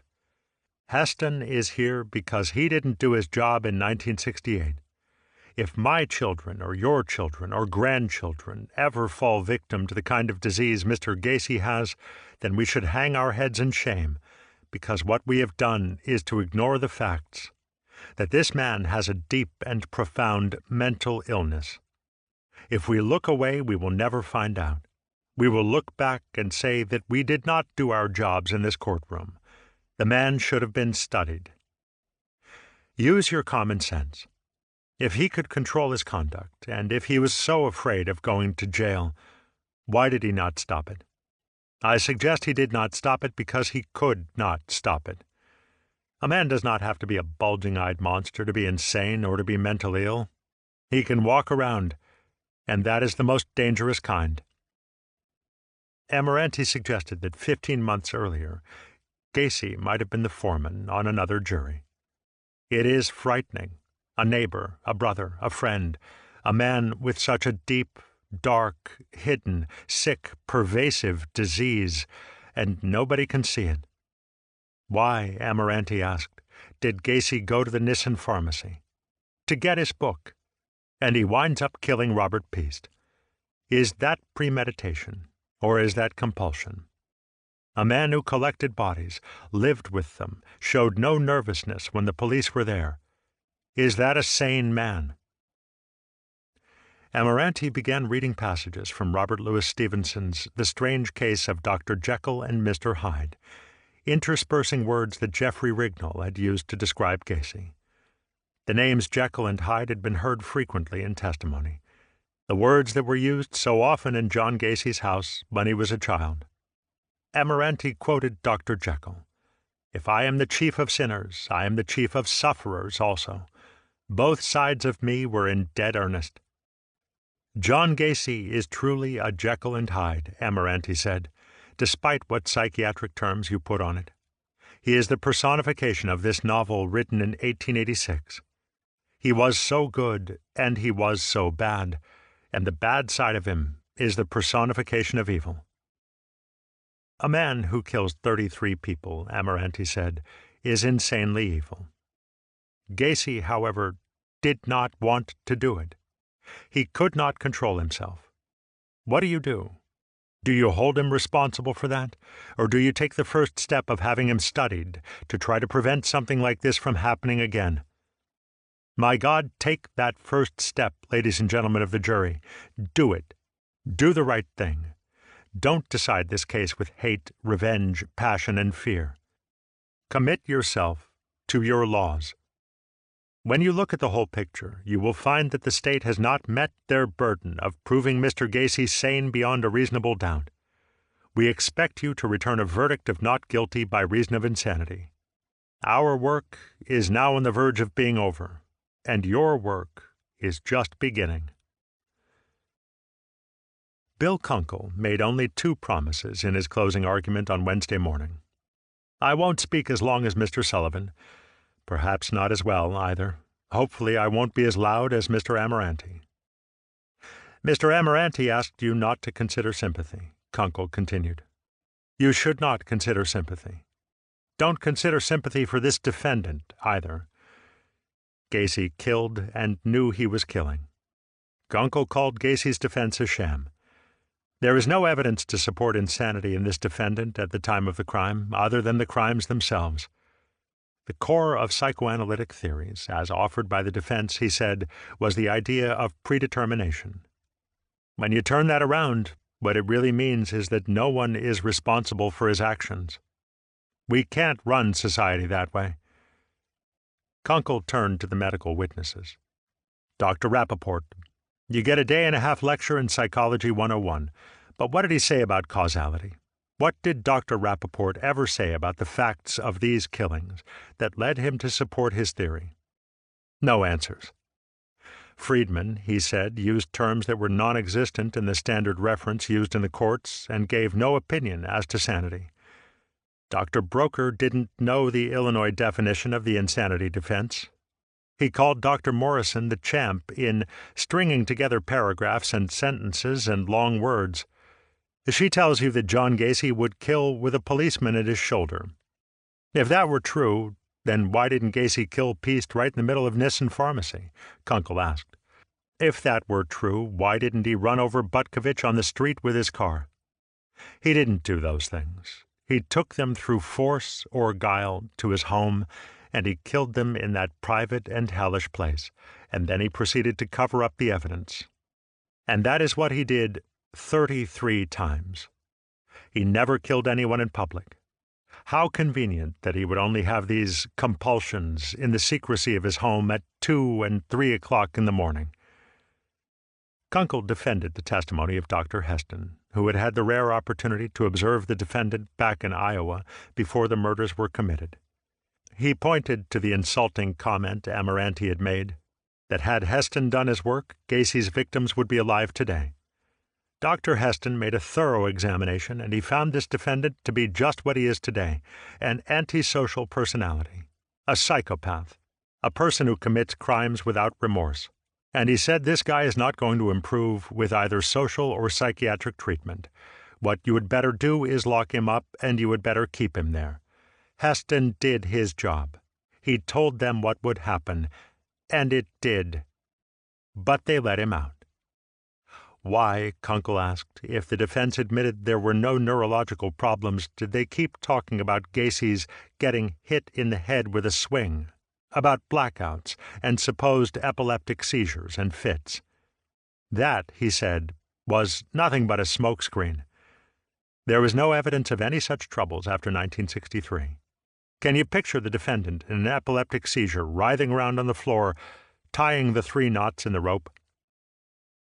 As for Amoranti's plea to study, not kill John Gacy, Kunkel said that there would be plenty of time for that, years to do so while the appeals were going through.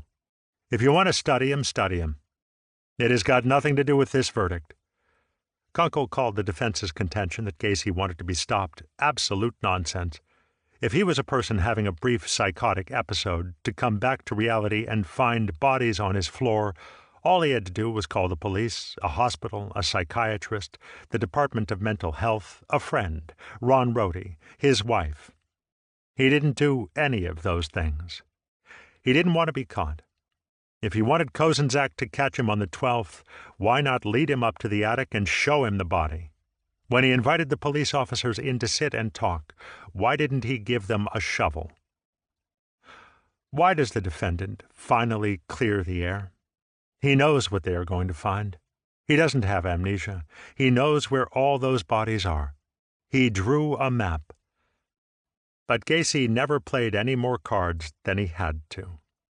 He told the police what they already knew, what they wanted to hear, just as much as he wanted to tell, and no more.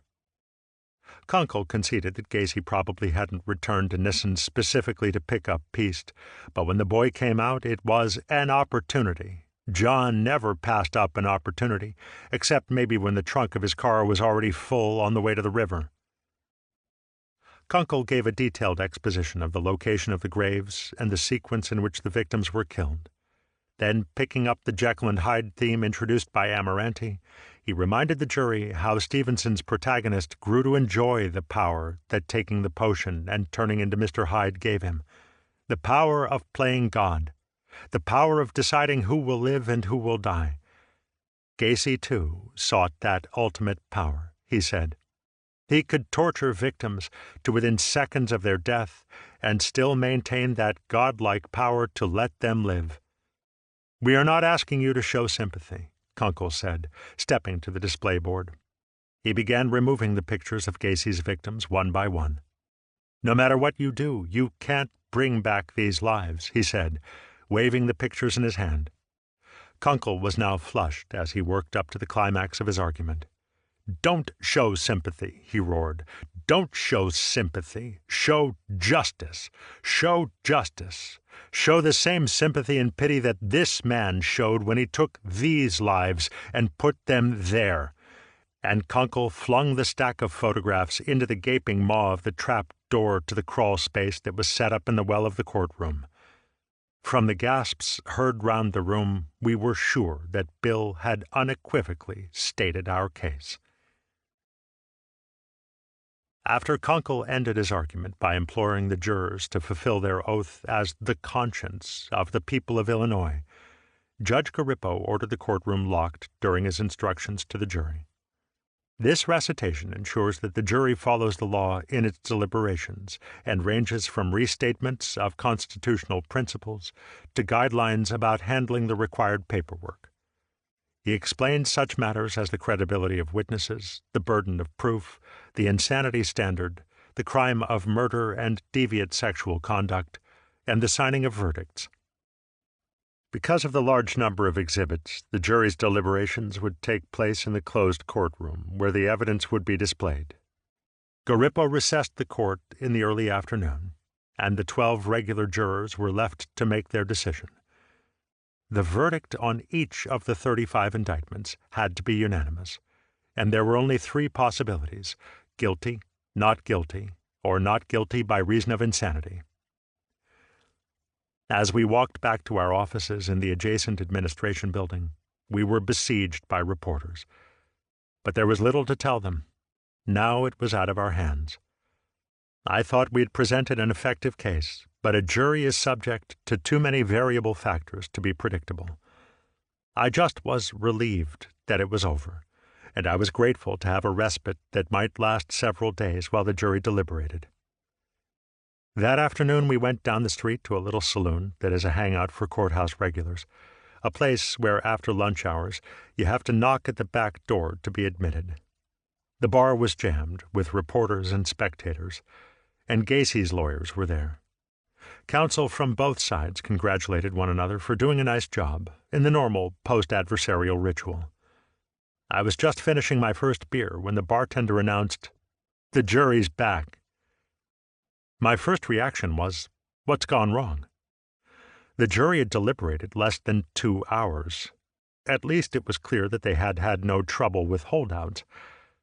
After all our work, maybe they had bought the psychiatric defense, just as we had feared at the start of the trial when most people were saying, "This guy's got to be nuts." The crowd in the courtroom was silent and tense. Before the jury returned, Garippo warned the hushed section of spectators that any visible reactions could impair the functioning of the jury in the event it had to be reconvened. Gacy, apparently emotionless, sat with his lawyers. The jurors filed back in and took their seats. "Mr. Foreman," Garippo asked, "has the jury signed 35 verdicts?" "Yes, we have," Juror Ronald Geaver replied. "Would you pass them to the bailiff, who will pass them to the clerk?" the judge said. "Each verdict is in order. Will you read them, please?" The clerk, standing to the right of the judge and facing the packed courtroom, began the recitation. "We, the jury, find the defendant, John Wayne Gacy, guilty of the murder of Robert Piest." The suspense was over.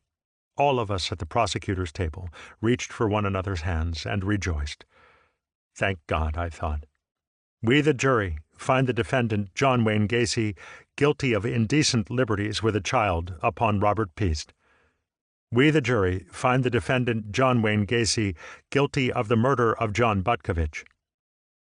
The clerk's reading of the verdicts continued for 32 more indictments. Some of the victims were named, others designated simply by the Cook County Sheriff's numbers. The jury had found John Gacy guilty on all counts. Garippo turned to the jury foreman. "Ronald Geaver," he asked, "did you hear all the verdicts as read by the clerk?"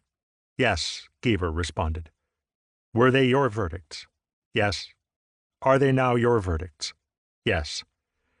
Similarly, he questioned in turns jurors Mabel Loudenbach, Dean Johnson, Bernard Lindbergh, Lorraine Havisto, David Osborne, Glenn A. Syverson, Melvin Schmall, Pearl Christensen, Charles Hanson, Evelyn Gustafson, and Rose Putnam.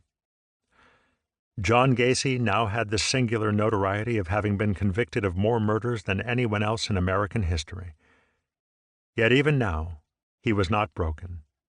As he was led from the courtroom, he winked at a deputy sheriff. No matter. Now we would begin final work on our case for the death penalty. We reconvened at 1:30 Thursday afternoon, March 13, for the purpose of sentencing John Gacy. We requested a death sentence for 12 of the cases, those murders that had taken place since the new Illinois statute on capital punishment went into effect in 1977. The defense immediately offered 2 motions to declare the statute unconstitutional, but the judge denied them. Amoranti argued that the killings had started before the statute went into effect and went on ritually, as if one continuous transaction. Garippo replied that the basis on which he had decided to consolidate all the charges had nothing to do with any finding of his that the killings were one continuous transaction. Then Amoranti argued that Gacy had been effectively precluded from his civil right to be committed prior to trial. Garippo persisted in his denial of the defense motions. Next, the defense moved to discharge the jury, which Amoranti argued was obviously predisposed to their finding of guilty. He said that it was incomprehensible that the jurors could have gone through all the evidence and discussed the merits of the case in the short time they were out. If their minds were made up on the question of guilt, he said, so might they already have decided to administer the death penalty. Garippo denied the motion for failure to show good cause. Had he allowed it, the jury would have been dismissed, another one chosen, and the lengthy process of presenting evidence would have had to begin anew. We were relieved not to have to face that. The defense could now choose to go before the jury again in the death penalty hearing or leave sentencing solely in the hands of the judge. They opted for the jury, a proper move, because only one dissenter out of the group of 12 would be sufficient to spare John Gacy from the electric chair. The judge ordered the jury brought in. Garippo instructed the 12 jurors on the death penalty statute and told them they had 2 considerations to deal with. The first was whether the state had proved beyond a reasonable doubt the existence of an aggravating factor, and the judge explained that we were offering the 12 murder convictions involving intentional killings as evidence of that. Next, he said, if you unanimously agree that there are not sufficient mitigating factors to preclude the imposition of the death penalty, you will then sign a verdict directing the court to fix punishment at death. I gave the opening statement at the hearing. During the trial, I told the jurors, you sat there, face to face with an accused murderer, an alleged murderer. Today you sit face to face with a convicted murderer. That veil of innocence that surrounded John Gacy has been torn asunder by your verdicts. The evidence will show that John Gacy is plainly and simply an antisocial person. That only means that he will murder and murder and murder again and again if you allow him to do so. The evidence will likewise show that Robert Donnelly pled for his life. I ask you to please remember the torture, the terrifying acts of a sadistic animal, and remember, please, his bringing Robert Donnelly to the very edge of life and causing him to plead, go ahead and kill me. Get it over with. Think about Robert Piest, remembering what Robert Donnelly said. The terrible anguish that ran through his mind when he realized, standing there, that he was immobilized by those handcuffs. When in those brief moments he actually knew he was going to die, and when that terrible fear rushed up through his body to his head, and tears began flowing. And then he openly cried as he saw that rope in front of his wide, glassy eyes, and that convicted murderer of 32 others ruthlessly strangled the very last breath from an innocent 15-year-old. Can't you just hear those 33 young boys pleading, one by one, for their lives? For whom is the death penalty more appropriate? In his opening statement, Motta said that he did not look upon the guilty verdict as a rejection of the fact of an extreme mental or emotional disturbance. Whether or not this emotional disturbance is sufficient for you to find him not guilty by reason of insanity is really, at this point, not in question. The question is whether or not those conditions are sufficient to impose less than the death penalty. Mata warned the jurors of the consequences of putting their names on the verdict that will put him in the electric chair and fry him, because when you put your name on the verdict, you pull the switch. Kunkel objected, and Garippo sustained the objection. Is there not one among you that does not believe in that cruel and barbaric custom? Objection sustained. And I ask you, as ladies and gentlemen of the jury, to stop it.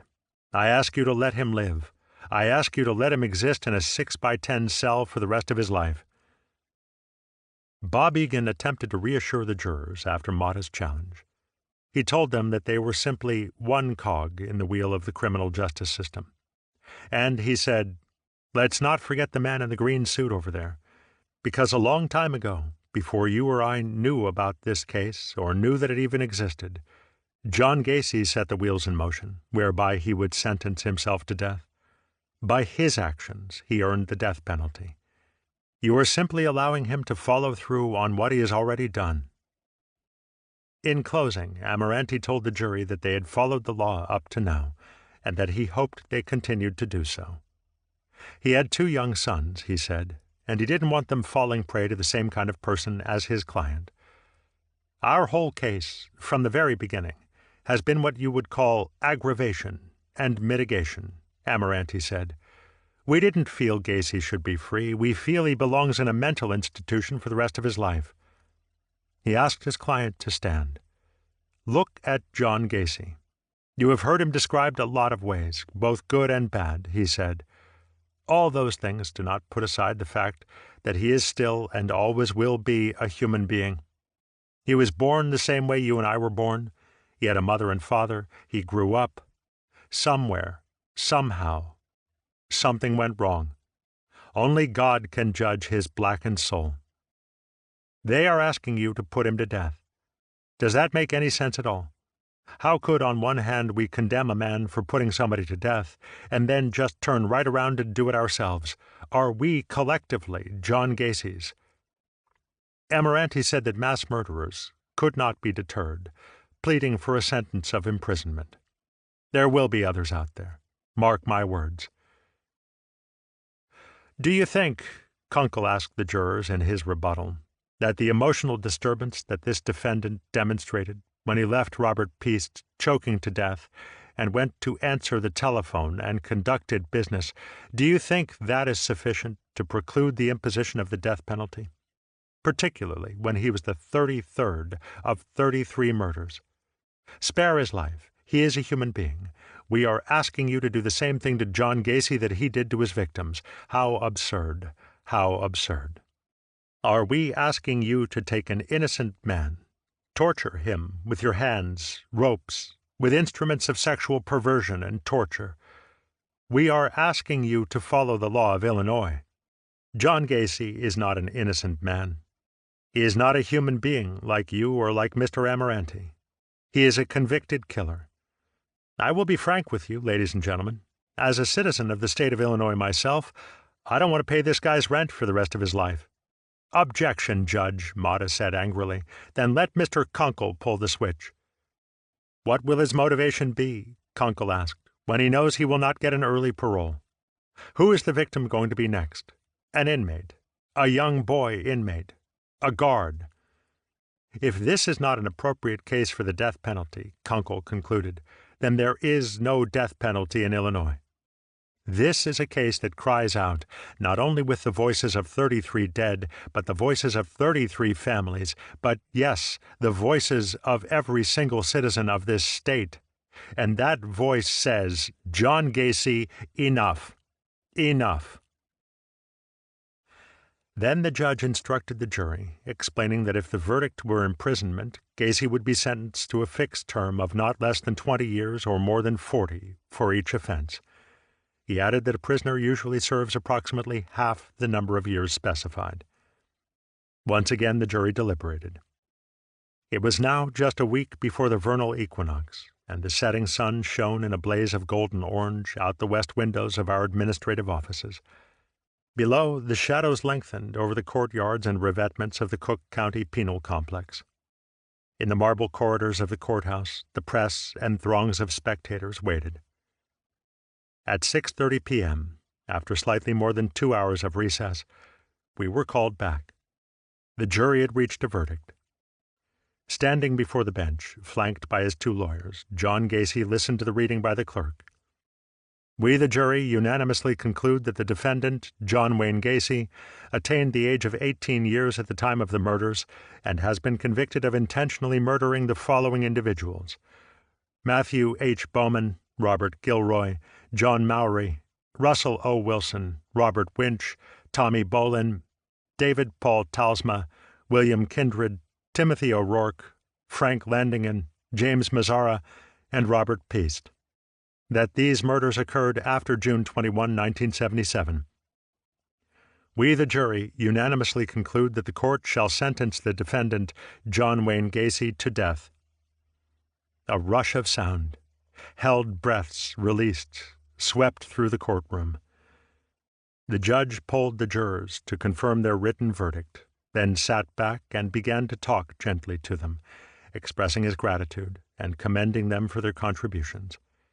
He explained why we had gone to Rockford to choose them, and complimented them and their community on the way they had helped solve our problems. He called their willingness to make personal sacrifices to do so inspiring. A couple of months ago, Garippo continued, a group of prosecutors from another country came and couldn't understand how in the United States you could try a person who was arrested in this type of situation. A lot has been said about how much this case has cost, and I don't know what it cost. But whatever the cost was, it's a small price. Garippo's voice choked. He lowered his head for a moment, then dabbed his eyes before going on. My voice is cracking because I really, truly feel it's a small price that we paid for our freedom. What we do for the John Gacys, he said, his voice now strong, his tone resolute, we'll do for everyone. Update 2012. Reflections and Theories. Looking back to move forward. On March 13, 1980, John Wayne Gacy, Jr. was sentenced to death for the murders of 33 young men and boys. Gacy lived on death row for 14 years. On May 10, 1994, the man known as the Killer Clown was executed by lethal injection at Statesville Correctional Center near Joliet, Illinois. But all these years later, questions remain unanswered. Those closest to the case were left to wonder, were there more victims out there? Did Gacy really act alone? What will DNA evidence turn up in the case? Will the Gacy case ever be put to rest? I decided to take a look back and reflect upon that time in my life. As I continued to process the murders, I realized that this case was something that would stay with me forever.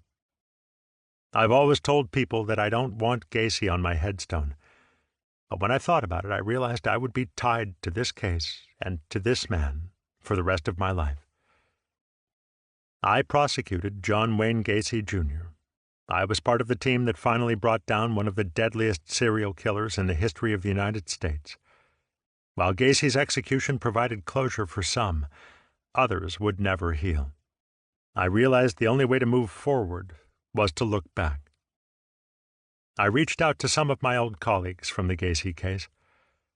Back then, we existed on little sleep. We worked in a tiny office on borrowed desks. We had no budget, no real guidance. Time was definitely not on our side. Any potential mistake we made could have cost us everything. In the end, of course, we did get Gacy. We brought him to justice. We lived with the satisfaction of knowing he would never kill again. All those years ago, when I first sat down with Peter Macon to write Killer Clown, I didn't have a crystal ball. I couldn't look into the future and imagine that all this time later, people would still be interested in this case. Yet the fascination with Gacy has never gone away. This was true crime. These murders weren't fictional. This really happened. The Gacy case will forever be a part of Chicago history. It will forever be a part of American history. People will always want to know what made Gacy tick. I understand that. In my mind, John Wayne Gacy Jr. has had enough attention over the years. It was time to hear from the men who led the Gacy investigation. I wanted to show people what made our team connect. I was curious to see what these men remembered about Gacy. I wanted to know how the case impacted their lives. They each had their own thoughts and theories to share. We had all gone our separate ways, but we remained friends over the years. We each had our own stories to tell. These are just a few of those stories. It all started the day Gacy was sentenced. Emerging from the verdict. Over the years, people have asked me what was it like on the day the Gacy verdict came in. Was I anxious? Was I exhausted? I was all of those things. We all were. Of course, I had a lot of feelings that day, but the first thing I always remember is my father, John Tully. He came down from Roselle for the closing arguments. It was the first time that my father had ever been to the criminal courts building for a trial. He was planning on staying over at my house for a while, because we were certain the jury would be out for at least a few days. Once we wrapped up closing arguments, we headed to the bar. True to form, after any criminal case at 26th Street, everyone went to Jean's. It was a great little place where you had to enter through the back door, though I never understood why. We walked into the bar. My dad ordered a drink and was quickly settling in. He was a very down-to-earth person, so naturally he made friends with all the cops in the room. He took a spot near the door. It didn't take long for Dad to joke around with everyone in the place. He busted their chops a little bit, and in no time he was making everyone laugh. After everyone had a few drinks, the bell rang. When the bell rang at Jean's, that meant that a jury was in. The call always came to the bar, because everybody was always there. Cops, prosecutors, public defenders, everyone. So when the bell rang, we were all confused. It had been less than 2 hours. We weren't sure if there was another trial going on at the time. Then somebody called out, "The Gacy jury's in." I don't know if it hit me at that point, but I can clearly recall my dad's face. He was shorter than I was. He looked up at me and asked, "What's that bell mean?" I said, "Dad, the jury's in." He asked, "Already?" He was clearly surprised. I nodded. Dad had just ordered a martini. It still had the olive in it. He shook his head and said, "Well, Charlie, that just ain't fair." My dad called all of us Charlie, as in the Peanuts character, Charlie Brown. The nickname stuck with me. I even named my dog Charlie. Of course, we put our drinks down and headed back to court. My dad never got to finish his martini that day. He never got to eat that olive. He never got to finish his jokes. We left it all behind and walked back to Judge Louis Garippo's courtroom for the decision. When it was all over and the verdict came back, I drove my dad back home to Roselle. Sure, he was proud of me. However, he never got to party like he wanted to at Jean's that day. All because of the bell. As I look back, the moment that bell rang in Jean's, everything in our lives changed. All our team's hard work had come down to that moment. Hours upon hours of surveillance, paperwork, interrogation, all those months of preparation for the trial. It all hinged on the verdict. That bell signaled to us that the trial was over. Gacy's fate had been decided. I didn't think about it at that moment, but that day was also the beginning of the end for our team. Once the trial was over, Gacy was sentenced, and we went back to our everyday routines. We had other cases to work on and other criminals to put away.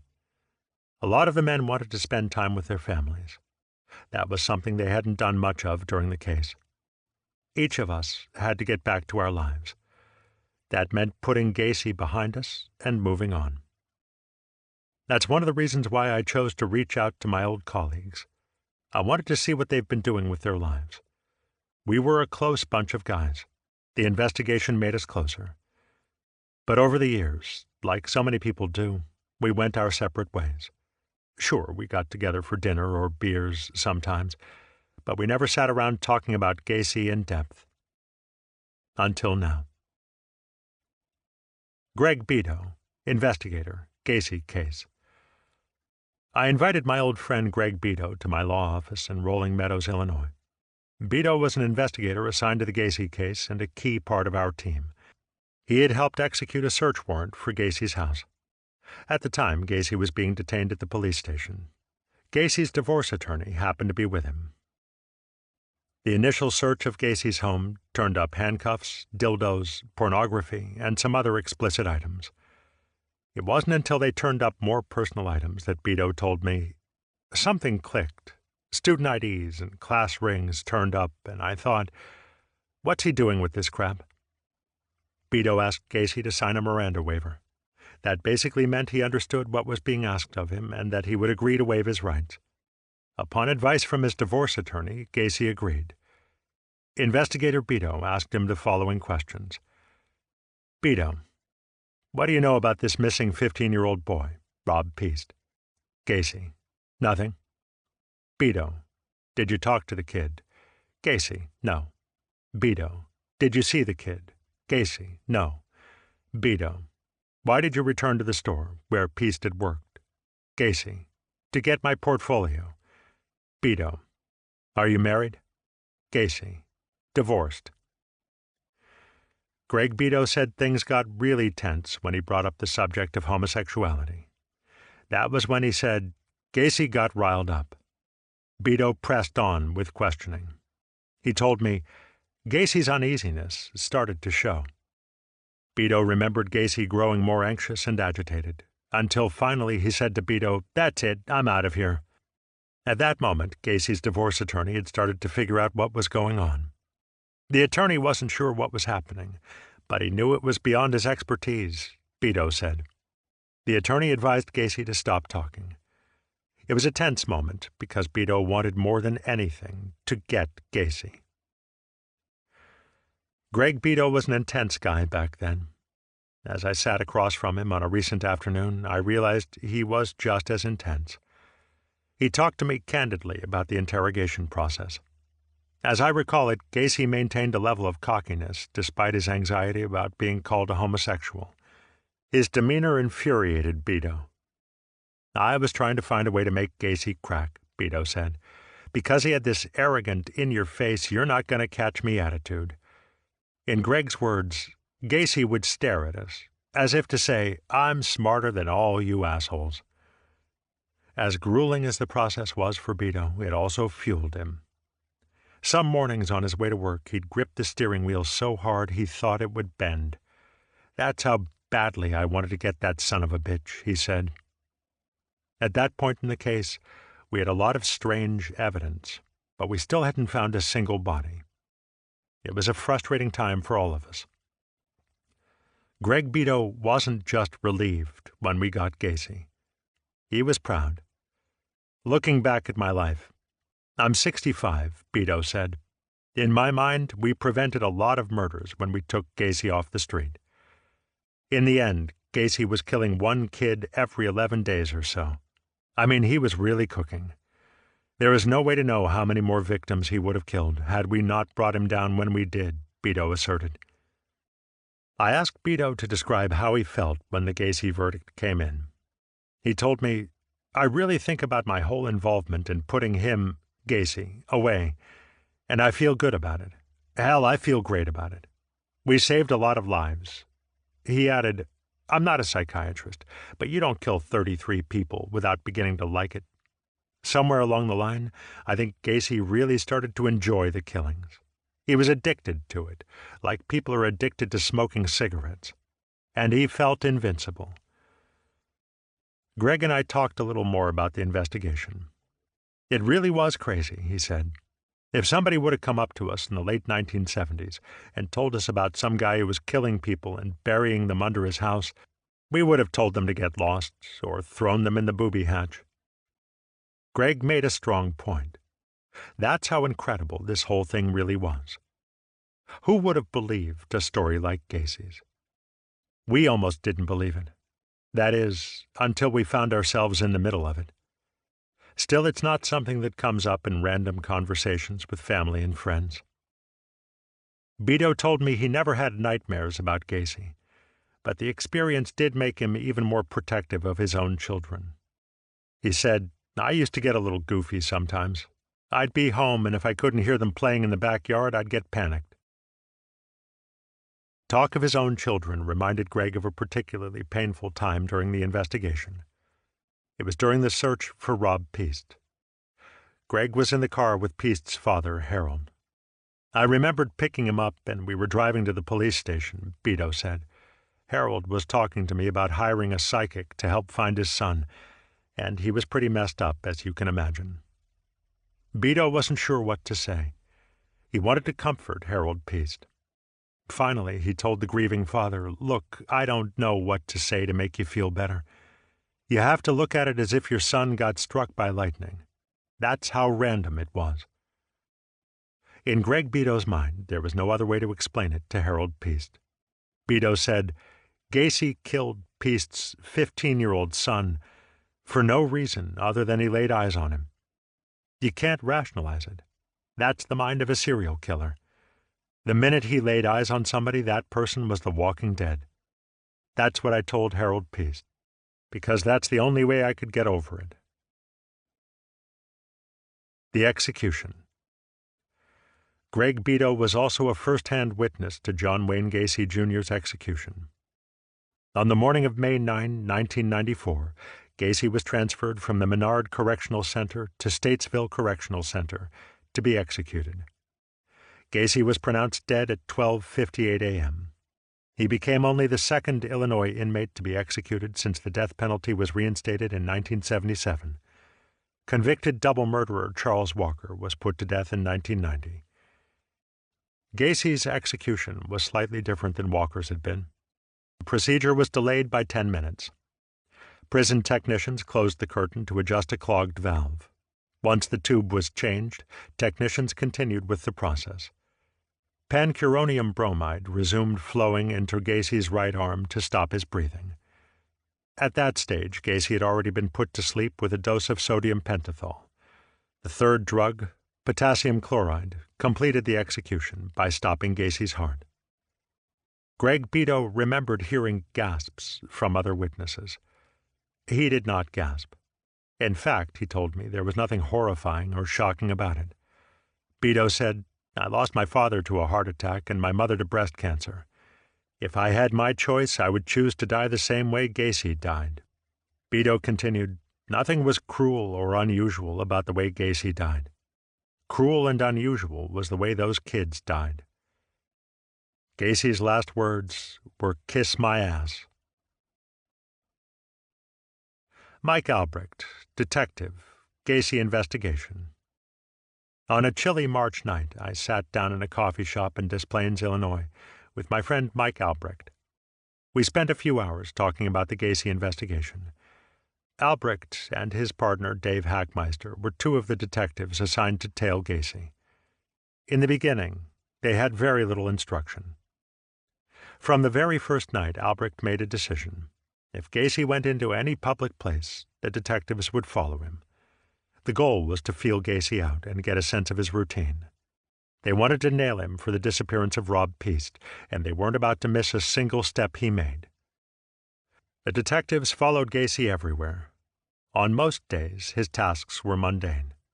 As the week went on, Gacy invited Albrecht and Hackmeister to join him for late-night meals. The detectives accepted. Gacy often picked up the tab. The detectives heard a lot of stories, as you can imagine. As Albrecht knowingly said, Gacy was a boastful man who enjoyed a captive audience. During that time, Gacy developed a certain fondness for Albrecht. When I reminded him of it, Albrecht smirked. "Gacy liked me," he said. "I don't know if it was my blonde hair, but he and I kind of got along." Albrecht joked about it with me, but the fact is Gacy did prefer Albrecht over Hackmeister. Albrecht had a more laid-back approach than his partner. He was rarely infuriated by Gacy's habits, and he wasn't intimidated by his arrogance. Gacy was full of himself, Albrecht told me. He tried to impress people all the time. The men watched Gacy interact with his friends and colleagues, and they were struck by how much people really liked him. Albrecht said Gacy was unbelievably well-liked and respected. But as the investigation continued, Gacy knew they were closing in on him. That's when his arrogance turned to desperation. Albrecht said the mood changed. His friends and acquaintances were suspicious or scared. Either way, they started dropping away. So by the time this was all over with, we were all Gacy had left. After he was arrested, Gacy only wanted to talk to Albrecht and Hackmeister. So they talked to him, and they listened to him in the interrogation room. Albrecht said that in all of his years as a detective, he had never seen anything like Gacy. At some point, Albrecht said, when you arrest a criminal, they want sympathy. They'll say anything to get you on their side. That wasn't the case with Gacy. Albrecht looked me dead in the eyes and said the man never had 1 ounce of remorse. He always blamed the kids, saying it was their fault, for sex or money or whatever else he came up with. Albrecht waited for Gacy to accept some of the blame for his actions. Of course, that never happened. Albrecht said never at all did he, Gacy, assume responsibility. He just always blamed it on the victims. It got even worse as time went on. Gacy went to the hospital after his alleged heart attack. First thing he asked Albrecht, Gacy, were you in the crawl space? Albrecht, yeah. Gacy, that's what the lime was for, to cover the smell. Albrecht said he would never forget Gacy's response and his calm demeanor. It was the way he said things, Albrecht said. He was so matter-of-fact about it. Albrecht sat in the interrogation room and listened to Gacy explain the murders, and he often went into explicit detail. Sometimes it was a lot for the detectives to take in. However, they were able to keep their composure and continue their questioning. Everything he told us in those first couple of days was true and factual, Albrecht said. At that point, Gacy was enjoying his notoriety. He was on the cover of every newspaper. His name was everywhere. And that's when he started embellishing, Albrecht recalled. Gacy went from having 50 lovers to 500. But the detectives also knew how to get to Gacy. He never wanted to be referred to as a homosexual, and he hated the word jagoff, so we used that to our advantage, Albrecht said. Whenever he would give us a hard time, we'd call him a jagoff. Some years later, Albrecht had another encounter with Gacy. Albrecht was mayor of Des Plaines at the time. Gacy was in jail. I was in the office one day, Albrecht told me. Gacy was on the phone and asked to speak with me. We had a little bit of small talk. He had somehow found out that I was mayor, and he said to me, "You know, Mike, they keep telling me I'm getting out soon, so get your press release ready." I said, "John, fuck you. You know who you're talking to?" He said, "Fuck you too." That was how their relationship went. In my mind, Mike told me, Gacy was a sane man, but he was also pure evil. Mike said it best when he called Gacy pure evil. That's why people will always be drawn to stories like Gacy's, because it's hard to imagine that someone is capable of killing so many people while maintaining a normal life. John Wayne Gacy Jr. will forever be intriguing, because he was terrifying and appeared ordinary. Dave Hackmeister, Detective, Gacy Investigation. I couldn't talk to Mike without reaching out to his former partner, Dave Hackmeister. I met up with Dave at a coffee shop in Elgin, Illinois. I asked Dave to tell me about the late-night dinners he and Albrecht shared with Gacy so many years ago. The very idea of sitting across a table and eating a meal with John Wayne Gacy Jr. would freak out most people. For Dave and Mike, eating dinner with Gacy was a job. Dave told me he was too focused on the task to be scared. He simply wanted to nail the guy. Hackmeister recalled a point early on in the investigation. "We made a pact that we would never go into Gacy's house," Hackmeister said. "I'm not sure why. It's just a decision Mike and I made." Dave's recollection was similar to Albrecht's. When they were together, he told me, Gacy did most of the talking. He and Albrecht just listened. The detectives were hoping he'd reveal something about the case, or give them a clue about the disappearance of Rob Peast. Gacy liked to brag about how important he was and how smart he was, Hackmeister said. In John's mind, he was the most successful small businessman there ever was. Once he told us how he would advise pharmacists how to stock their shelves. Gacy would tell them to put all the items they wanted to sell at eye level. I asked Dave if the pharmacists ever took Gacy's advice. According to John, they did, he answered. I asked Hackmeister to describe Gacy's personality during that time in the investigation. The strangest, maybe scariest part of all was how charming Gacy could be, Hackmeister told me. He was such a good con man. Mike and I had to remind each other time and time again that this guy was dangerous. He didn't appear to be dangerous. He was friendly and polite. Dave talked about Gacy's countless attempts to make the detectives feel sorry for him. He said, John was always hoping to get some sympathy from us. He was always playing the victim. In Gacy's mind, everyone was out to get him. The detectives didn't buy it, because in Hackmeister's words, Gacy was a bullshit artist. I asked Dave if he thought Gacy had help in committing the murders. Hackmeister was quick to answer me. I don't think he had accomplices. Those guys who hung around with him were street-smart kids, but I don't believe they knew the extent of what was happening. Hackmeister and I discussed the day Gacy was arrested.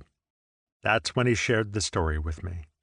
The story that in Dave's mind proved that Gacy acted alone. Dave said Gacy had been driving around that day, saying his goodbyes to people.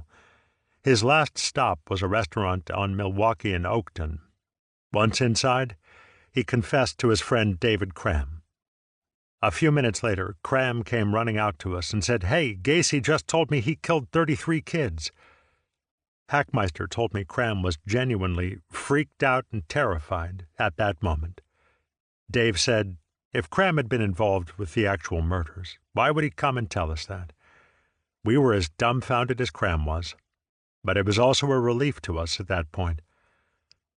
I asked Dave if he felt there were more victims out there. He did not think so. My gut feeling is, we got him for everything he did, Hackmeister told me. We were dealing with a guy who had to be nuts to perform acts like that. But knowing him, interviewing him, listening to him, we really got to know the guy. Dave described Gacy's confession. He was having fun, telling us about the murders in elaborate detail. He was trying to impress us. So, in my mind, if Gacy had more to tell, more victims out there or more bodies buried somewhere, he would have told us all about it. Hackmeister continued his impressions. We were with him day and night for a week, so we got a pretty good grip on his emotional state and what pushed his buttons.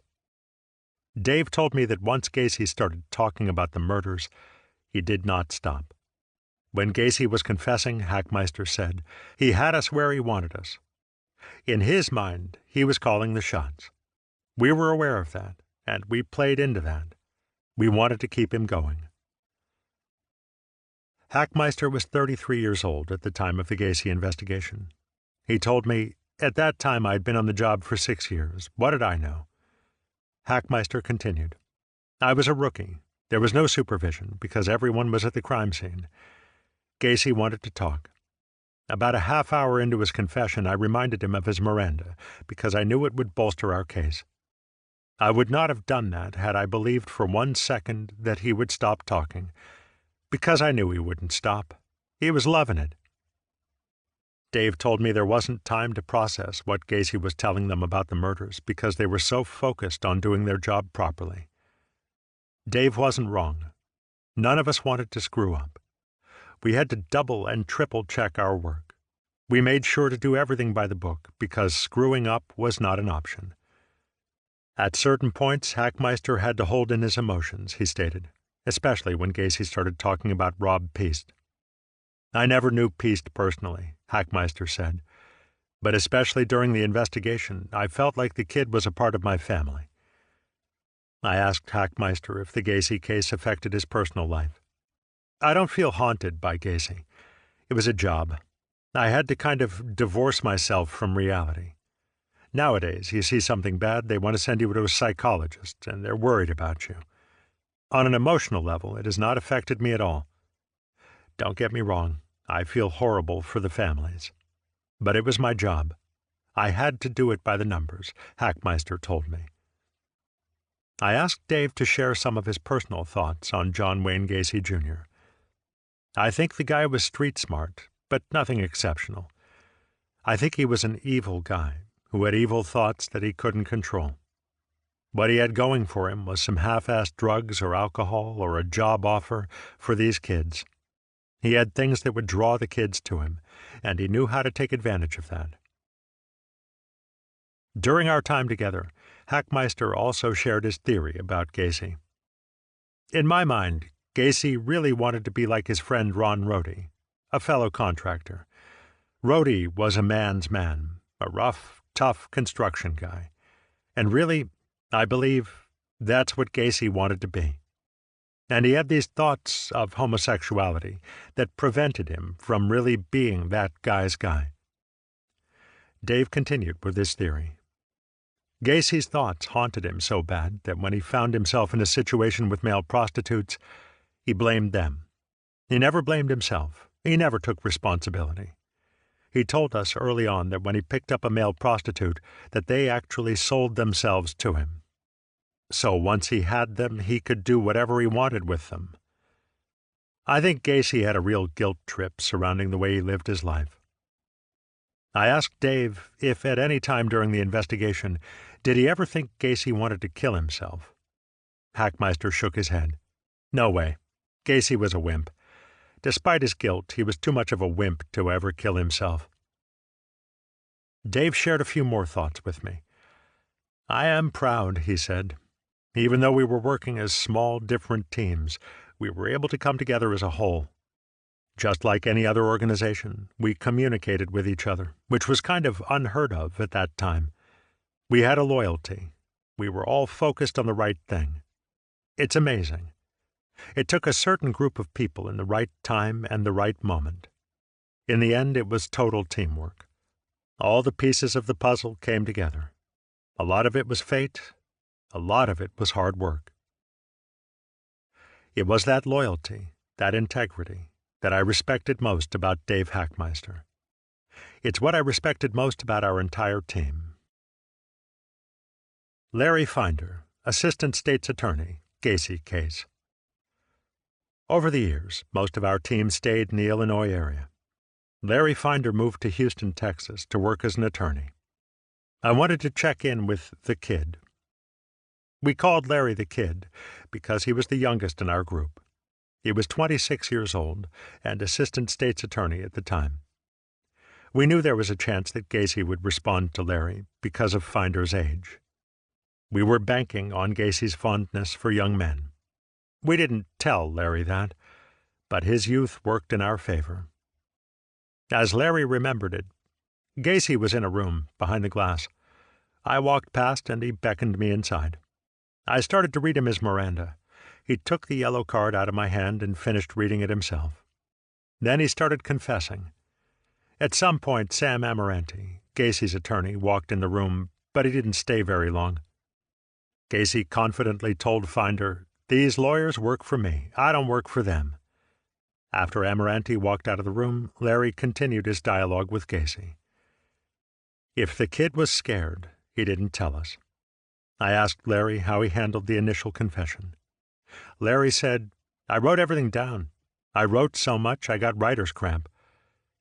During one exchange, Finder asked Gacy if he had any remorse. He looked at me like I was crazy and said, "Why would I have remorse?" Finder said he quickly covered himself. I looked at him and said, "Remorse because you got caught." That seemed to calm Gacy down. Finder said he never sensed any sort of regret or any sense of guilt from Gacy. During one conversation, Finder remembered Gacy saying to him, "I probably shouldn't have done that last, kid. Peaced." Larry Finder remembered taking a break, but he was told to return later that evening. Larry told me he was hesitant to go back in there. It was dark, Finder said. I made a right turn toward the light at the end of the hallway. I was already freaked out. I saw a man sitting there. I must have jumped about 5 feet in the air backward. Turns out it was just a police officer guarding the door. Finder remembered when Gacy drew him a map of the crawl space. Gacy used a pink memo pad to show the assistant state's attorney where the bodies were buried under Gacy's home and garage. The other side of the memo pad read, "While you were out." During the trial, that very map was blown up and used as an exhibit. Larry said, "That's the only time I remember Gacy ever speaking during the trial, was when I introduced that map. At least it was the only time I remember. Gacy had an outburst when he saw it. He jumped up and yelled, 'Judge, I didn't draw that thing.' I remember Judge Garippo told him, 'You'll have your chance later.'" Gacy not only drew the map for Finder, but he also showed him the rope trick, using a rosary and a pen. Finder recalled that moment. He denied Gacy an actual rope, so Gacy took a set of rosary beads out of his pocket. Mike Albrecht handed him a pen, Finder remembered.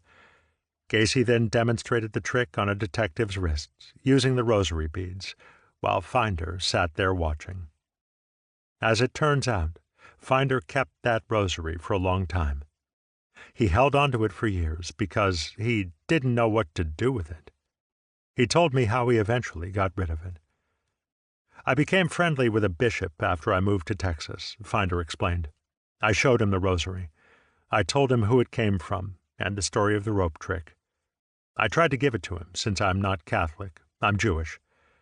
The bishop finally agreed to take Gacy's rosary." Finder wasn't sure what happened to it until he ran into the bishop again. I asked him what he did with it. He didn't tell me. He only said it had been disposed of in a proper manner, Finder said. The one-time assistant state's attorney also talked about his experience at the actual crime scene, 8213 West Summerdale Avenue. Finder wasn't making much money at that time. In fact, none of us were. He only had 3 suits to his name. The stench of rotting flesh was overpowering at the sight. Larry recalled how hard it was to wash the smell of death and murder away. It would permeate his suits, and Finder had no choice but to get them dry cleaned several times a week. I brought the suits into the dry cleaners. They'd clean them without question. There was no way they couldn't notice that smell, but they never asked me about it, Larry recalled. Finder told me he would watch the detectives go in and out of Gacy's house. What really struck him was their ability to eat, despite being surrounded by such horror and despite the rancid odor. "That surprised me," Finder said. "By the time it was all over and all of the bodies had been removed, all of the booze in Gacy's house was gone. His liquor cabinets were empty. Larry said the officers and the detectives must have drunk it all. I wouldn't blame them if they did," he told me. Unlike the other members of our team, Larry Finder did have nightmares about Gacy. I'd known the man for more than 30 years, and in all that time he never revealed this to me. Larry said, "About 6 months leading up to the trial, I started preparing. I kept track of everything. I got out my handwritten notes, and it took several days to type them up. As I typed, I started to really process everything Gacy told me. The more I processed it, the more it set in. I started to realize the savagery and the inhumanity of it all. That was when he began having the same nightmare, over and over. He described it. I'd walk out of the criminal courts building and head across the street to the parking lot. As I'd approach my car, I'd see someone leaning against it. It was Gacy." Finder paused. I'd wake up in a cold sweat. I had that same nightmare for months. I haven't had it in a very long time, but I'm not ashamed to talk about it. I learned an important life lesson from Gacy, Finder told me. I had never experienced that kind of evil. As a prosecutor, I've seen my share of lifeless bodies on the floor, but I'd never seen anything like Gacy, and hope I never see anything like it again. Like some of my other colleagues, Finder said the most terrifying part about Gacy was his ability to come across as any other guy. He was perfectly normal, and if you didn't know he was pure evil, you'd never know. And that was the scary thing. Finder said, Gacy certainly affected the way I view people, as a person, as a prosecutor. I learned to trust people, but verify. Ronald Reagan used to say that. You can't assume anything beyond family, and I never do. The Gacy case, probably made me an overly protective person and a father. The Katzenjammer Kids. Looking back on it, my team and I were like the Katzenjammer Kids. I say this because we were all pulled out of different places in our lives. I was the supervisor at the time, and this case just got laid in my lap. So there we were, in the state's attorney's office. Our jurisdiction covered 200-plus square miles. We had one supervisor, one investigator, and 8 or 10 assistant state's attorneys. When this happened, none of us knew what we were getting into. Albrecht, Beto, Hackmeister, and I became friends. But before this, we didn't really know each other well. We were all so young, and we'd never been through anything like this before. If I was to guess, I would say the average age of my team was 30, maybe younger. It was like throwing a bunch of bees inside a hive and saying, "Get the work done." Quite frankly, none of us were experts. When we started out, we had no idea we would be snagging the deadliest convicted serial killer in the history of the United States. No one else before us had caught him. Not after victim 32, not after 31, not after 15. If we hadn't gotten him, God knows how many others Gacy would have killed. Did we have a lot of luck? Hell yes, and we took the luck when we got it. But I credit most of our success to the professionalism of this team. It's something that we should be proud of, and I'm glad they're proud of it. I don't think anyone on our team would say they were prepared for this type of case. We had never dealt with juveniles. Before this case, we had only dealt with adult crimes. We didn't have the money, nor did we have the time. Nobody in my office knew about the investigation except my supervisor, Larry O'Gara. Nobody at 26th Street knew about this.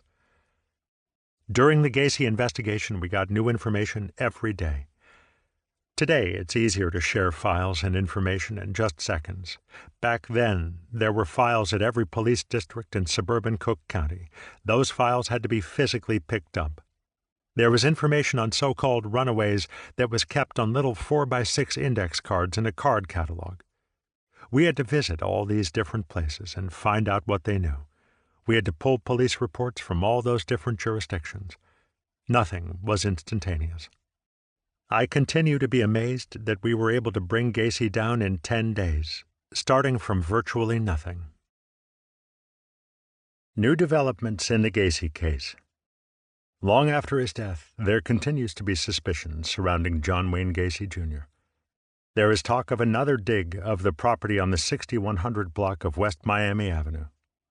Gacy's mother, Marion, once lived there and worked as superintendent of the building. Gacy also worked as a caretaker on the property. The building is located just 2 miles away from Gacy's old house on the 8200 block of West Summerdale Avenue, the home where he buried 29 of his victims. Gacy's house was demolished years ago. Retired police officer Bill Dorsch claimed that back in 1975, in the middle of the night, he saw Gacy, with a shovel in his hand, on the property on West Miami Avenue. At the time, Gacy told Dorsch he was doing some work that he had been too busy to do during the day.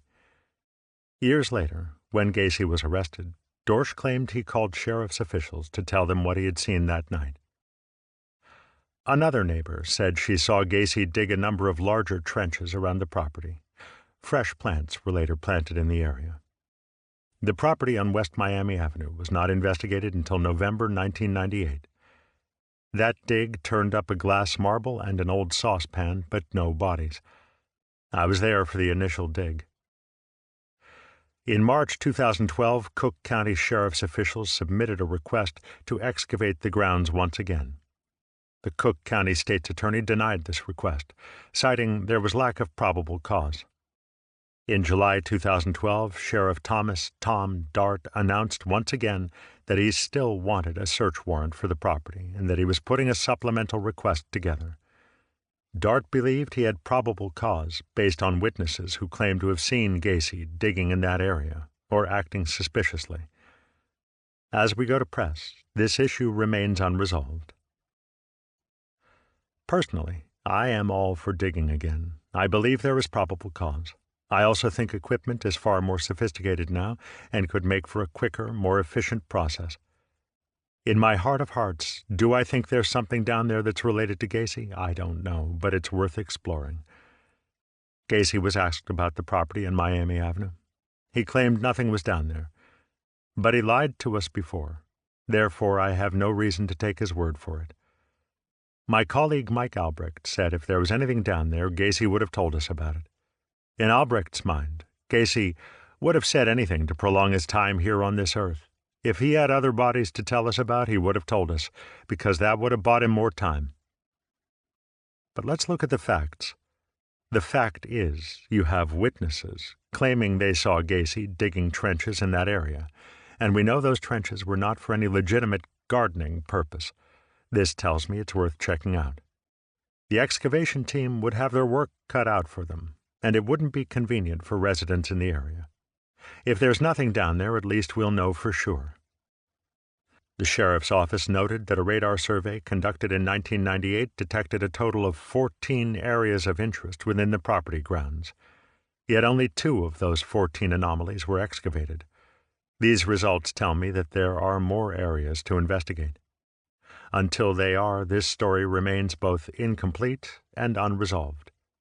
I don't understand why people are against another dig. Why does another excavation matter? In my opinion, family members should be entitled to some closure. If authorities do end up digging and they do turn up more bodies, then it will put an end to some of the pain. If they don't find anything, that's fine too. But the mystery will be solved. Victims' family members can get on with their lives and they'll never have to wonder. In my mind, digging is the only right thing to do. New DNA evidence links at least one victim to Gacy. In June 2012, a batch of DNA samples taken from missing persons thought to be connected to John Wayne Gacy, Jr. all came back negative. Cook County Sheriff Tom Dart had the samples sent to a lab in Texas for identification. Sheriff Dart had hoped the DNA would link more victims to Gacy and in turn provide closure to some families. All samples turned up negative. They were turned over to the National Missing Persons Database, or the National Missing and Unidentified Persons System, NAME-US. DNA did link Gacy to the death of 19-year-old Bill Bundy from Chicago's North Side. Bundy was a Nicholas Senn High School dropout who earned money doing construction work. Bundy was reported missing on October 1976 after saying he was going to a party. He never came home. At that time, missing person cases were not pursued as rigorously as they are today. Bundy's dental records had been destroyed, so there was no way to link him to Gacy. His mother, Elizabeth, spent her life never knowing what happened to her son. She lived in denial that her child was one of Gacy's victims and therefore never provided authorities with any DNA samples. Elizabeth Bundy died in 1990. It wasn't until well after Elizabeth Bundy's death that her daughter Laura and her other son, Robert, were able to get the closure the family so deserved. On November 14, 2011, DNA evidence came back confirming that body number 19, which was pulled out of Gacy's crawl space, was indeed their brother, Bill Bundy. The Bundy case was solved. As of September 2012, there were still 7 unidentified victims that were found on John Wayne Gacy Jr.'s property. Sheriff Tom Dart put out another call for people to come forward and provide DNA samples. Will family members continue to come forward? It's a tough call. The fact is, some family members don't want their loved ones associated with a man like Gacy. They'd prefer not to know their son or brother was tortured and killed. The sheriff hopes more people will provide authorities with DNA samples. The goal is to identify those 7 remaining Gacy victims and allow family members to bury their loved ones. Most important, the goal is to put an end to the Gacy case for good. Until all 7 remaining victims are identified, the Gacy case will continue. Theories on possible Gacy accomplices. In February 2012, 2 Chicago criminal defense attorneys, Stephen Becker and Bob Stevenson, claimed to have evidence that John Gacy did not act alone. These lawyers started looking into the Gacy case at the request of a woman whose son, Michael Marino, was one of the bodies found on Gacy's property. Sherry Marino wasn't convinced that her son actually was a Gacy victim. For the record, the forensic dentist who made the original identification re-examined X-rays and said he was certain that the victim was not Marino. After talking to Sherry Marino, Becker and Stevenson spent several months investigating the possibility of accomplices. Stevenson told Larry Potash of WGN-TV, "There is significant evidence out there that suggests that not only did John Wayne Gacy not operate alone, he may not have been involved at all in some of the murders." Stevenson and Becker handed over their findings to Cook County Sheriff Tom Dart. The sheriff said investigators would follow up on the information. So far, nothing has turned up. Besides Becker and Stevenson, there are others who believe Gacy had accomplices. Friends of John Mowry believe one man in particular knew more about Gacy than he let on. Mowry was a former Marine who went missing in September 1977. His body was later found on Gacy's property. Mowry's friends spoke to WGN-TV about a construction worker who was employed by Gacy. He was one of several men who had access to Gacy's home offices and had keys to Gacy's house. The man has never been charged in connection with the case, therefore his name will not be mentioned here, but he still lives in the Chicago area. The concerned friends told WGN-TV that the man moved in with Mowry just 4 days before the former Marine went missing. In the days following Mowry's disappearance, his friends made frequent visits to his apartment. They hoped to find John there. Instead, they found this man. The friends claimed that one night the man was drinking and smoking marijuana when he shared a shocking secret with them. He told them he knew of a location where there was a bunch of dead bodies that nobody knew about, not even police. When questioned by police, this man denied any knowledge of bodies being buried in Gacy's crawl space. He claimed he was hired to dig trenches and that Gacy told them they were for pipes. Though authorities had no evidence to charge him with anything, they remained suspicious of this man.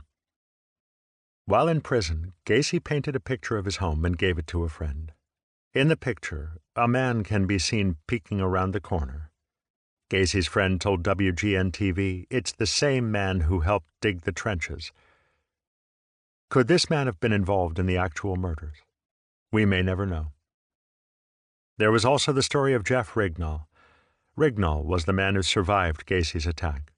Rignall claimed another man was in Gacy's home the night Gacy raped him. His description matched that of the man in Gacy's picture, the same man Mowry's friends speak about.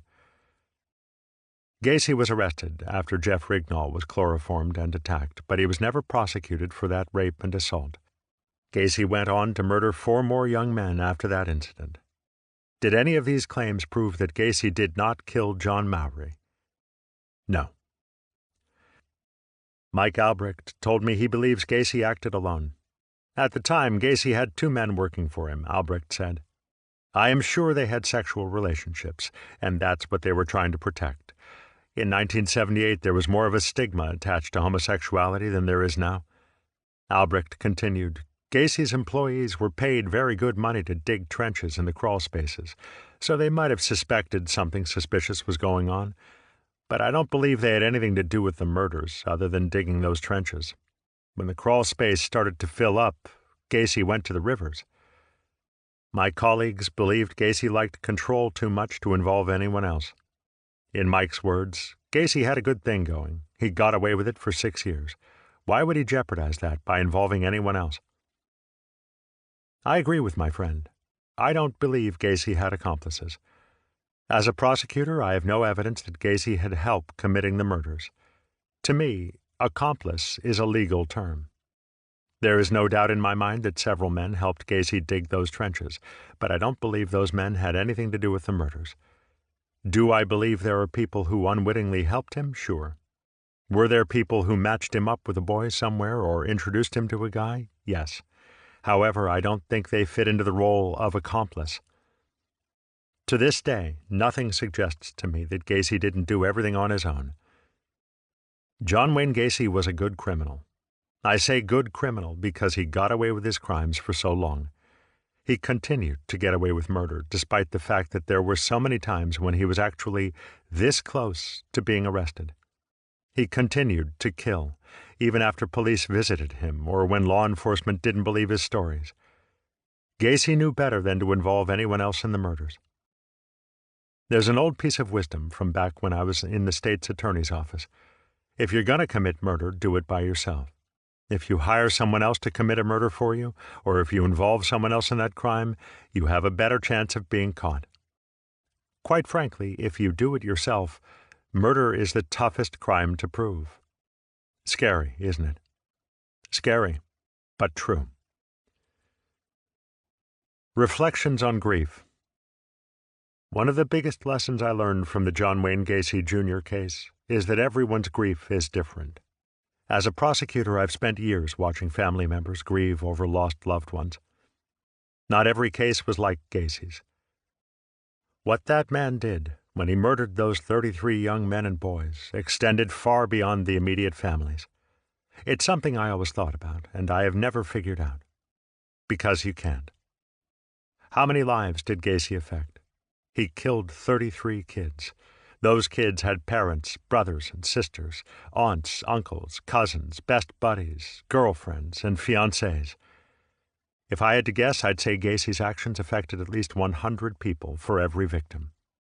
How one person can cause so much pain for so many people is still beyond my comprehension. It's just nuts. Gacy's victims were killed in the 1970s. Over time, his victims became pictures on the mantels and empty chairs at the dinner table. Some of their immediate family members have died by now. The years go on, and the victims become stories for the next generation. Younger family members listen to tales about their uncle who was killed years ago, but they'll never get a chance to meet him. So, basically, the true identity of the 33 victims, their very personality, their spirit, is lost. The situation is heartbreaking, and everyone has his or her own way of coping. Some cling to the past, while others distance themselves from the situation as much as possible. There's no right or wrong way to mourn. I learned that from this case. Something I can't help feeling angry about was the way Gacy portrayed his victims. In his statements, Gacy painted all of his victims as gay. Everything was also their fault. Each one of these kids was made out to be homosexual. Yes, some of the victims were gay, some were not, but that was how all of his victims were labeled at a time when being gay was very controversial. The families not only had to deal with the death of a loved one, but the stigmatized misconceptions of the era. Rob Peast was a great kid, with a girlfriend, 2 dogs, a wonderful family, and a life ahead of him. He was 15 years old. The only thing he did wrong that day was step outside to talk to Gacy about a job. He needed the extra money because he was saving up to buy a car. 1970s. The loss of innocence. I look back at the 1970s as the decade of lost innocence. In many ways, it was the last safe time in our lives. Teenagers didn't call their parents for a ride home. They hitchhiked. They walked places or rode their bikes to friends' homes. They didn't have cell phones to check in with their moms and dads. They didn't have Facebook or Twitter to check in with their friends. Technology existed in the form of a payphone. Parents didn't worry if their kids didn't call. They just knew they'd turn up eventually. Most of the time, missing kids were listed as runaways. They were rarely listed as kidnapping victims. Of course, technology is now advanced. Police have so many ways to track down runaways. Parents can track their children with their cell phones. Back then, we didn't have Amber Alerts. Even if we did, in Gacy's case, the victims were killed too quickly. Sure, there were violent crimes before this, and there will continue to be horrific crimes. But before the Gacy case, kids were allowed to play outside without constantly checking in. After the case, all of that changed. Parents watched the nightly news from their living room couches. They sat helpless, staring at the screen as police carried body after body out of that house. They saw horrific images on TV and read about the gruesome details in the newspaper. It was impossible for parents to watch the nightly footage from the Gacy case and not be haunted by it. As the case continued, they heard agonizing stories of grieving parents and heartbroken loved ones. The crimes of John Wayne Gacy Jr. rattled an entire nation. It was impossible not to be overprotective of one's children after that. Believe me, those brutal murders had a lasting impact on parents, not just here in Illinois, but around the world. Lessons learned from Gacy. The Gacy case made me even more interested in trying to figure out what made evil people tick. I haven't quite figured that one out yet. In a lot of murder cases, the motivation is pure greed. In Gacy's case, it wasn't just greed. John Wayne Gacy Jr. also acted on what he thought was need. As I look back, I realize that the biggest lessons I learned from the Gacy case had more to do with life than they do with the law. I came from a farm town and got into the state's attorney's office right out of law school. That experience helped me learn a lot about law, long before the Gacy trial. Before Gacy, I worked in narcotics court. I saw firsthand what happened to people when they took drugs, and I saw the different kinds of rehabilitation people needed. I knew nothing about narcotics before that time. I quickly began to realize there were very bad people involved in the drug world and that oftentimes very good people became victims. Some years later, when I became involved in the Gacy investigation, I witnessed the same thing. I saw a very evil man and very innocent victims. This may sound trite, but I suppose the most important thing the Gacy case taught me was that your time on this earth is limited. I walked away from the trial thinking you would better use your time as best you can because you just don't know when all of a sudden it's going to be gone. Life post-Gacy. I feel that I've lived my life to the hilt. I am reminded of the old Irish saying, "You're going to be dead a long time." For me, that's not a quotation. To me, it is truth. Gacy taught me a lot of life lessons. I became more understanding as a person and as a lawyer. I had more empathy for people. In my situation, once you have experienced some god-awful stuff like the Gacy case, you have to go on living your life and just doing the best you can. I'm sure a long way from that right now, but I believe that the more you can help other people or the more you can help animals, the better off you are.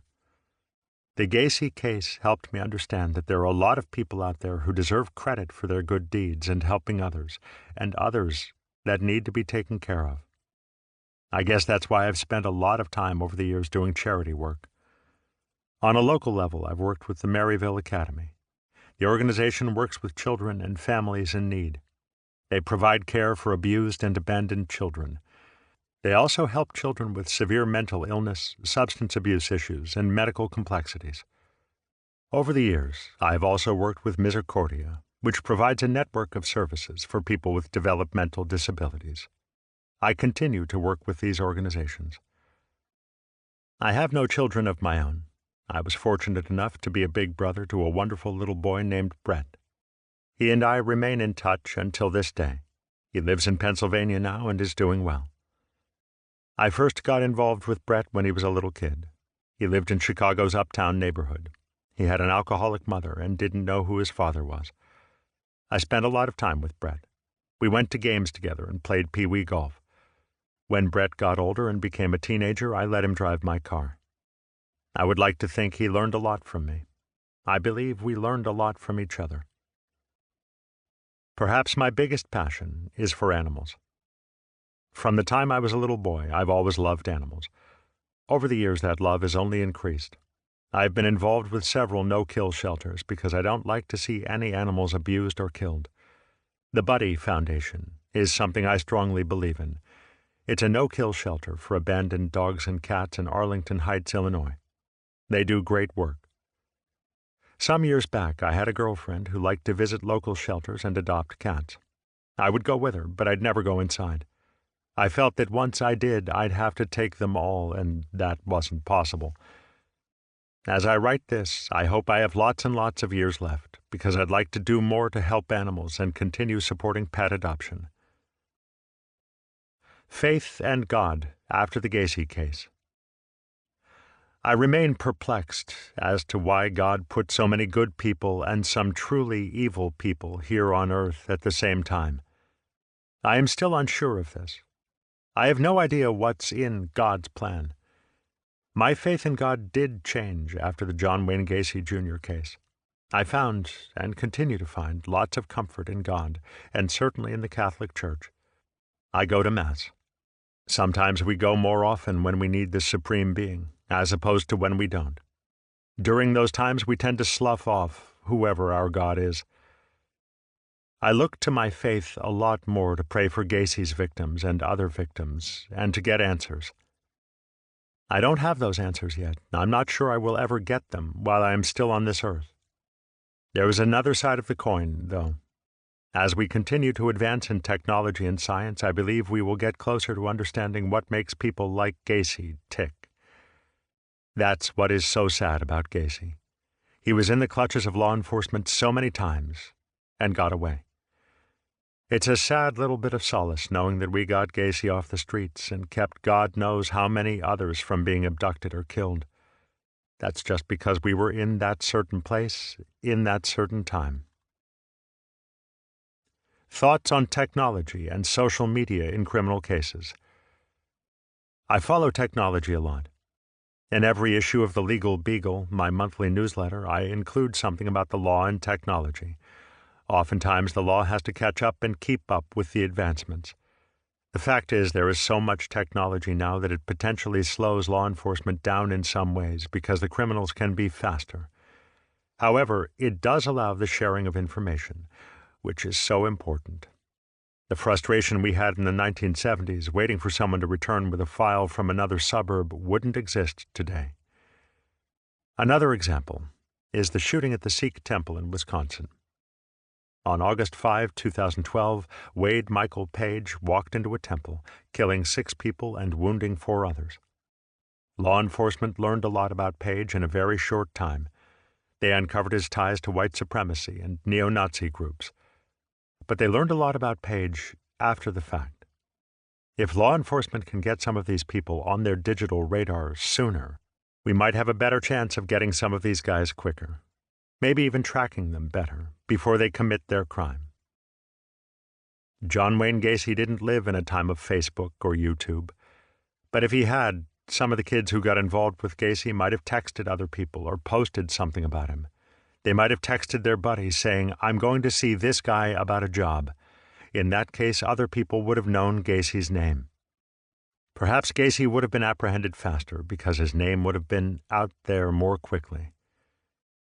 So many sex offenders and sexual predators meet their victims online. It is certainly a distinct possibility that Gacy would have found his prey on certain websites. In that case, he would have left an electronic trail.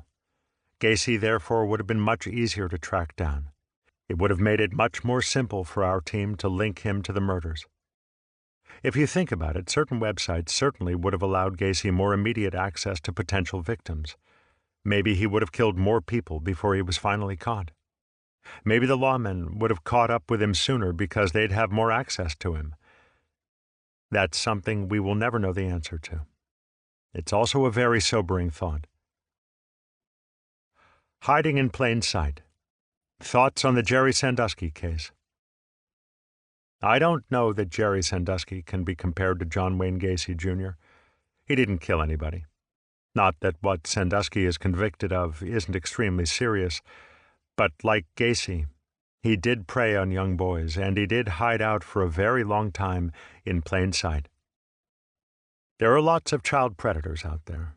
There are many times that I will be in a restaurant or in a bar and will think, I'd better keep an eye on that person because he could be from anywhere. Sometimes, instinctually, you just don't trust people. There's no way to tell anything about a person you have just met unless you get a background check on the individual, and it's impossible to do that for every person you come in contact with. Not that a background check is going to show anything either. Look at Gacy. If he had a background check at that time, it was possible that it would have come back clean. Gacy was an outstanding citizen. Sandusky was a well-respected man. That's another link between the two of them. Sandusky didn't kill anyone, but like Gacy, he destroyed a lot of lives. There's a web surrounding Sandusky that is also similar to the web that surrounded Gacy. By web, I mean the friends and the colleagues who may or may not have known what these men were doing. Over the years, I've been approached by literally hundreds of people who knew Gacy's victims. There are others who tell me they knew Gacy. They knew he was up to something, but they didn't know what it was exactly. They tell me that's why they didn't say much about it. They didn't call police or report Gacy because they had no concrete proof of anything. Were they just as guilty? I suppose not. I'm not sure about the Sandusky scandal. It would be easy for me to say I would have done something because I thought Sandusky was a weird sort of guy. But there are a lot of weird sort of people out there. You can't tell police about someone just because they're acting strange. Still, I think it might have been easier to come forward with a suspicion or an observation these days. I believe that deep down most of us want to believe that people are good. We don't want to think they are capable of committing heinous acts. Sandusky had a high-profile job at a leading university. He ran a charity. He had a family. On paper, he was perfect. It just goes to show. You never know. Comparing Gacy to some of my other cases. I have never been involved in another case that parallels Gacy's. I don't believe there's ever been another case like this in our jurisdiction. I've been involved in multiple murder cases. In some ways, John Wayne Gacy Jr. affected my career more than I initially thought. These days, I have my own law firm. I can pick and choose which cases I take on. That's not to say that I wouldn't take a murder case where someone needed and deserved the defense that I could provide. I would never take a case like Gacy again, especially as a defense attorney. I was once involved in a case where a father killed his kids to get back at his wife. I've had some pretty horrific ones. That's why I really don't take those kinds of cases anymore. I had a paralegal in my office who said, "Let's get a good murder case in here." I told her, "I've seen enough deaths in my life that we don't need one in my office." Most rewarding things I've done in my life since the Gacy case. Overall, I think I've led a pretty unspectacular life. I've never been married, though I was engaged once. I've lived in the same neighborhood for more than 20 years. I really like it there. I inherited my dad's green thumb, which I curse many times. As a result, I've won the Chicago Mayor's Award last year for the best rooftop garden. Those are minor things. I spend a lot of time with my friends, and unfortunately, I am a huge baseball fan. I am mainly a Cubs fan, though I do root for both Chicago teams. I am a season ticket holder at Wrigley Field. Since tickets are so expensive, that's probably one reason why I'm not married.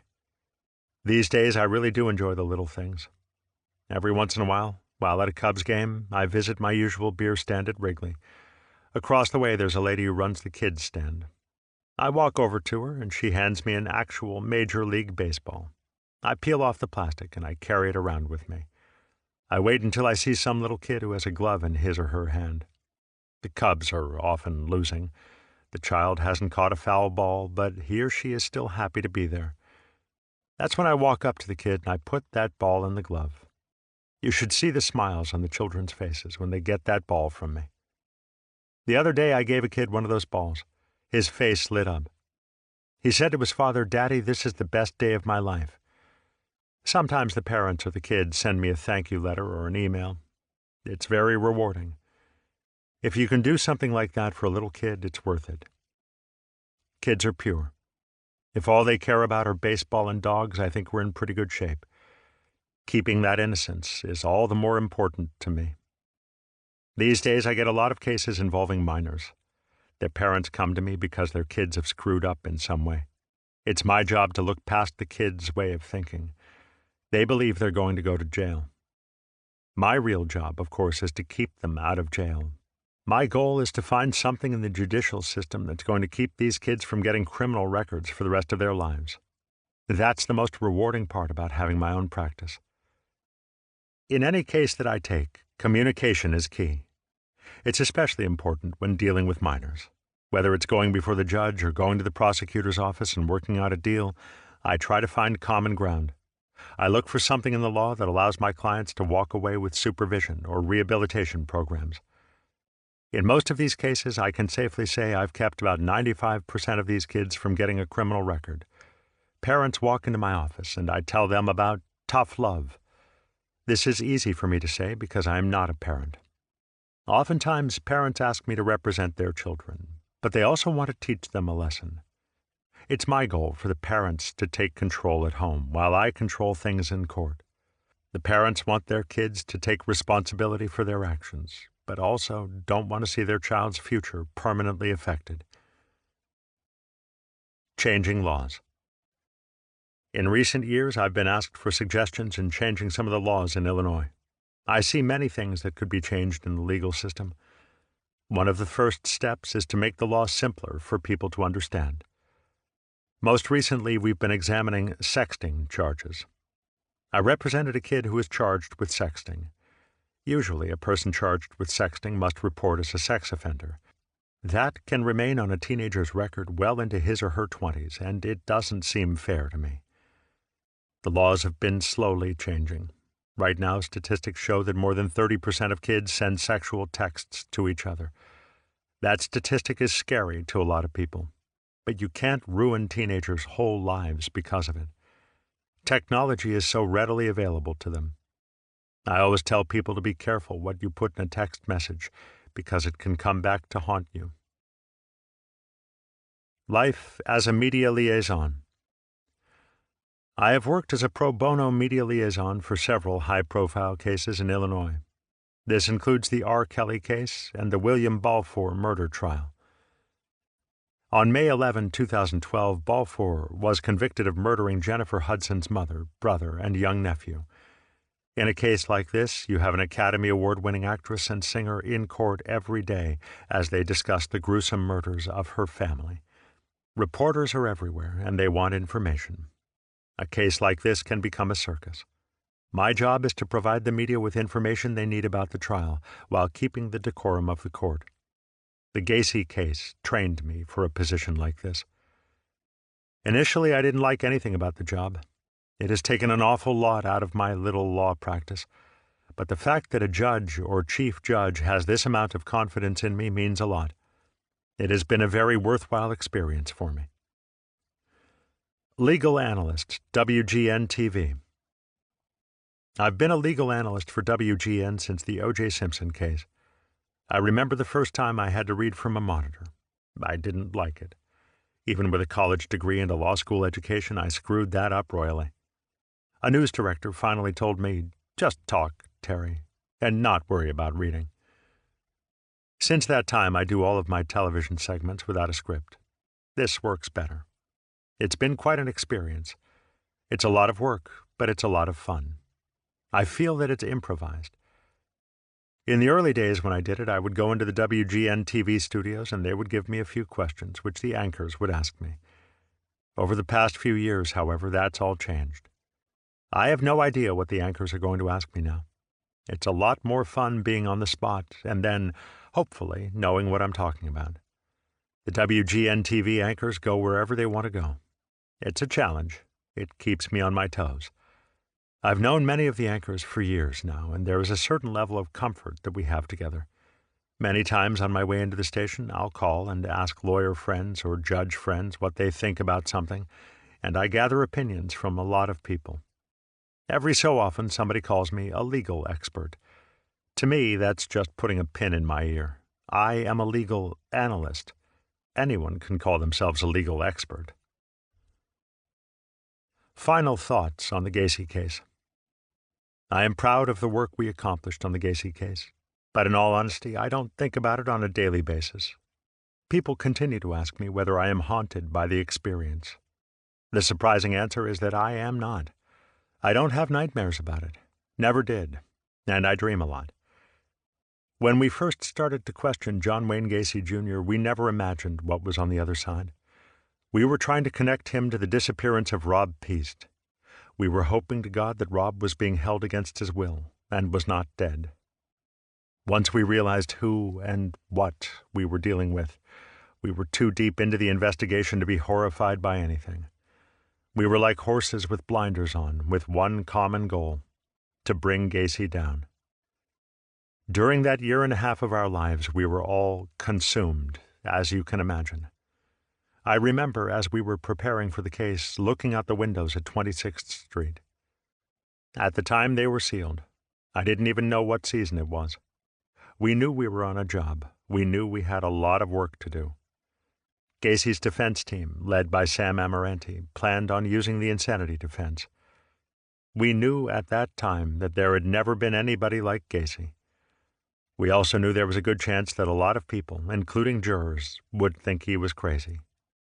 So that was enough motivation to get us through. During that time, our team developed a bond. It's just something that happens when you work and work and work. You never know what time it is. Clocks mean nothing, and time disappears. It's like being in Las Vegas, in a time warp. You have no idea what's happening around you, but you continue moving on. When I think about the trial, one young woman stands out in my mind. I have no idea if she remembers me because I never formally introduced myself. I never asked her name. Some of Gacy's victims were loners. When it came time for the trial, some of them didn't have much in the way of family to represent them in court. This young woman was the fiancée of one of the victims. I'd drive past her on my way to court nearly every morning. She was a tiny thing, and she got off the bus at 26th and Western. It wasn't a very nice area for a young girl to be walking alone. It was cold, and they didn't shovel the sidewalks over there, so the snow was pretty deep. I'd turn the corner and see her. She was bundled up, trudging through the ice and muck on her way to court. I wanted to offer her a ride, but I didn't think it was appropriate. I remember she'd take a seat in the back of the courtroom, and she never missed a day. I was struck by how loyal she was, even in death. Once in a while, we'd exchange pleasantries. I really do wish I'd asked her name, because once the trial was over, she was gone. I never saw her again, though I think about her a lot. If I could go back, I would have done more to comfort that young woman, to ease her pain.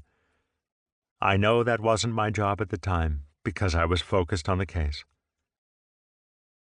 There were several family members with whom I kept in close touch over the years, but it was impossible to do that with all of them.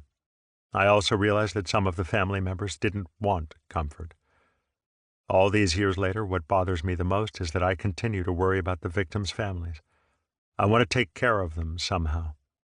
If I could have done more for them, I would have. I didn't want to push myself on them.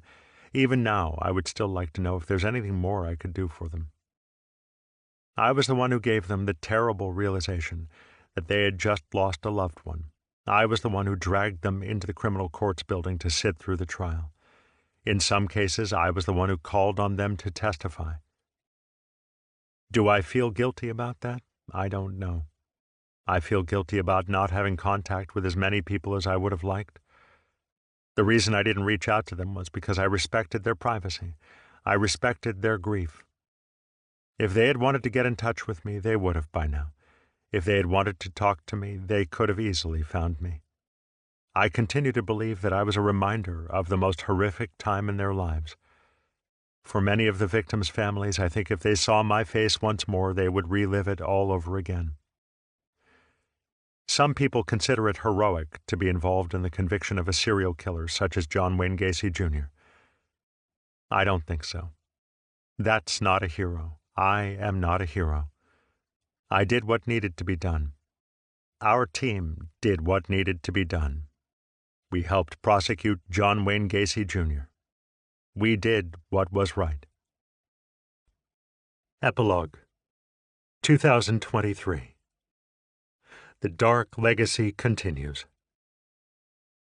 10 years after Killer Clown was last updated, the John Wayne Gacy case remains a topic of wide public interest, and people continue to ask me questions about it. Part of the reason, I think, is that people are fascinated by the nature of evil, how it can hide in plain sight, how it can strike without warning, how it can rob us of our loved ones, how we can find the resources to expose and combat it. But also, many are drawn to the details of crime investigations. Police procedurals dominate our entertainment and information media, But even in a world where true crime books, films, and series proliferate, there's something about the Gacy case that stands out. I wrote this book because I believe it is valuable for students, readers, viewers, professionals, and others to learn about the inner workings of the justice system. Toward that end, I have had the opportunity to help implement cameras in the courtroom of the Cook County, Chicago judicial system as valuable means of allowing the public to view the workings of the court system. Not only do the cameras, films, series, and books help in that respect, but also, as a practicing lawyer, I believe that absolutely nothing should be hidden. We need to let the public know just how the system works. The 2022 documentary series Conversations with a Killer, the John Wayne Gacy tapes, created and directed by Joe Berlinger for Netflix, brought the horror of Gacy's crimes to a younger audience of viewers who were not yet alive when the evil killer clown claimed his victims. Understandably, many who were new to the Gacy story were surprised to realize that investigators decades ago did not have the benefit of modern-day forensic science techniques. Most notably, we did not have DNA testing back then. It was much harder to identify victims' remains. Without a doubt, DNA testing would have made our job much less challenging and would have brought much-needed answers to the victims' families, as well as others. We were fortunate to have had access to the forensic science of the time, which was forensic dentistry. Our expert witness, Dr. Edward Pavlik, was one of the leaders of the field. Despite the legal challenges to his identifications, they were upheld and proved invaluable in our case. Just a few years after Gacy's trial and conviction in the mid-1980s, DNA testing emerged as a groundbreaking tool of law enforcement. Once investigators focus on a subject, they look for ways to connect that person to the crime through DNA. That means trying to get a drinking cup, a cigarette butt, or some other physical object that will have the suspect's DNA on it. One thing that hasn't changed is that the police still have to seize that material legally, which means either waiting for the suspect to discard it or having enough probable cause to get a search warrant issued by a judge. In that and other procedures, the real down and dirty of police work remains the same. One thing that struck me about Gacy during the investigation and trial was how smart he was. Obviously, he got caught eventually, but it took a long time and many victims before he was brought to justice. He had covered his trails and was able to convince authorities that he was clean as a whistle. And just think of it. He buried as many bodies as he thought he could underneath his house because he had at least some limited knowledge that authorities would not be able to enter his house. It was his sanctuary. Sadly, he was right. I think the biggest challenge we faced was the fact that we had found or uncovered more than 30 bodies, a number that was hard for anyone to grasp. Everywhere I went, people told me that Gacy must be insane. The scope of his crimes was just something that the public couldn't wrap their minds around. It was too unbelievable, and that made it an almost insurmountable task, or so I feared, to pick a fair jury. If my friends couldn't comprehend such a crime, how could jurors do so?